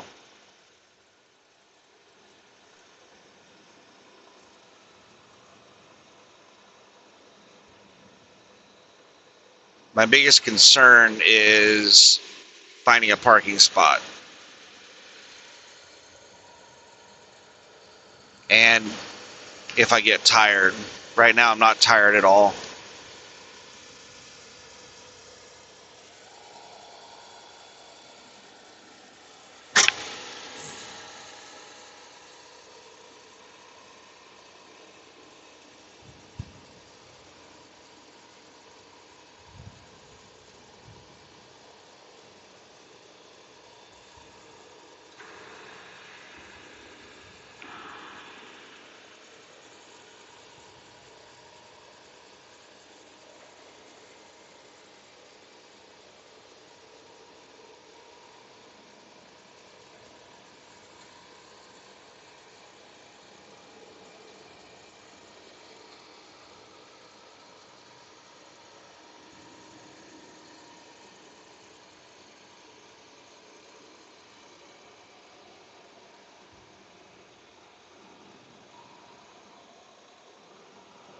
Why in the hell do people keep speed matching me when they pass me?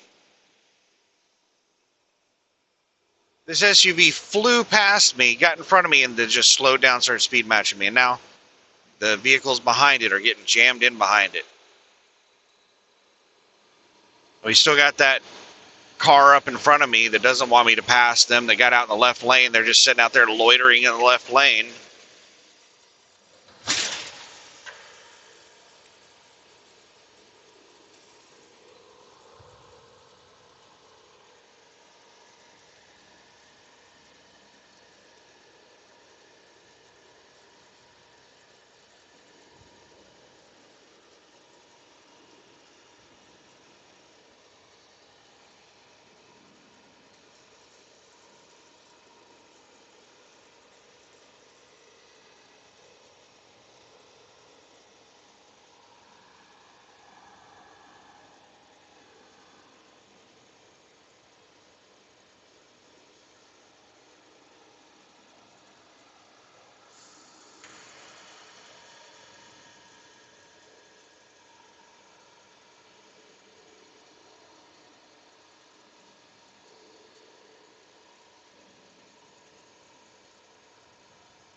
55 miles until the fuel stop.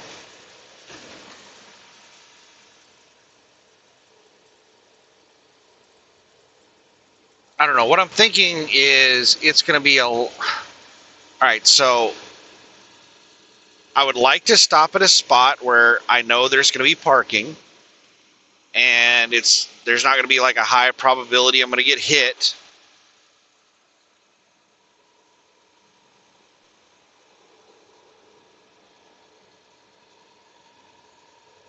I would like to stop at a spot that has good internet, because it really sucks to park somewhere that I can't trip plan or do anything because my cellular signal is so bad.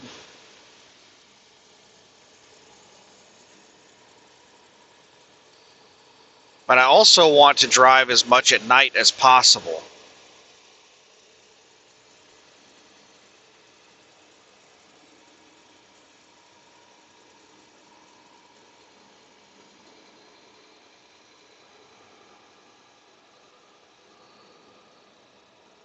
To avoid daytime driving.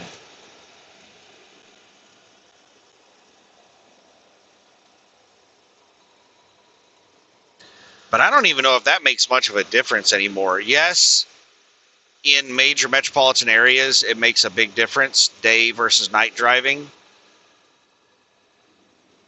But in general, there's a lot of traffic on the interstate at all hours of day and night.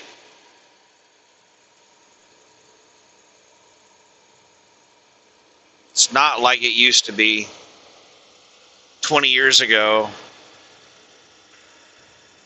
where at night you were by yourself on the road.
Ah, sweet. This four-wheeler is not loitering.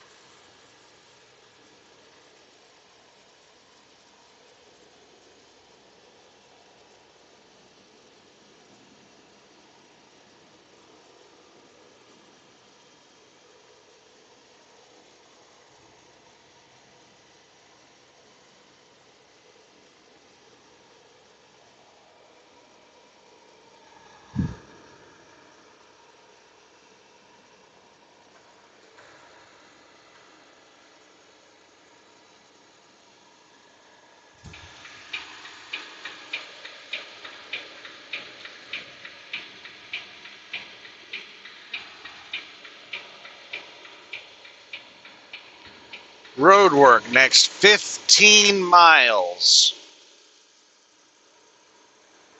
Really? Is there really road work, Alabama? Because I've driven through a lot of the construction areas in Alabama, and two things I've noticed about Alabama. Number one, they overmark construction areas, so there'll be like 50 feet of construction, but you'll have like 15 miles of road marked as construction.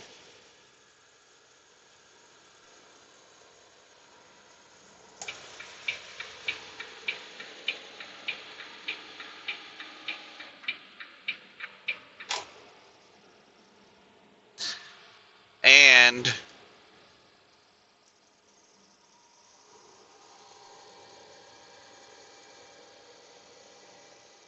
they abuse construction speed limits.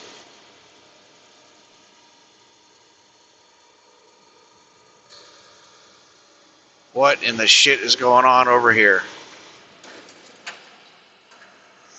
Got something on the shoulder.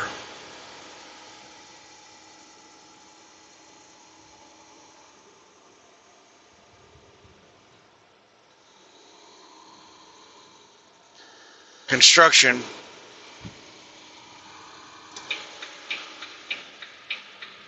They were way off the right side of the shoulder.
Got a bunch of four-wheelers behind me.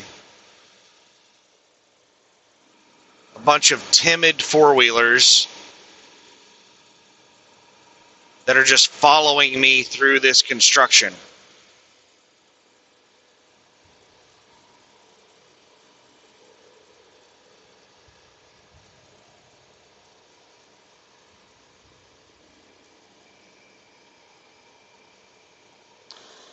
And now one of the jackasses is getting alongside me.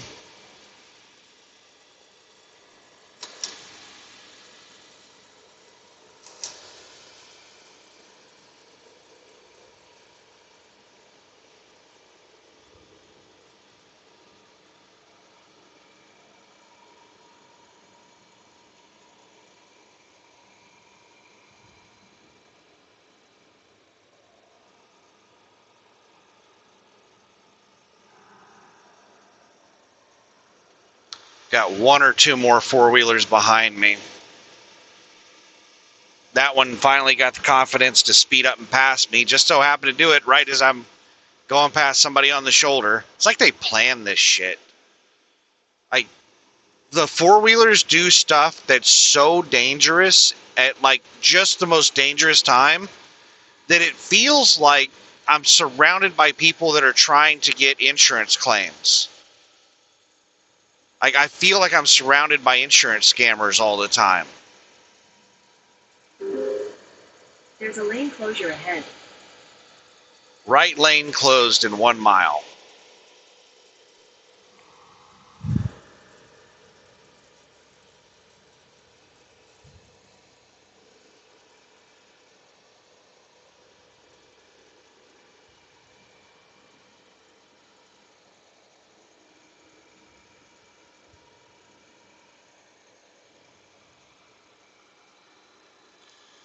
Right lane closed in half a mile.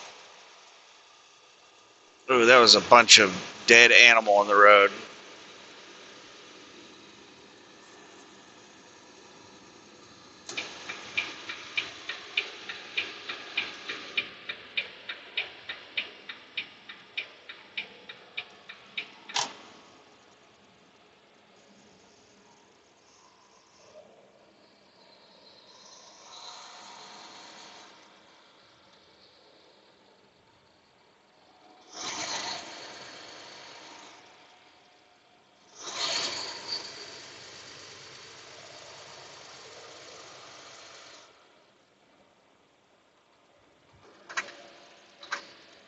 Whoa, buddy. Whoa, buddy.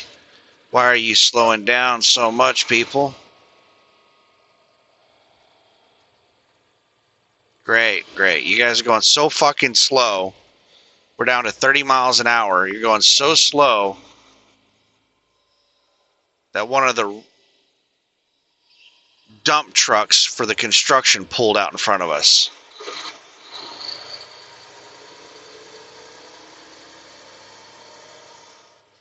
If they wanted us going 20 miles an hour, the speed limit would be 20, not 60.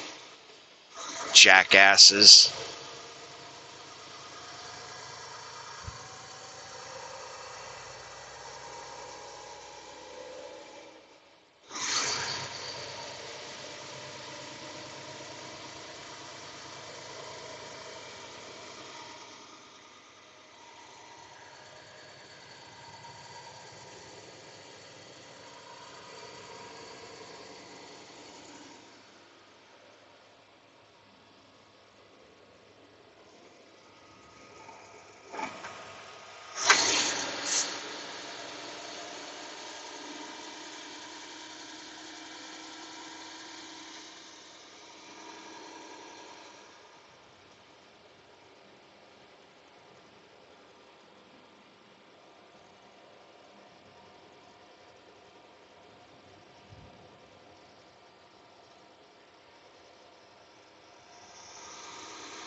Ah.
38 miles until the fuel stop.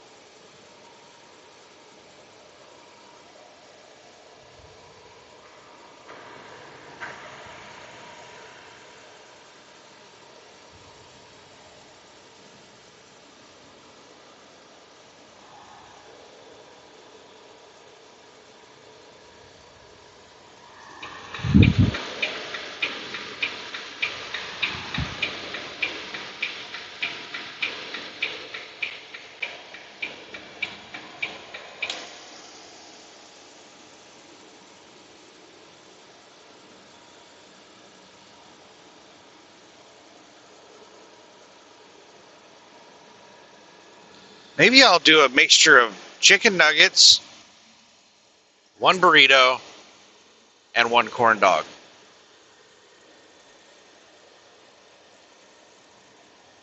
Just get a little variety platter.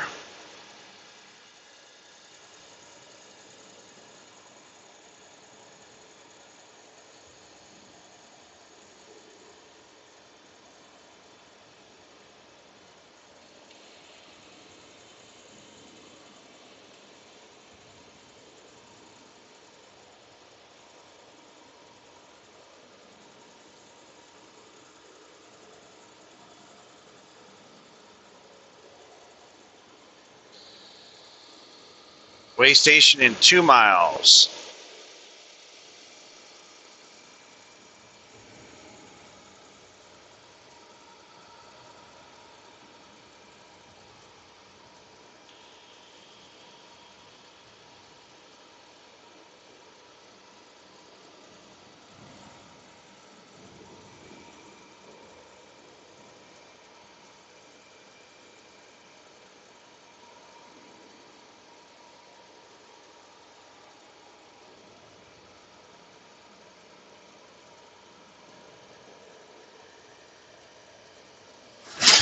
Ugh. 1 mile.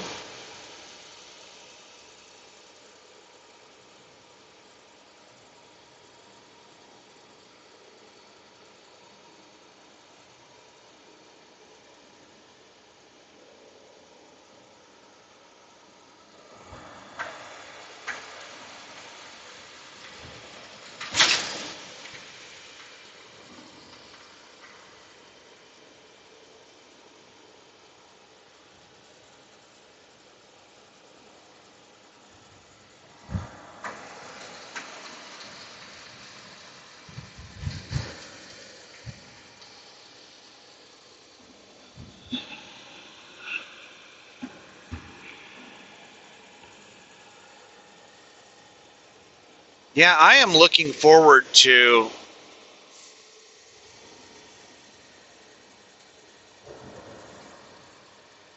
finishing this contract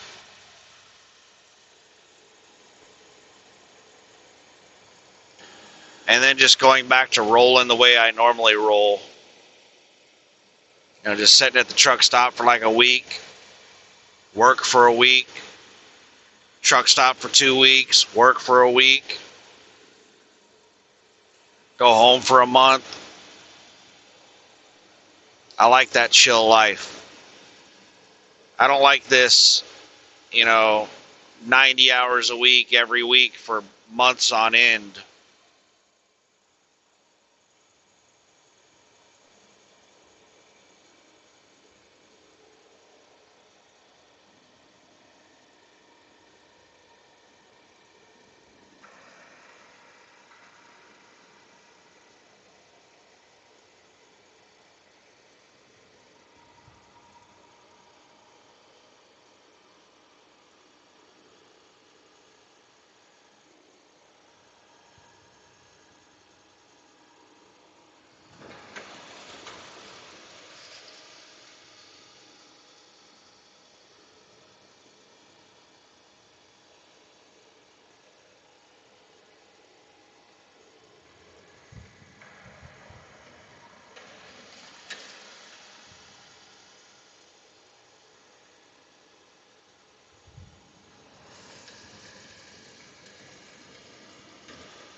Come on, car, don't just sit there speed matching me.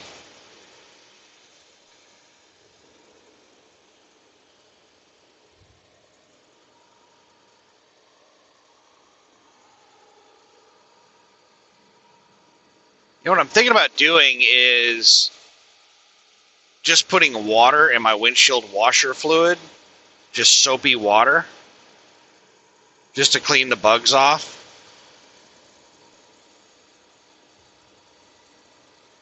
But I'll have to remember to use it all before the temperatures start dropping.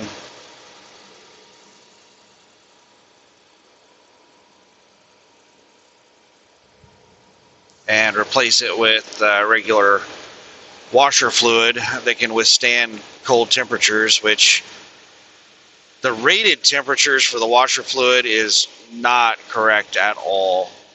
I bought washer fluid that was supposedly good to like -30 Fahrenheit or something crazy like that, and it was freezing up at like 5 degrees Fahrenheit.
Got a vehicle in front of me that doesn't have any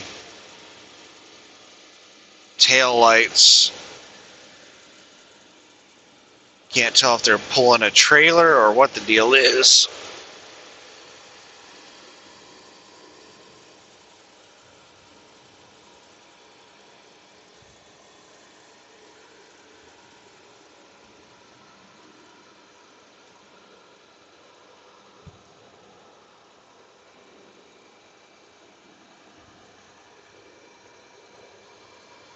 Great, great, great.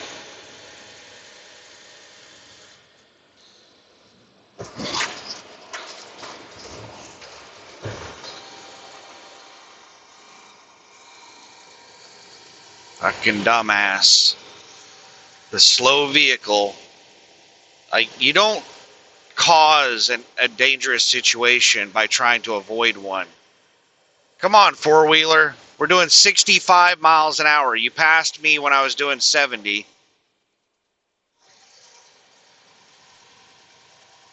And now this damn car is sitting here doing 60 miles an hour. It just passed me doing 75.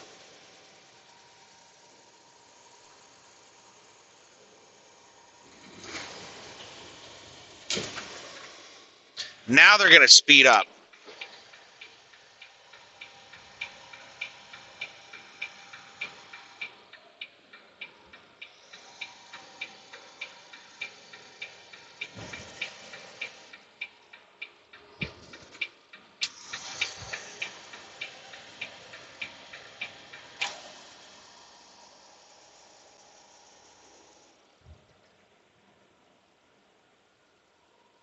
Come on, dumbass.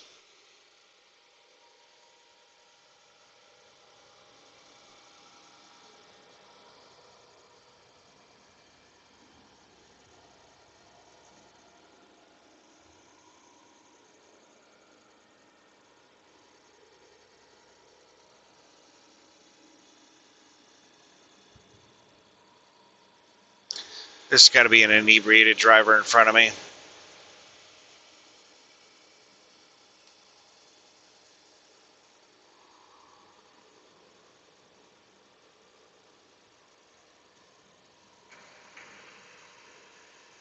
Oh, yeah. They're inebriated.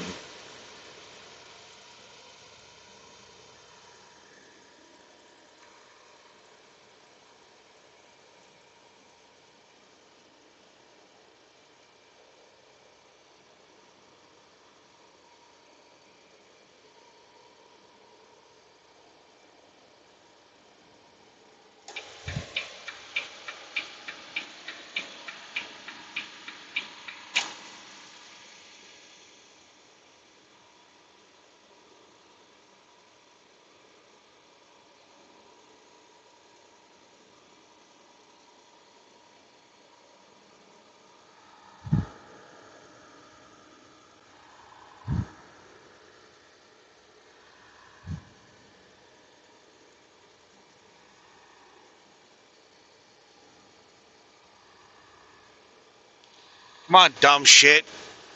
Don't just sit there at the back of my fucking trailer. All right, the inebriated driver is exiting.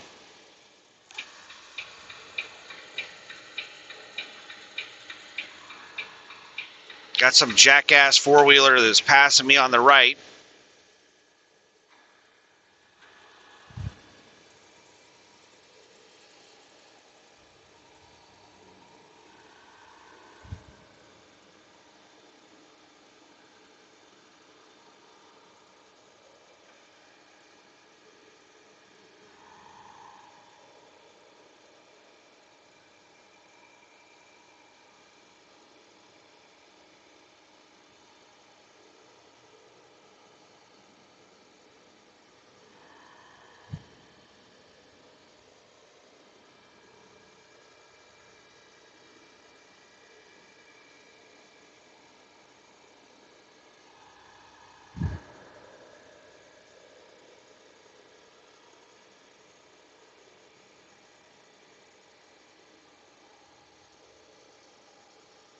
I don't like this lane. It's tilted way to the left.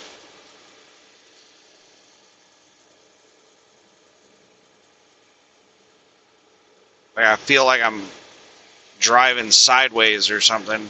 There's so much angle in this lane.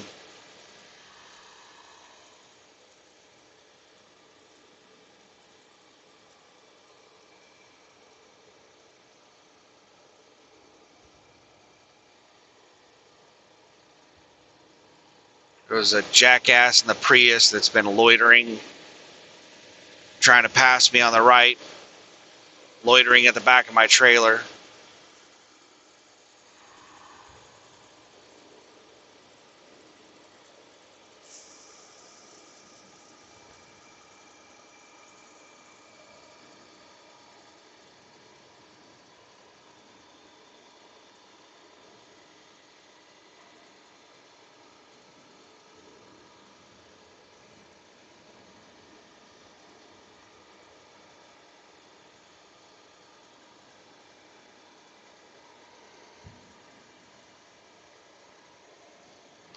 Jesus, man. Why do I always have people with high beams just sitting on my left side?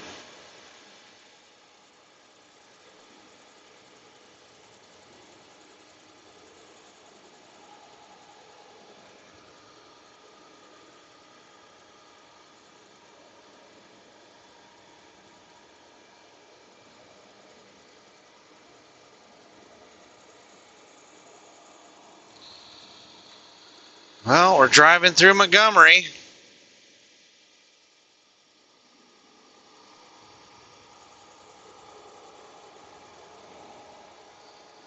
And the level of dumbass has increased dramatically.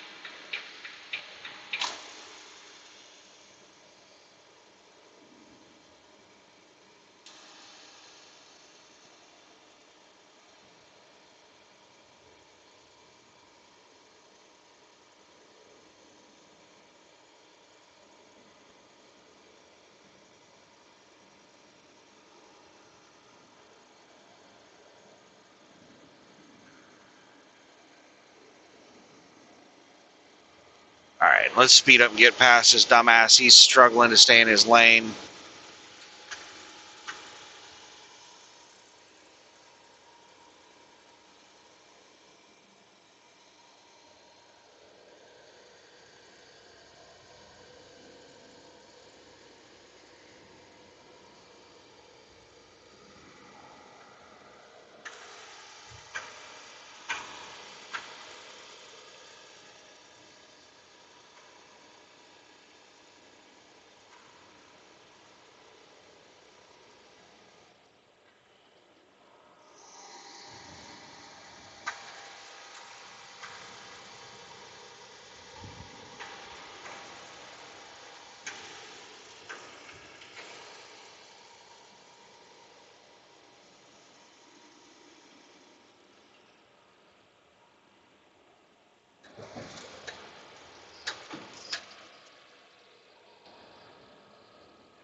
In 2 miles, use the left 2 lanes to take exit O for I-65 south toward Mobile.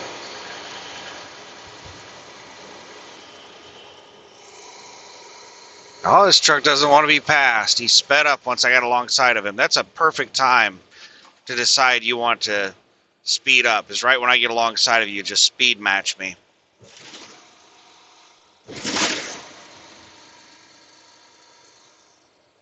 And why is this slow fucker in the left lane?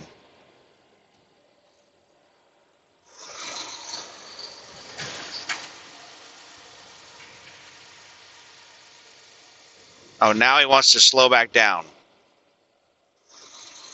He just sped up to block me and then slowed back down. I fucking hate people.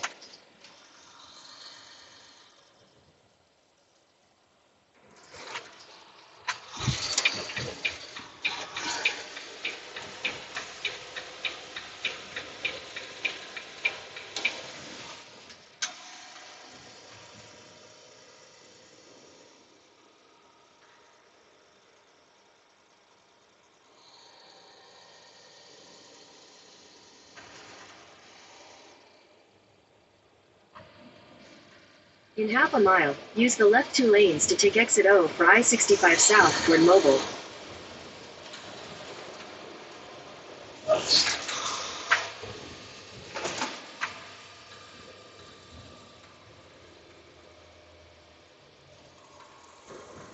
Come on, man. What the fuck?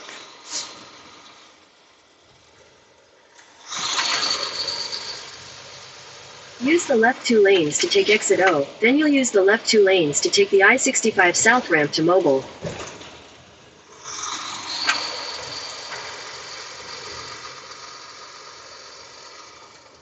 These people slowed down for this turn like a mile before we got to the damn turn. Use the left 2 lanes to take the I-65 south ramp.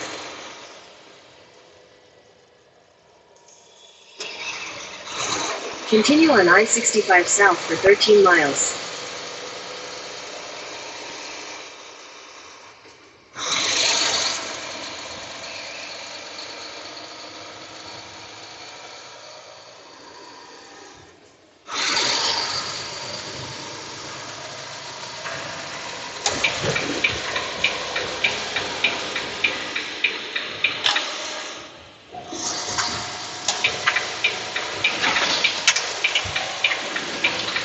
This jackass in front of me is getting on my damn nerves. He is just trying really hard to block me from passing.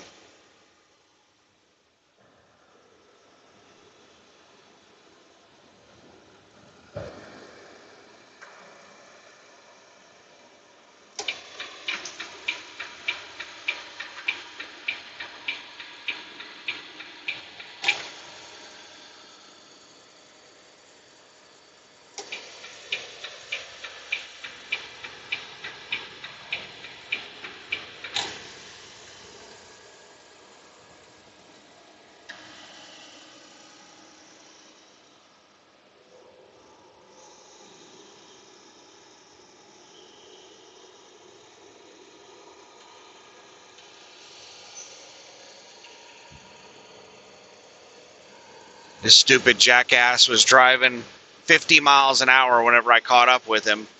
Now he's speeding to try to stay in front of me.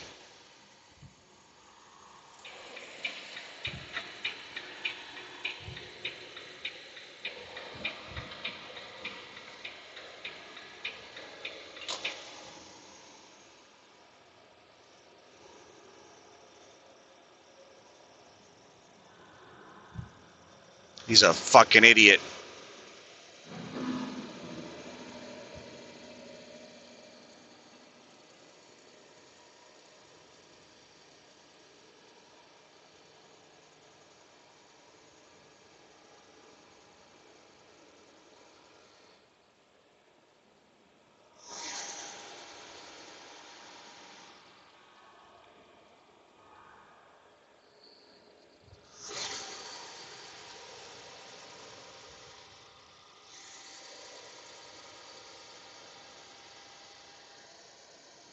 Sorry for the language.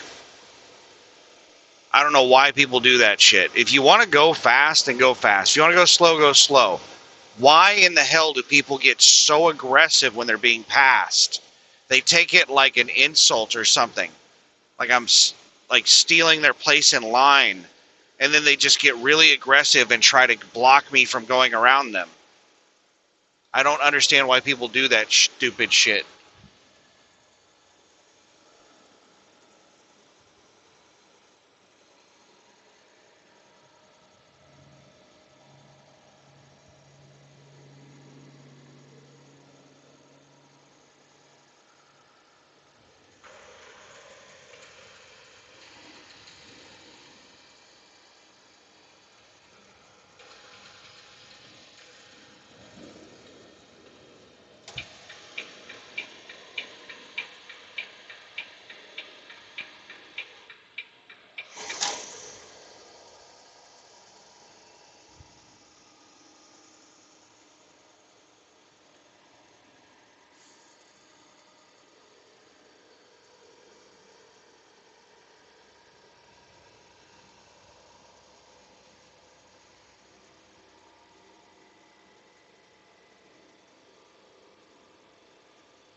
I have 7.7, 8 miles until the fuel stop.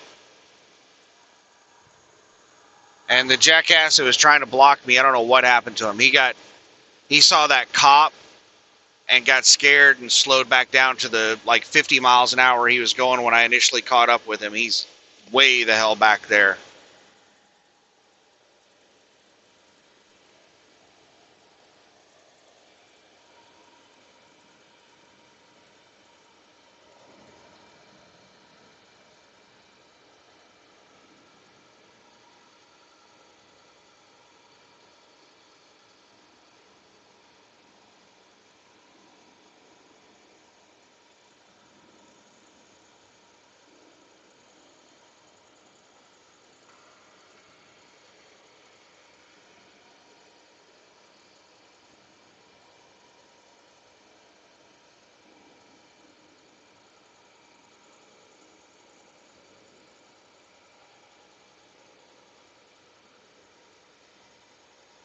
Yeah, I just don't understand people.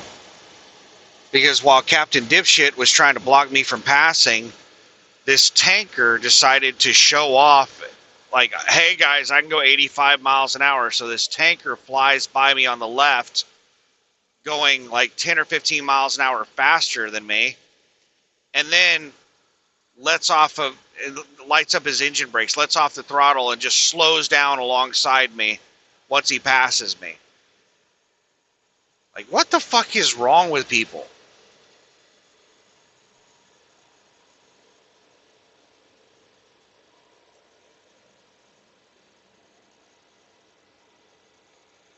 People treat the road like a line. Like, there's some people that just have the mentality that you're cutting in front of them, and they get really, really angry.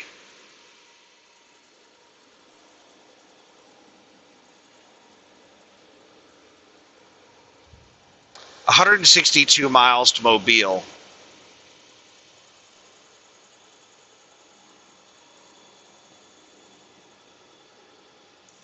That's not too bad. That's another like 2 hours, maybe 2.5 hours.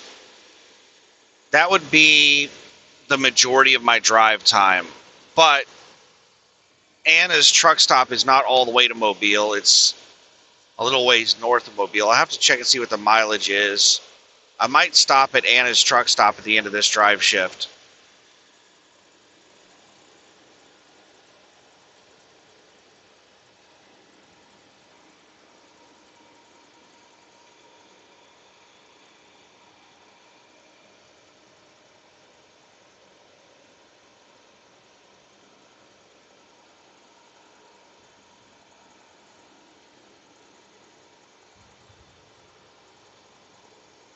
I wish they would just have me going back and forth between Texarkana and Morrison. That is my favorite route.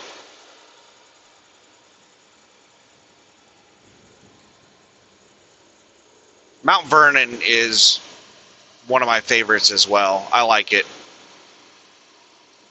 If Mount Vernon had an awesome mom and pop truck stop like Morrison had, that had like cheap, good food, it would probably be my favorite.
In 2 miles, take exit 158 toward US 31, Walla. 10 p.m.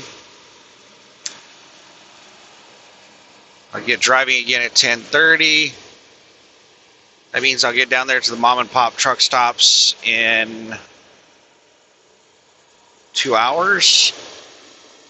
It's not going to be that far. Probably be more like an hour and a half. So it'd be around midnight. God, I don't want to end that early.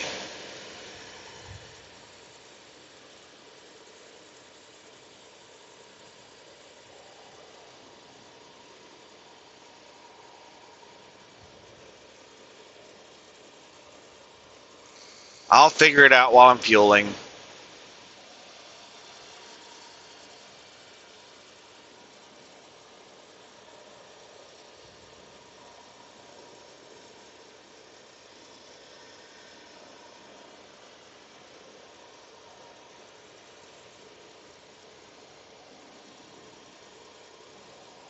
In half a mile, take exit 158 toward US 31 in Guala.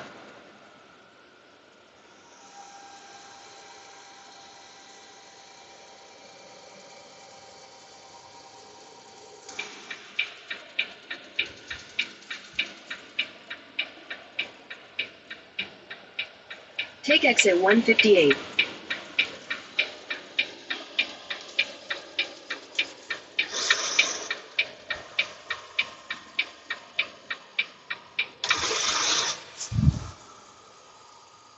Is this person seriously parked right there at the turn? At the next stop sign, turn right. They're parked a little ways back. At the stop sign, turn right onto Tyson Road. Then you will arrive at your destination.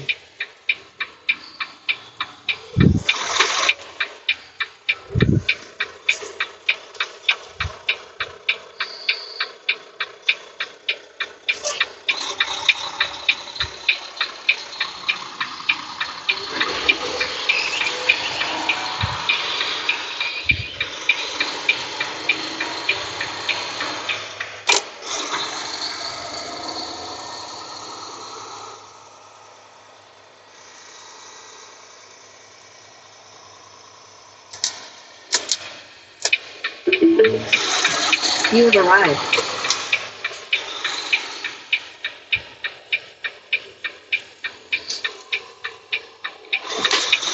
What? Oh my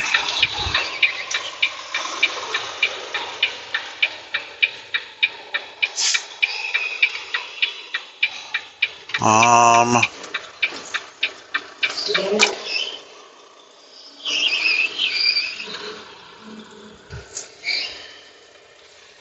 We just got people loitering at the fuel island. Alright, looks like we... Nope, that is not an open pump.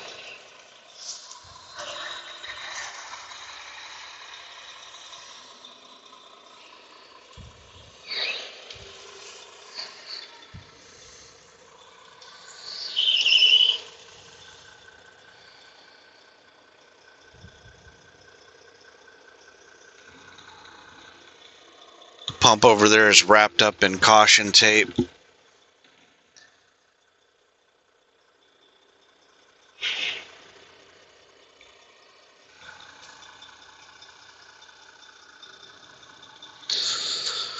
Nobody's fueling. Everybody's just fucking hanging out at the fuel island.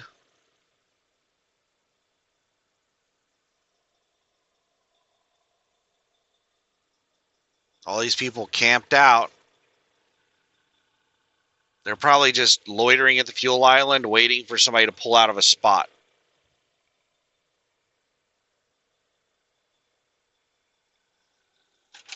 All right, let's park the truck. And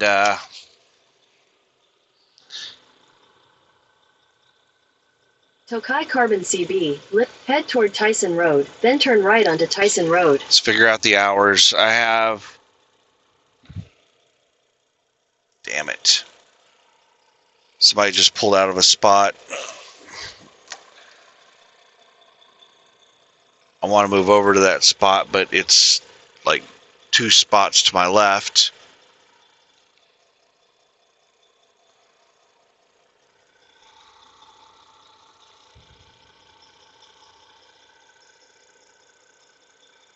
Oh, sweet. This one's pulling out. All right, I can get this one. What the fuck?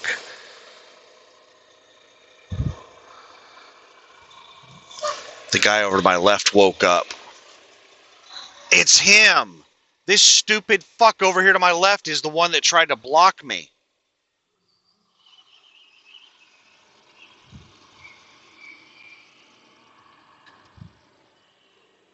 This is the jackass that sped up and tried to block me.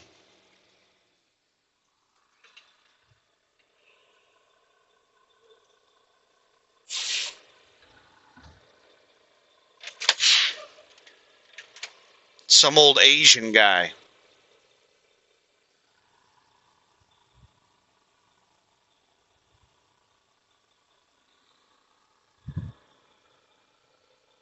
$382 miles, and I have 5 hours and 22 minutes.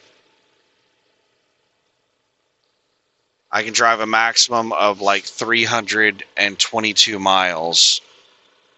And it's 382 miles.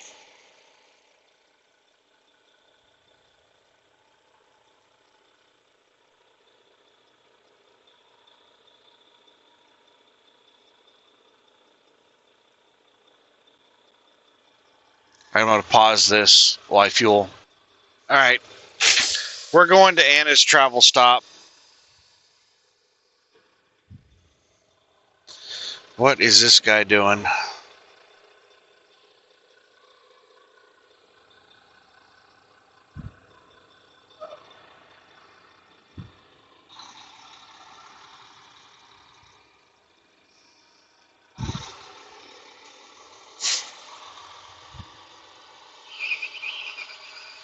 I think this person is trying to park at the end of a row.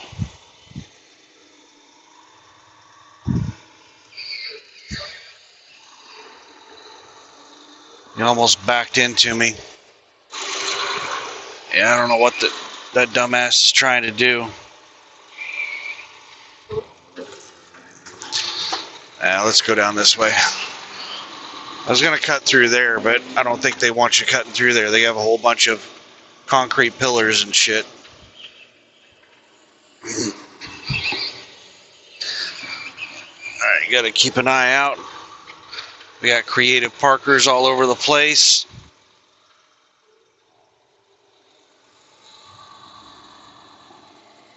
I did not finish my 30-minute break.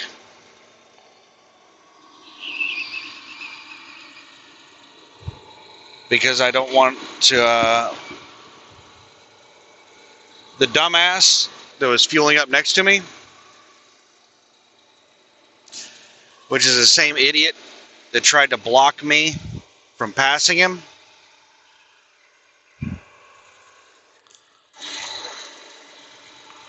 Turn right onto Tyson Road. Then you'll turn right onto the I-65 South ramp to Mobile. I wonder if there is another exit somewhere.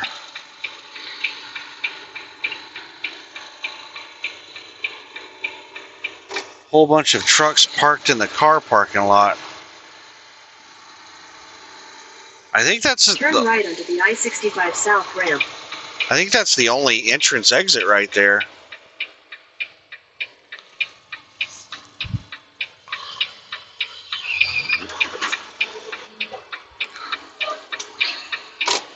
Continue on I-65 South for 88 miles.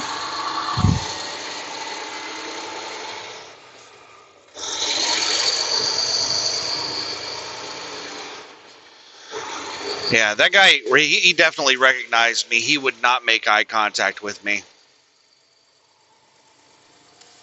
I tried to stand next to him, make eye contact, get him to say something.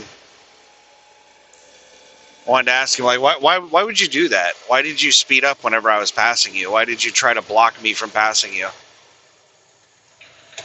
But he knew what he did, and he's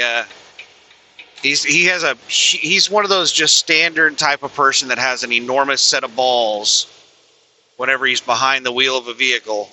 But as soon as he gets out from behind the wheel of that vehicle, he's a little bitch.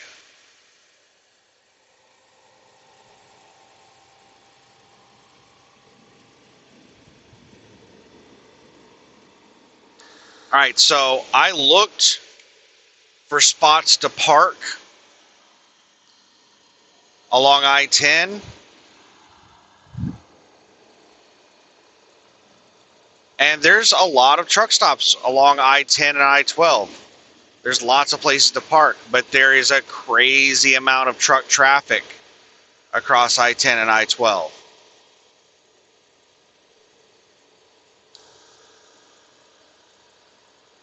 And I don't want to be rolling in there.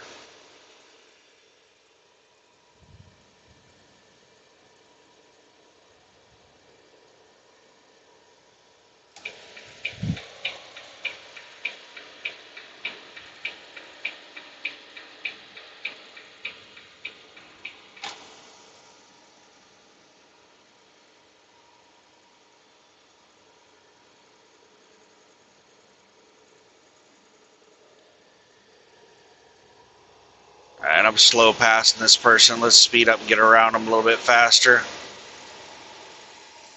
They look like an oversized load, but they're not flagged oversized.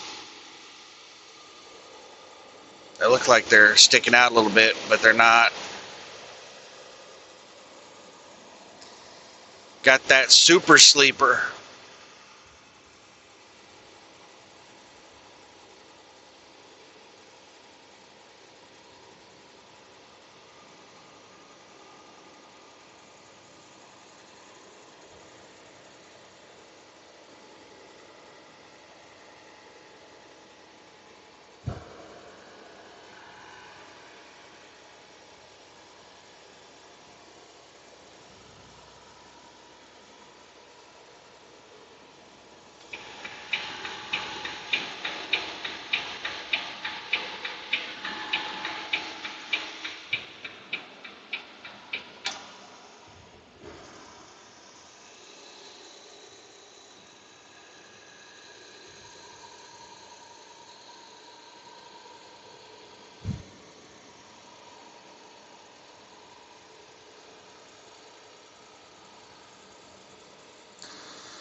So yeah, I looked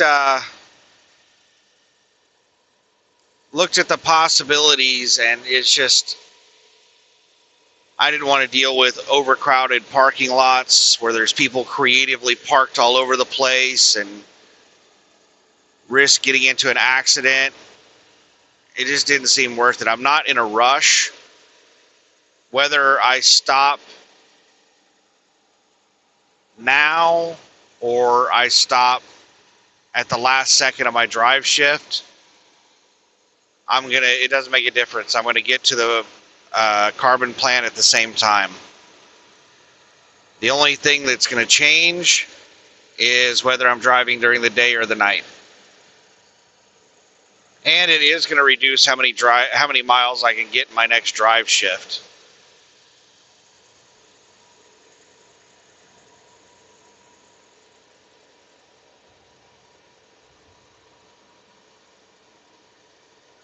So yeah, I would love to have been able to make it all the way to Addis.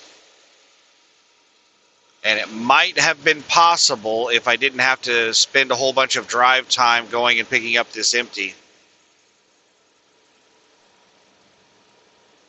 It definitely would have been possible if the place would have had an empty last night. Because I was going to grab the empty and then I was going to start heading back in this direction. I would have put probably a couple of hours in this direction. I would have easily been able to make it to Addis in this drive shift.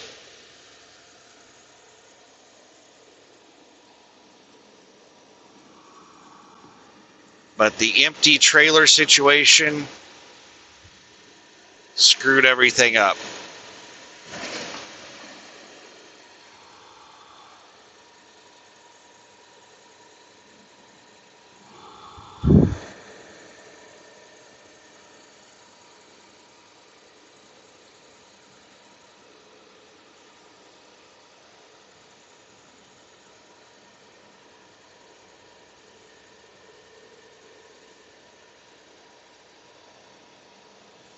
So right now, I just want to go somewhere where I know I'm not going to have to deal with parking.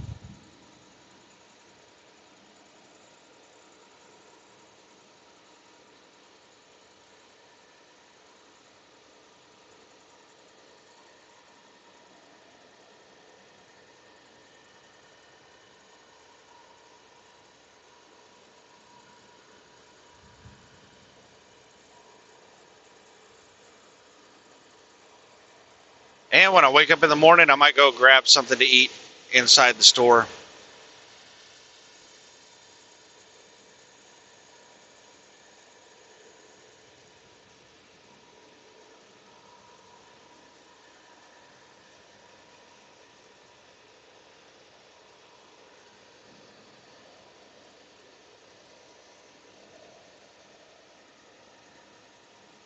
I don't know what the deal with the Pilot Flying J app is. It takes forever for the stuff to update on there.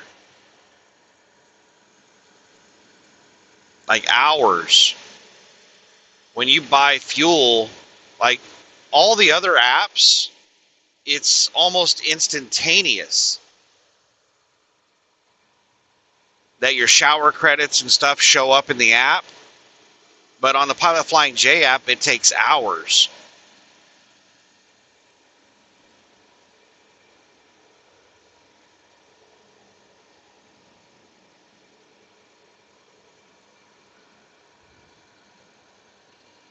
And the app doesn't show anything on there about shower power or anything like that. It's just, I'm guessing that once you cross the threshold, it just says you have it.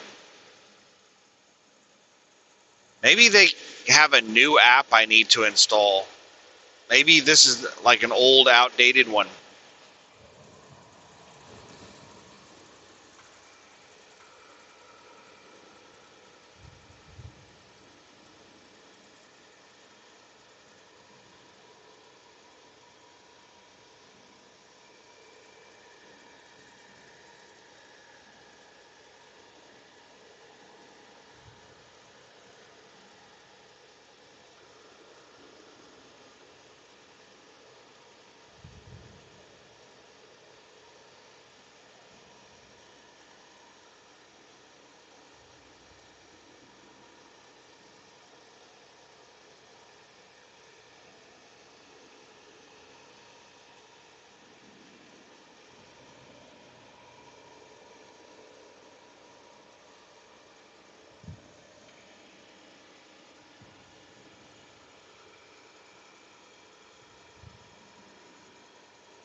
Fuck, man. Holy shit. I got over next to the fog line trying to give this RV room, and there is a nasty lip right there on the fog line. It grabbed a hold of my steer tire and pulled the whole fucking truck over the shoulder.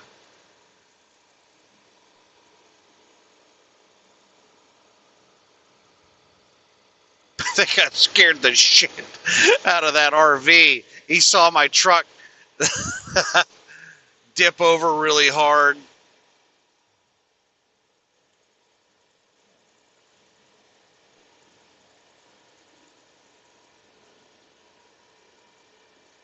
Like, why would they design roads like that?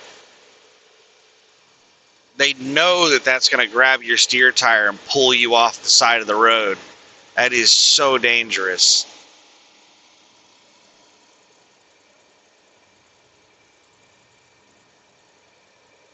It's just some asshole being cheap with pavement. They're like, well, we don't need to repave the shoulder. The shoulder's good enough. We can just repave the roadway. Yeah, we're going to have this 4-inch height difference between the road and the shoulder. People will figure it out.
I'm not really wanting to even arrive at Addis at 4 p.m., to be honest.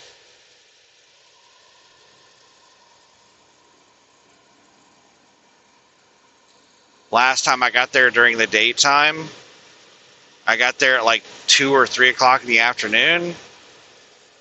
Might have been 1. I forgot what exact time. I got there sometime between like noon and 4. And there were just tons of people waiting on trailers.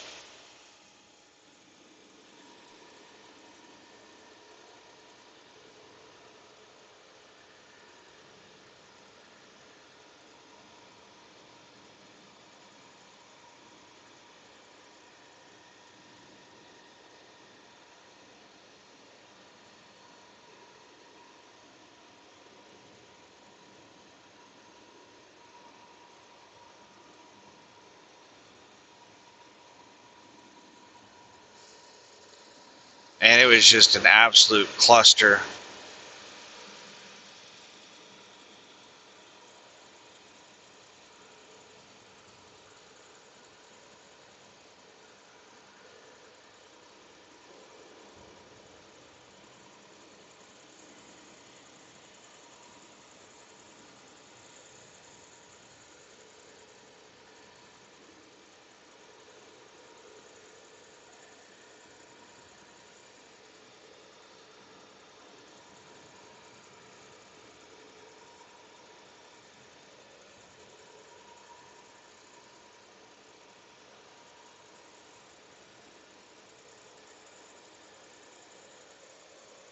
All right, let's check the news.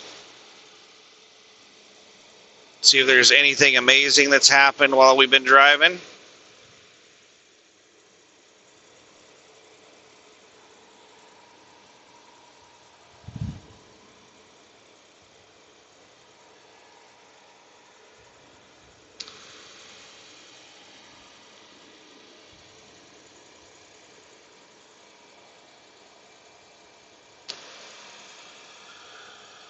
So Trump reveals that Iran called him with one request as U.S. strikes Iran again.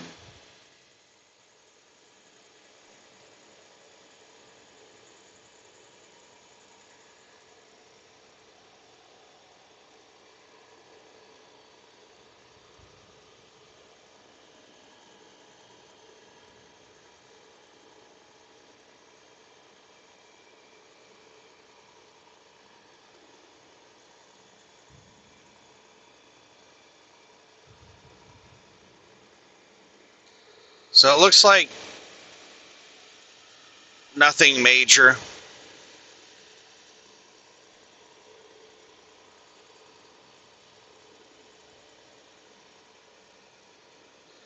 They arrested someone committing fraud with one of the government, like, charity programs or something, some social program. Somebody was committing fraud. Our social programs are full of fraud.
So I've only got 67 miles to make decisions. The trick to watching the World Cup game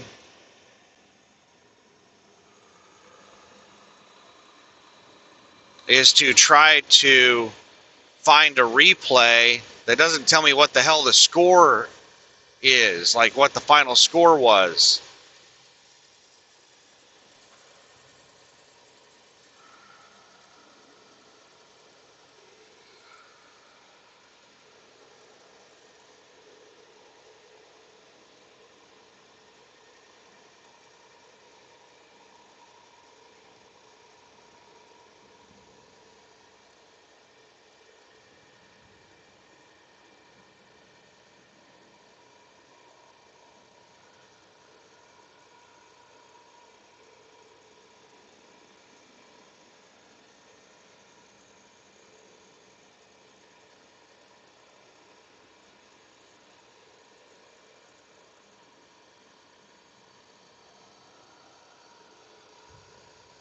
Oh, this is good. I'm starting to yawn. You would think, like, why in the hell are you tired? You've only been driving for like 6 hours.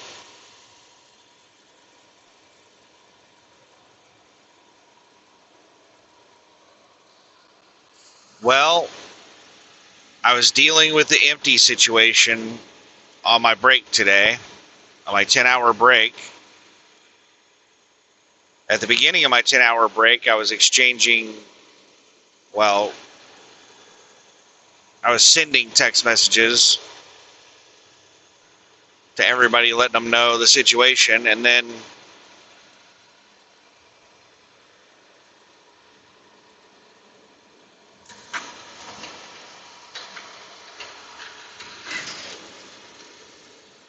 after only sleeping for probably 3 or 4 hours,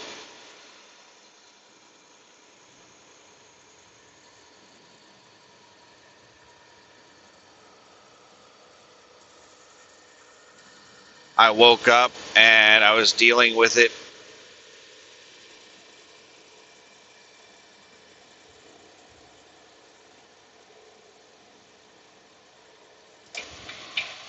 Again,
see, I gotta figure out what I'm gonna eat.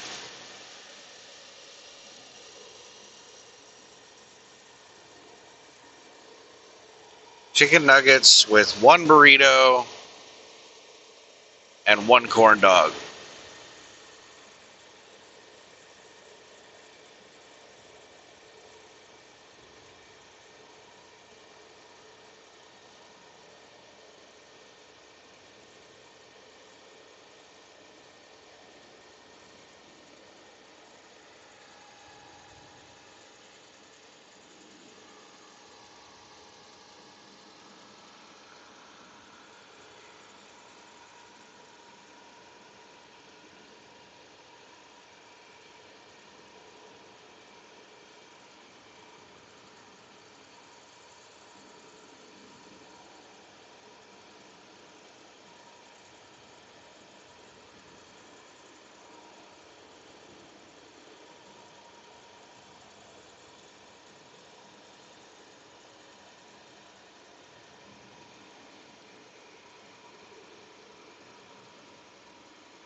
You know what's weird is I always thought that the country that hosted the World Cup played in the very first game of the World Cup.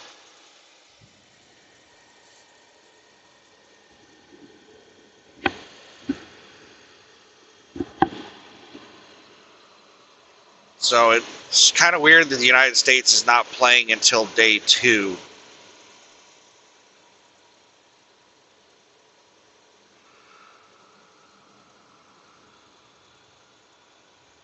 But I'm not really big into football. I don't really know much of anything about FIFA or the World Cup or any of that stuff. I don't even know what the hell FIFA stands for.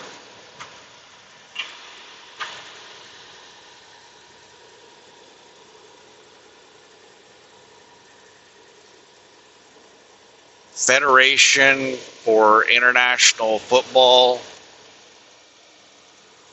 I don't know. I'm just guessing.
So, if I had to quit trucking and find a new job, what would I want to do? What would I want to do?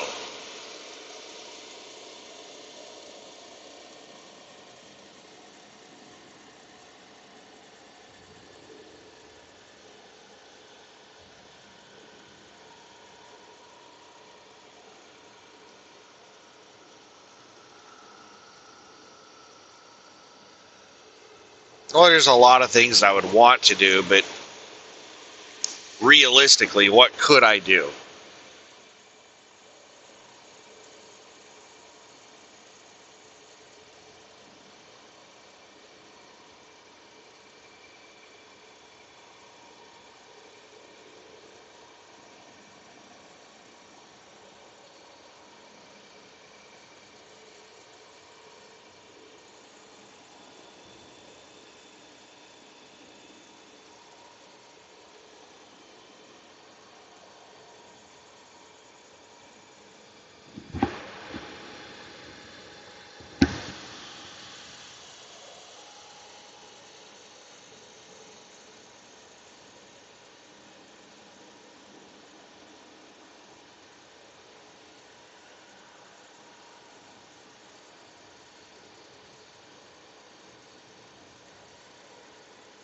Something that sounds really fun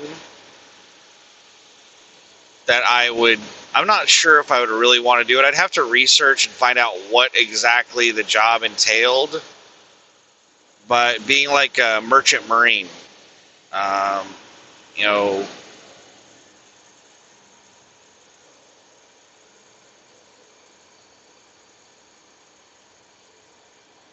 working on a boat.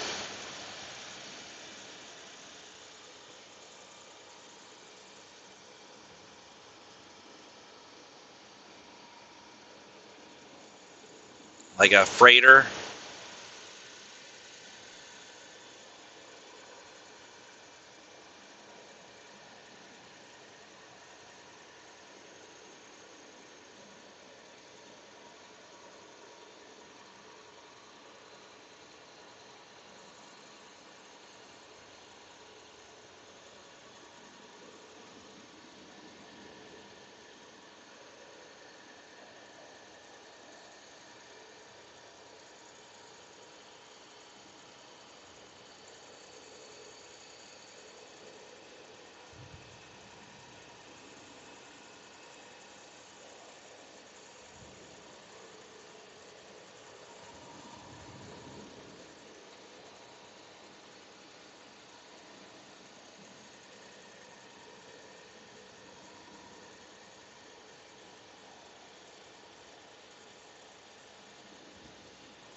All right, what do we got going on up here? Is this somebody on the shoulder? It's hard for me to.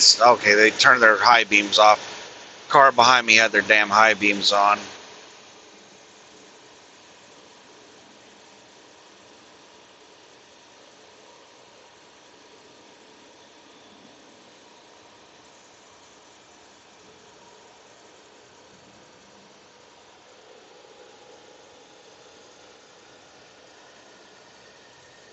Lane closure daily. Expect delays.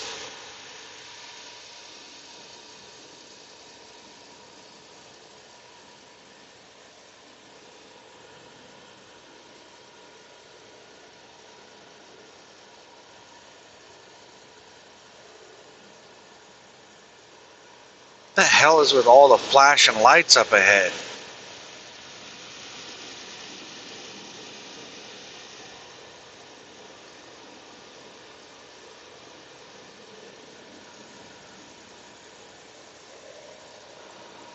Four-wheelers behind me just keep getting closer and closer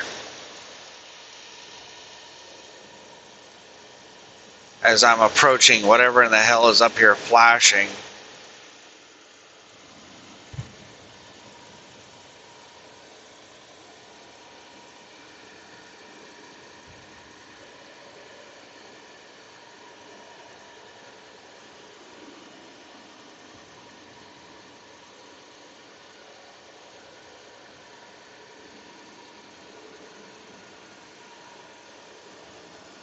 It's like whatever it is driving down the road.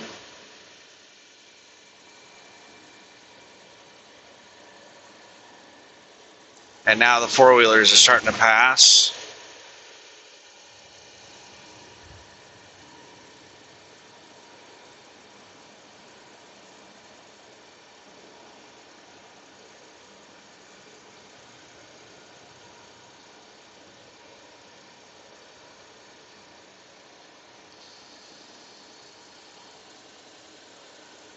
Come on, four-wheeler.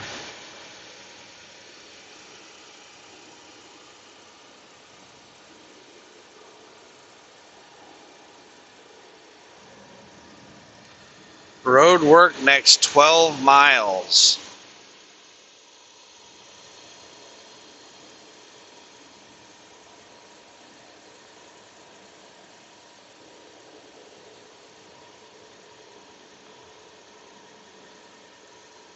And this person driving with their four-ways on is passing another vehicle right now.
Well, I don't know what the fuck happened. I flew up on KLLM really fast, and now that I'm alongside them, they're almost speed matching me, so I'm speeding up to get around them.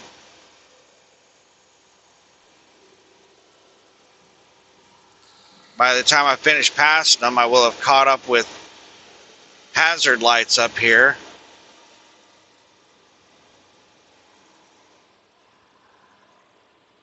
All right, let's go ahead and move over, because I can't tell if there's a car behind me. There's not. It's going to take me a minute to catch up with hazard lights.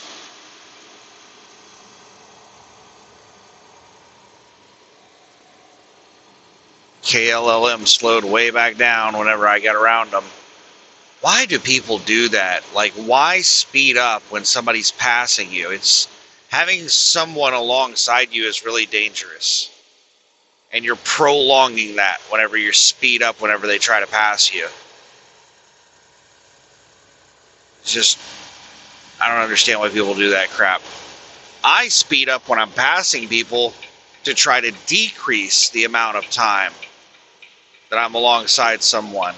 All right, so this is a tow truck that's hauling a bobtail.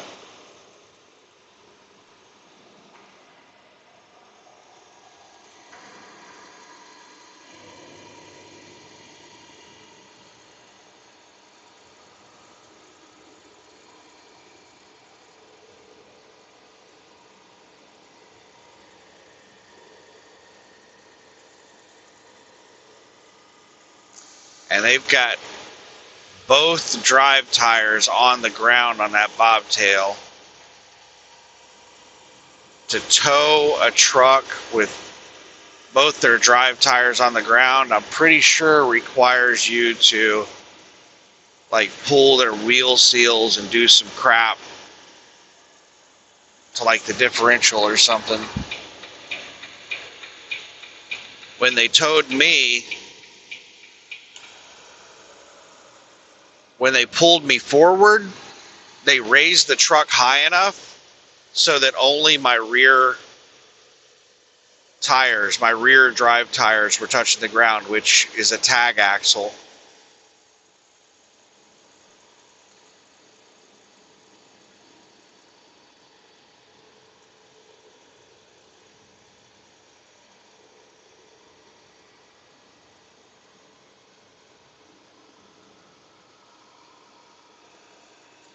And then whenever he towed me all the way across town, he picked me up from the rear end and towed me on my steer tires.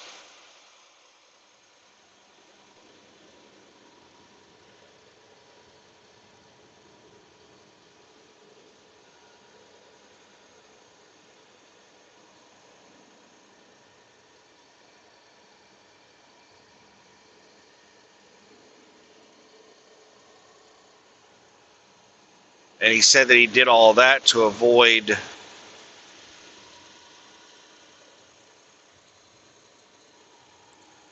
having to pull my wheel seals.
"38 miles.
Yeah, there's lots of cool jobs I'd be interested in if I had to get out of trucking. Forest ranger, that's just something I started thinking about within the last few weeks. Like a park ranger or forest ranger or something like that. That would be an awesome job.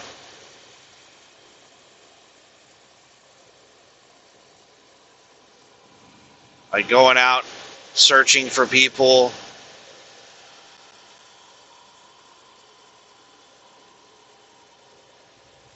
responding to animal incidents.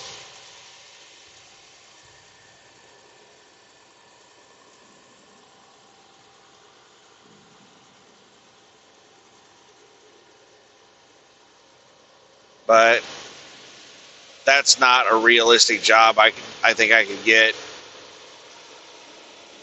I suspect that the majority of people who get those jobs have 4-year related degrees.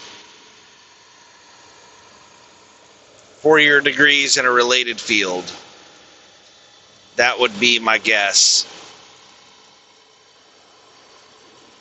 I think I've heard that somewhere. I could go become a cop. I don't really want to become a cop. I can't stand drama, and most cops, that's all you deal with is drama.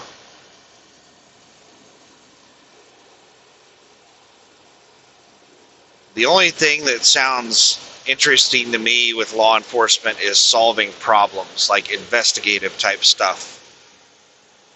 Just regular patrol stuff and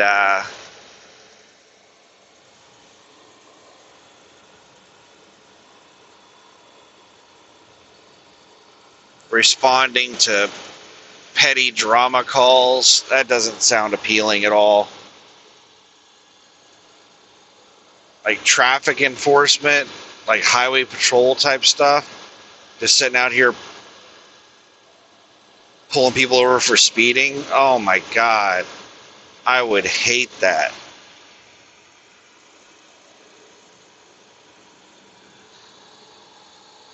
But to be an investigator typically requires a 4-year degree. Like all the cool jobs require 4-year degrees.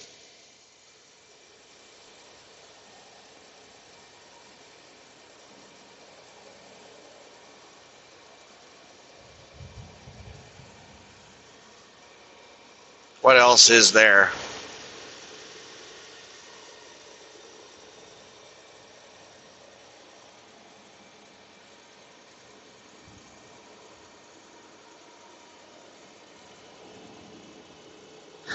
Well, okay. Here's one that kind of requires a 4-year degree or related experience. I mean,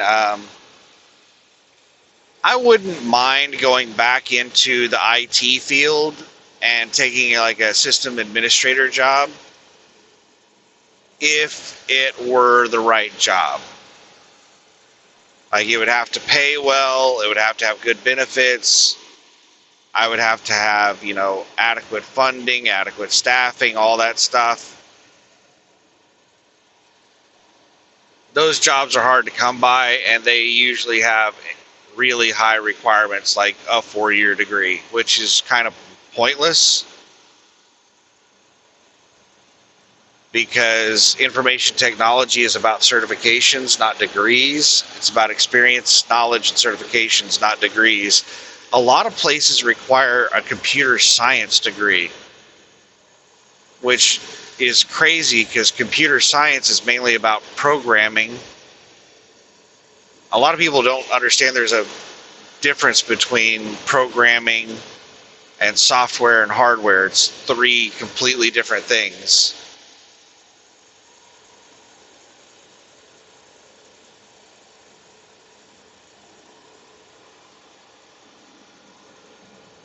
But yeah, most system administrator jobs,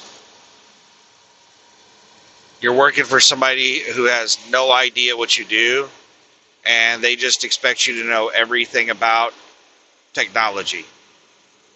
And they're expecting to hire somebody for a low wage with insane expectations.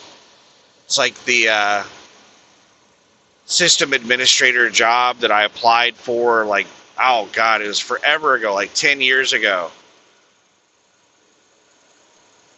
And they didn't call me for like 5 years. And then all of a sudden, out of the blue, they start harassing me.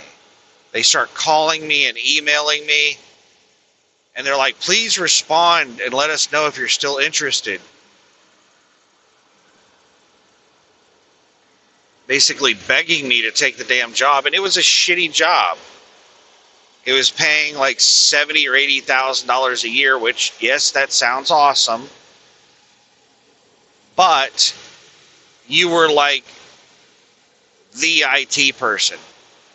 Their expectation was that you were going to be a Linux administrator, a Windows administrator, a server administrator, a computer administrator, like a tablet administrator, the Wi-Fi administrator, the network administrator, the this, and like they expected you to be like 100 different IT roles, and they were only going to pay like $70,000-$80,000 a year for that. Those are really out of touch with reality expectations.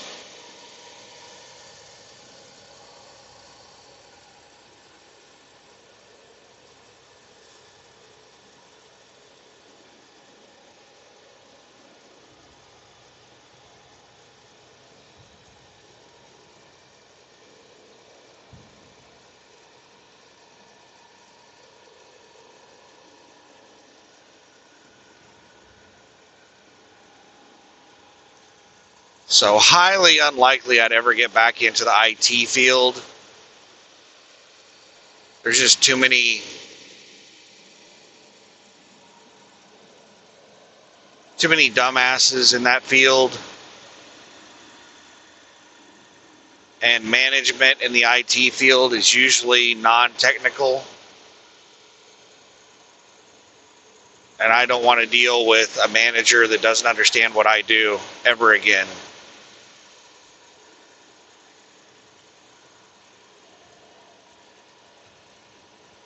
I don't ever want to work in a job where my manager is not capable of doing the job.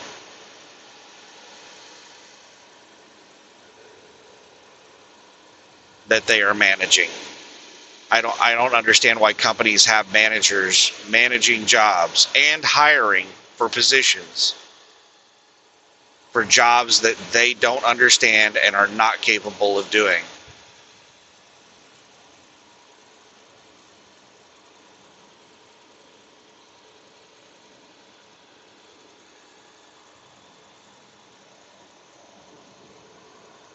I mean, could you imagine how upset Dallas Cowboy fans would be if the Dallas Cowboys hired a head coach that had never played football in their life?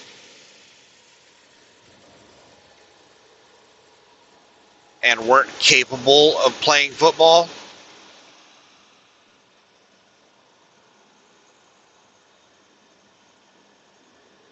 Do you think that person would be able to effectively coach that team?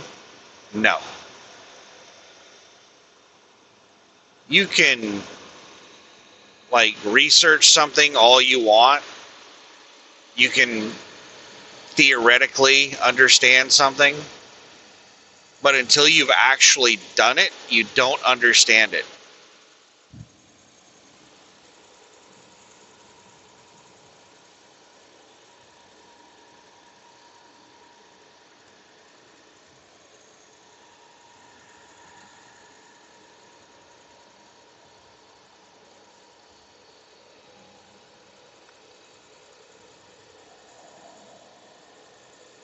But my managers didn't even have a theoretical understanding of what I did.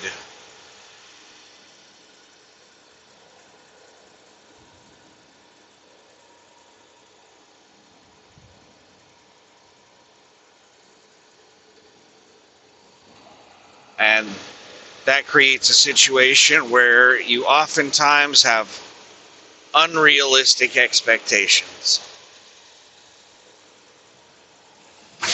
And a lack of appreciation for what you do.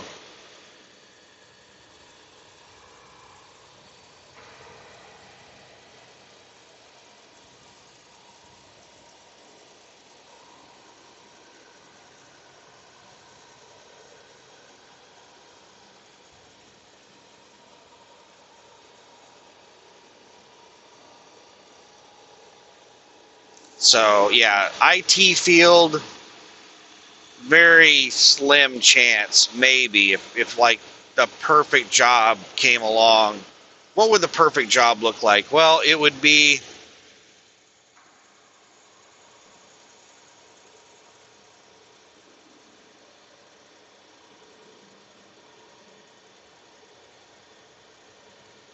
It would have to be a medium business. A small business wouldn't be able to pay me enough. A medium business where I reported directly to the owner, not some damn site manager or something like that.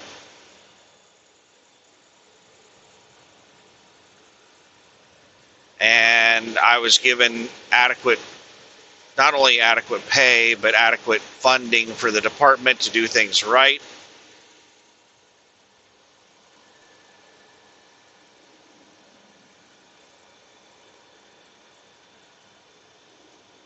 And no micromanagement.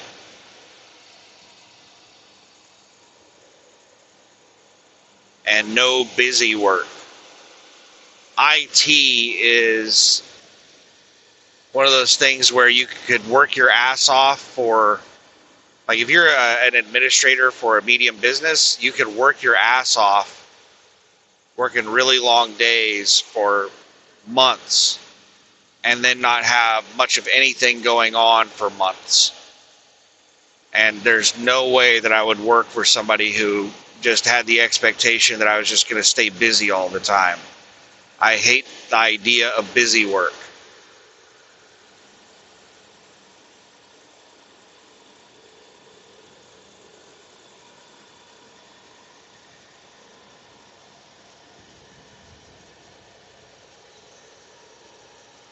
A lot of system administration is about setting up and configuring things in a way to where you don't do any work. You're just monitoring it.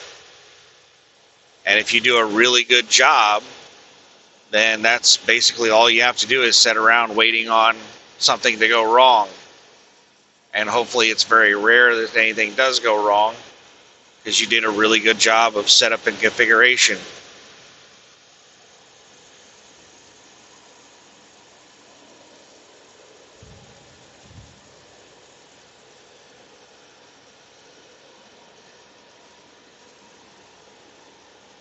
A really good system administrator is probably going to have a lot of free time. A really bad system administrator is constantly going to be MacGyvering shit because they never set anything up properly, so they're constantly going to be applying fixes. They're constantly going to be trying to figure things out, like, why is this so slow? Why does that keep crashing?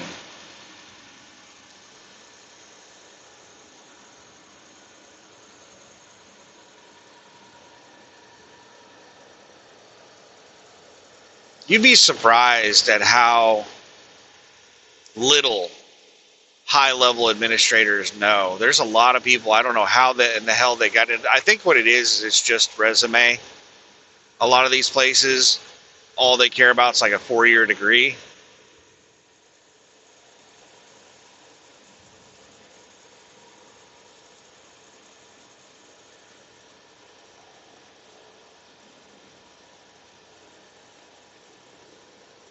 And a lot of them don't care what 4-year degree you have. So you got people that are in high-level positions with like basket weaving degrees and shit.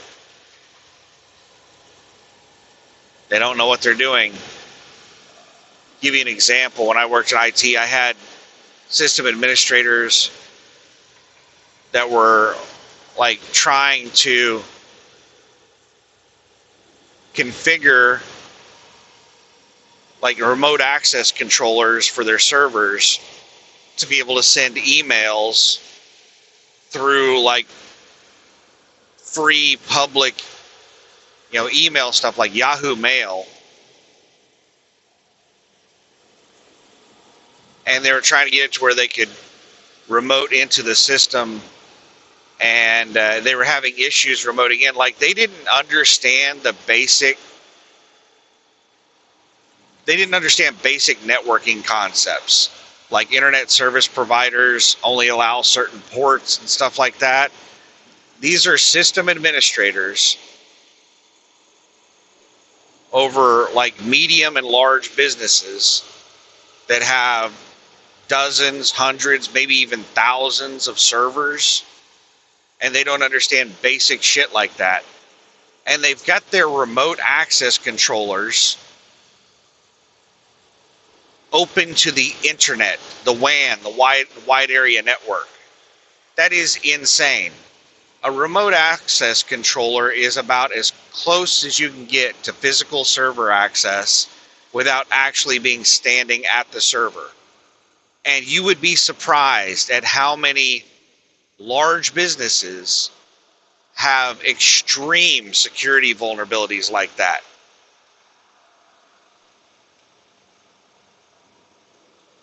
There are businesses, very large businesses, I could say the names of some companies that you'd be surprised, where all of their servers, their remote access controllers are available on the internet, the wide area network, and on top of that, they're using default usernames and passwords. Like the username is like username and the password's like password. It's whatever it came out of the box. Now, there are so many companies that did that, so many companies with system administrators had no idea what they were doing, that the company I worked for started making every remote access controller password unique to that specific system. So there wasn't just one overall username and password that you could get into every single remote access controller with. It's trying to limit the amount of damage stupid people could do. Bad system administrators.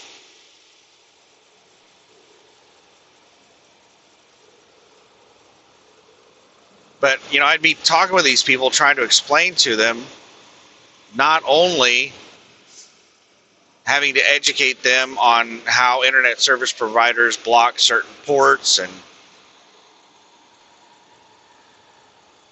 you can't configure a mail, one of these free mail servers to work with these remote access controllers that are designed to work with like a local mail server and things like that.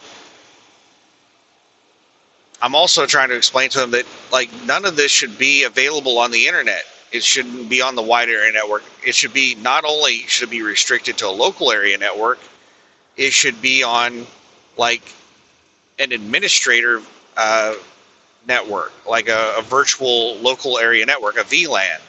There should be an administrator VLAN that is MAC address restricted to only a couple of workstations. The VLAN should only be accessible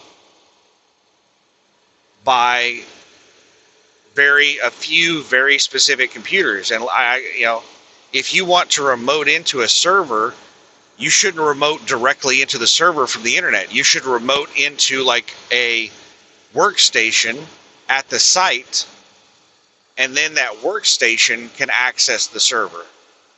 That's what should take place.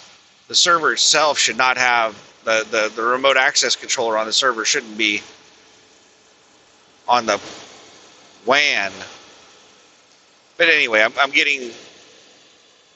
I digress.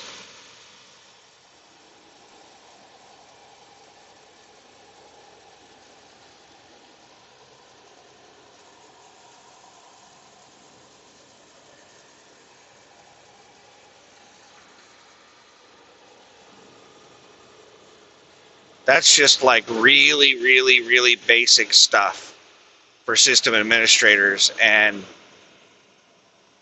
you would be surprised how many system administrators do not know just the extreme, simple basics like that.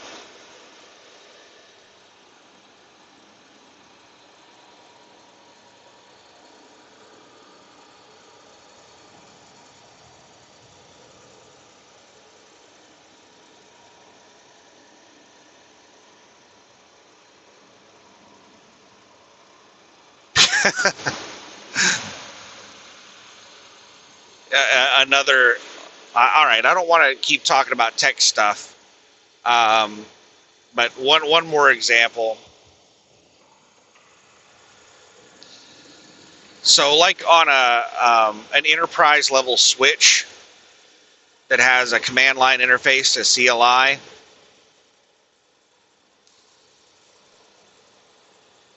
they almost all function the same way. It depends on the operating system, but they pretty much all function very similar.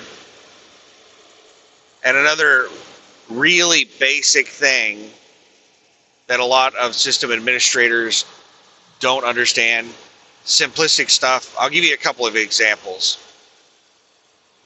So on a switch, you have a start config and a run config.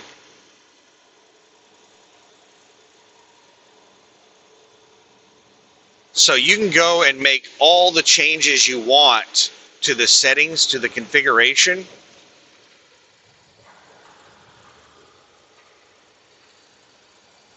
And it'll change the settings in the live environment in the running configuration, the configuration it's currently running.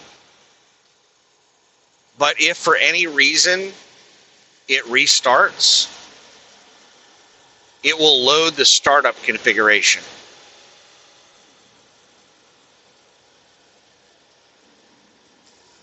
And that was a common thing that we would run into with administrators that didn't really know a lot about networking, is they'd fumble their way through configuration and they didn't understand that they needed to save the configuration to the startup configuration.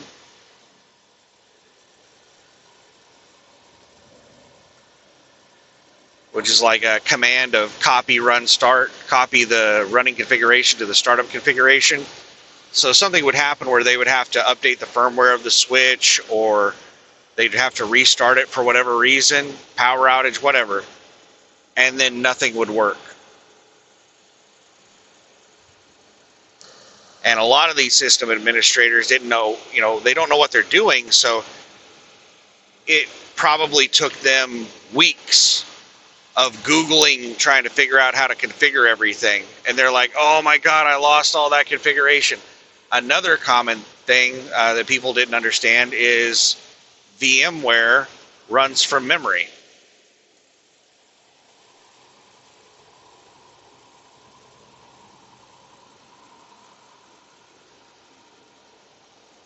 So you would have system administrators that would have like an SD card failure, and they would ignore it because it wasn't causing any problems. And then something would happen where they would need to restart the operating system, VMware, the hypervisor, and it wouldn't come back online.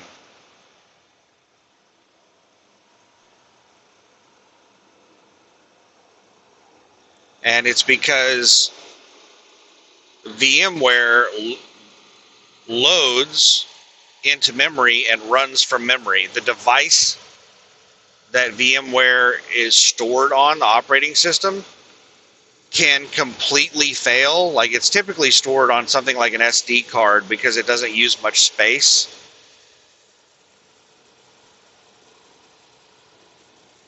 That device can completely fail, and the operating system will continue running without issue.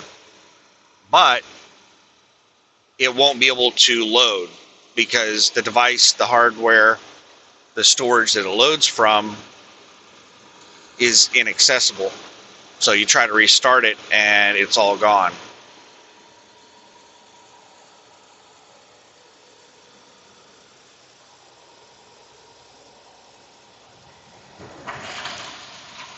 There were just tons of little things like that where system administrators did not understand basic functionality of what they were supposed to be administering. But in their defense, there is a lot of stuff to know. There's a tremendous amount of stuff to know. System administrators typically specialize in like tiny little slivers of things. Like, People don't even specialize in an entire operating system like, Windows Server. They don't even specialize in that. They specialize typically in things like, you'll have an Active Directory administrator. You'll have people who specialize in just little applets and stuff like that. Which is why it's crazy when somebody expects you to be an expert in basically every server operating system, every network operating system, storage appliances, all hardware, all software, not just enterprise equipment, but also consumer crap like tablets and laptops and desktops and shit like that. And they want to pay you like $70,000, $80,000 a year to manage all of those things. Just a second, I got some asshole beside me with their damn high beams on, just loitering on my left side.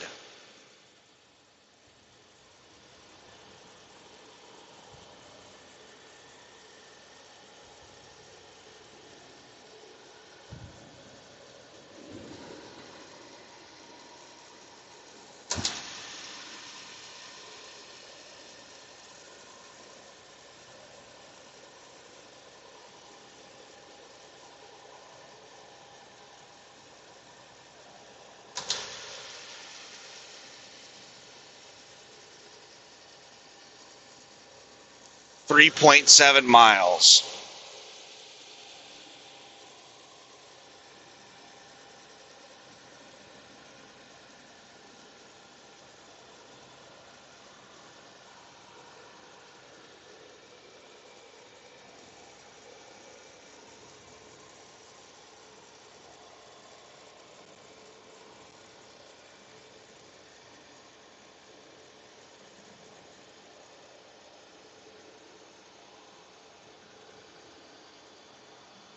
I'm thinking about switching everything on all of my computers over to Linux.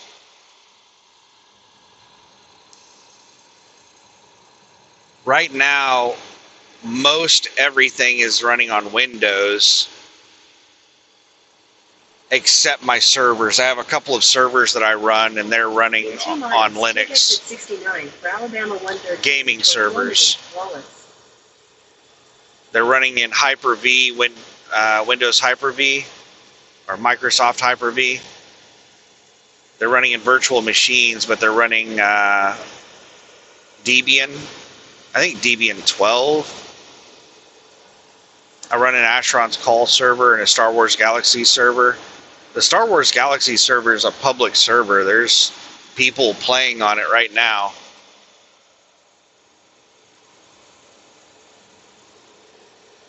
.2 miles. But I'm thinking about switching everything over to Linux, because back when I worked at that technology company, I had access. I had an MSDN account, which gave me access to basically everything Windows. I could install any Windows operating system, also VMware. I could install any VMware operating system, fully featured, which is really expensive. That's to have a fully featured VMware operating system. I think it's over $100,000 for all the product keys to make that happen. And I had access to all that. So that's the only reason I really have Windows installed on any of my crap, is because I had Take exit 69. free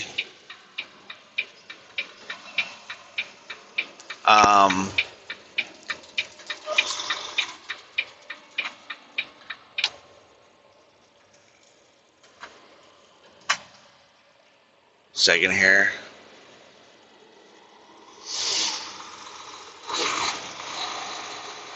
At the next stop sign, turn left. I had At the unrestricted stop sign, turn left onto Alabama 113 South. free access to basically any operating system I want. Like I have Windows Enterprise on In a quarter mile, turn my laptop and desktop. That's, I think, the highest level version of the Windows operating system you can have on a computer. I have Windows Server Data Center version, which is one of the highest levels, if not the highest level server operating system. Like, I think that's like a, I don't know, they're really expensive. But now I don't have my MSDN account, so if I need to reinstall anything, I'm screwed. I'm thinking about switching over to Linux on everything. turn left, then your destination will be on the right.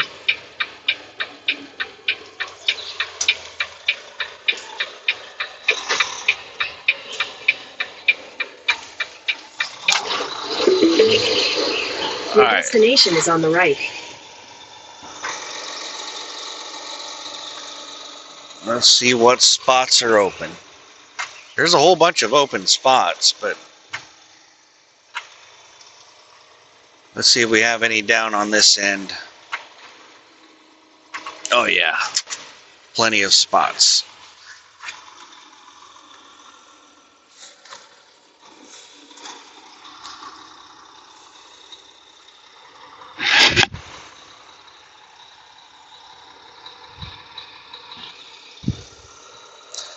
I think I'll park next to Ashley Furniture.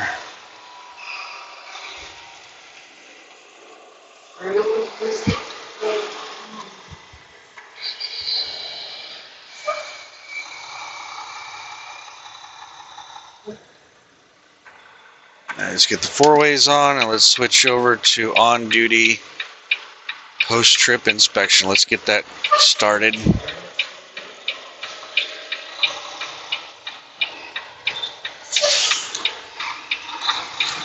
And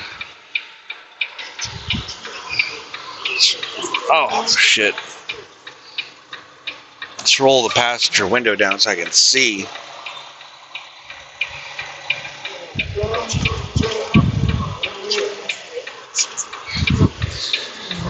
Damn it. I'm a little bit too far over to the right, so I need to come back left.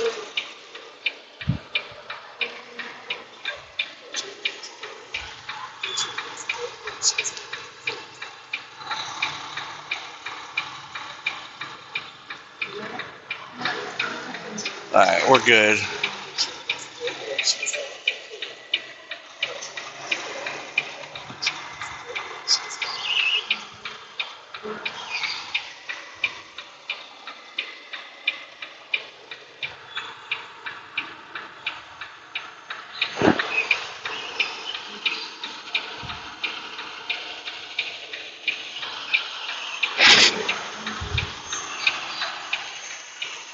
I think I might regret parking next to Ashley. They have a... Sounds like they have a rattle in their engine.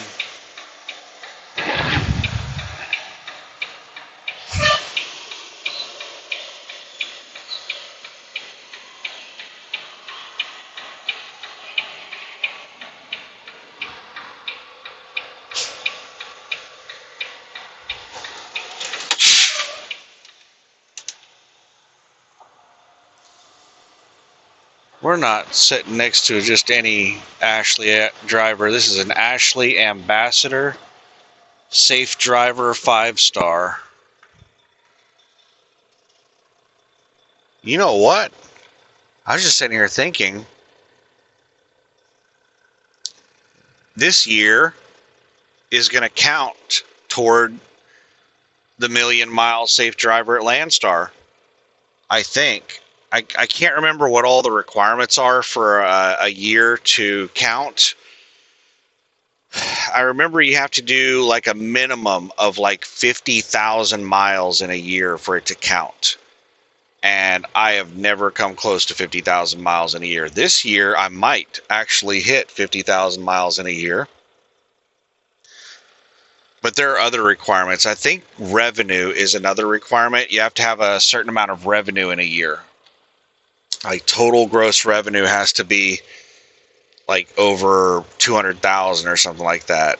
I cannot remember all the requirements, but it is not easy to be a million-mile safe driver at Landstar. There's it's not just simply doing a million miles without whatever. I don't know if it's no tickets or violations of any kind or accidents, or I'm not sure what counts as a safe year or safe miles.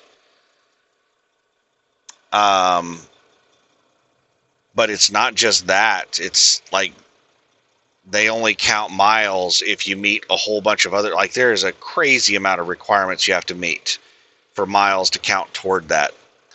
So it's a pretty big deal for somebody to be a million-mile safe driver at Landstar. That means that you've been running really hard for a really long time and you've never been caught doing stupid shit, because I know you've been doing stupid shit. We all do stupid shit.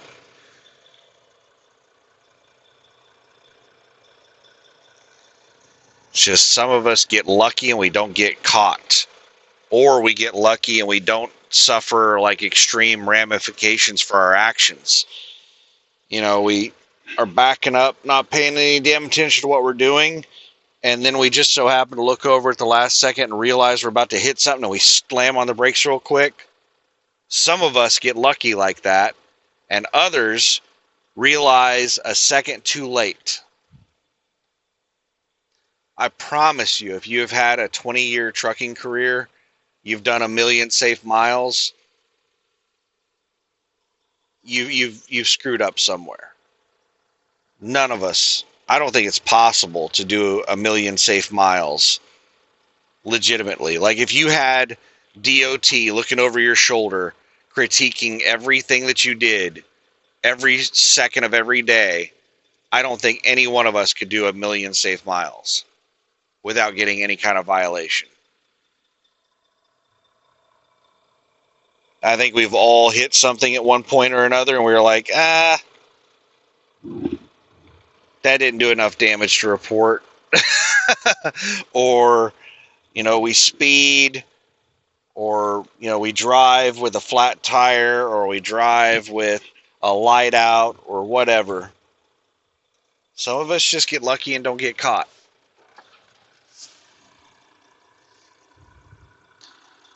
All right, vehicle inspection report. What's the trailer number?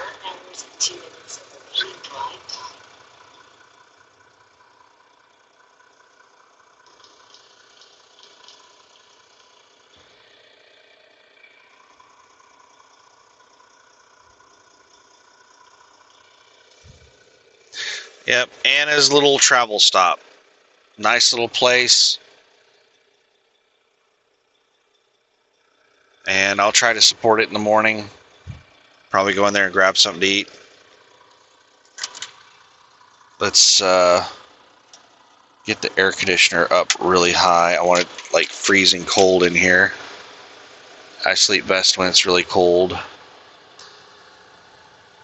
But I'm going to fix something to eat and watch the World Cup. And then go to bed. I have 4 hours left on my 11-hour drive clock. So I only drove for 7 hours in that drive shift. It is 11:51 p.m., almost midnight. And I've been awake since about noon. Maybe a little earlier. I have 36 hours left on my 70-hour clock. So I'm going to be able to, let's see, it's about 5 hours to pick the load up. And then it's going to be 12 hours or more to deliver it. So 17, we'll say 20 hours to deliver this next load. So I'm only going to have about 16 hours left after I deliver this load on my 70. That means that I'll be able to drive back down, which is going to be a full drive shift, 12 hours to drive back down to New Orleans to pick up a load. And I'm only going to have about 4 hours left after that. So after I deliver Mount Vernon, I'll be able to drive back down somewhere to pick up a load, and I'll be taking my 34. They're not going to want me to take a 34 under load, so I'll just drive down to that area, drive down to the New Orleans area, and find some place to take my 34.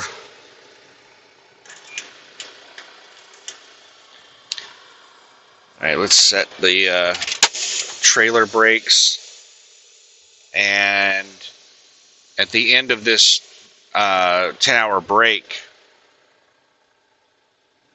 I'll go in, when I do my pre-trip inspection, I'll check that left rear inner tire and see if it loses air while I'm setting overnight. If it loses air while I'm setting overnight, then I might put the trailer in the shop and get that tire looked at. If it doesn't lose air overnight, then it's, there's lots of possible reasons why the tire might have lost air. Just simply spinning the trailer around sharply, the tire can come a little loose from the rim for just a split second and lose 30-40 pounds of air. So I'll set the trailer brakes, turn off air supply to the trailer, and that'll allow that tire to leak air without the auto air system airing it back up. So I'll check it in the morning and we'll see.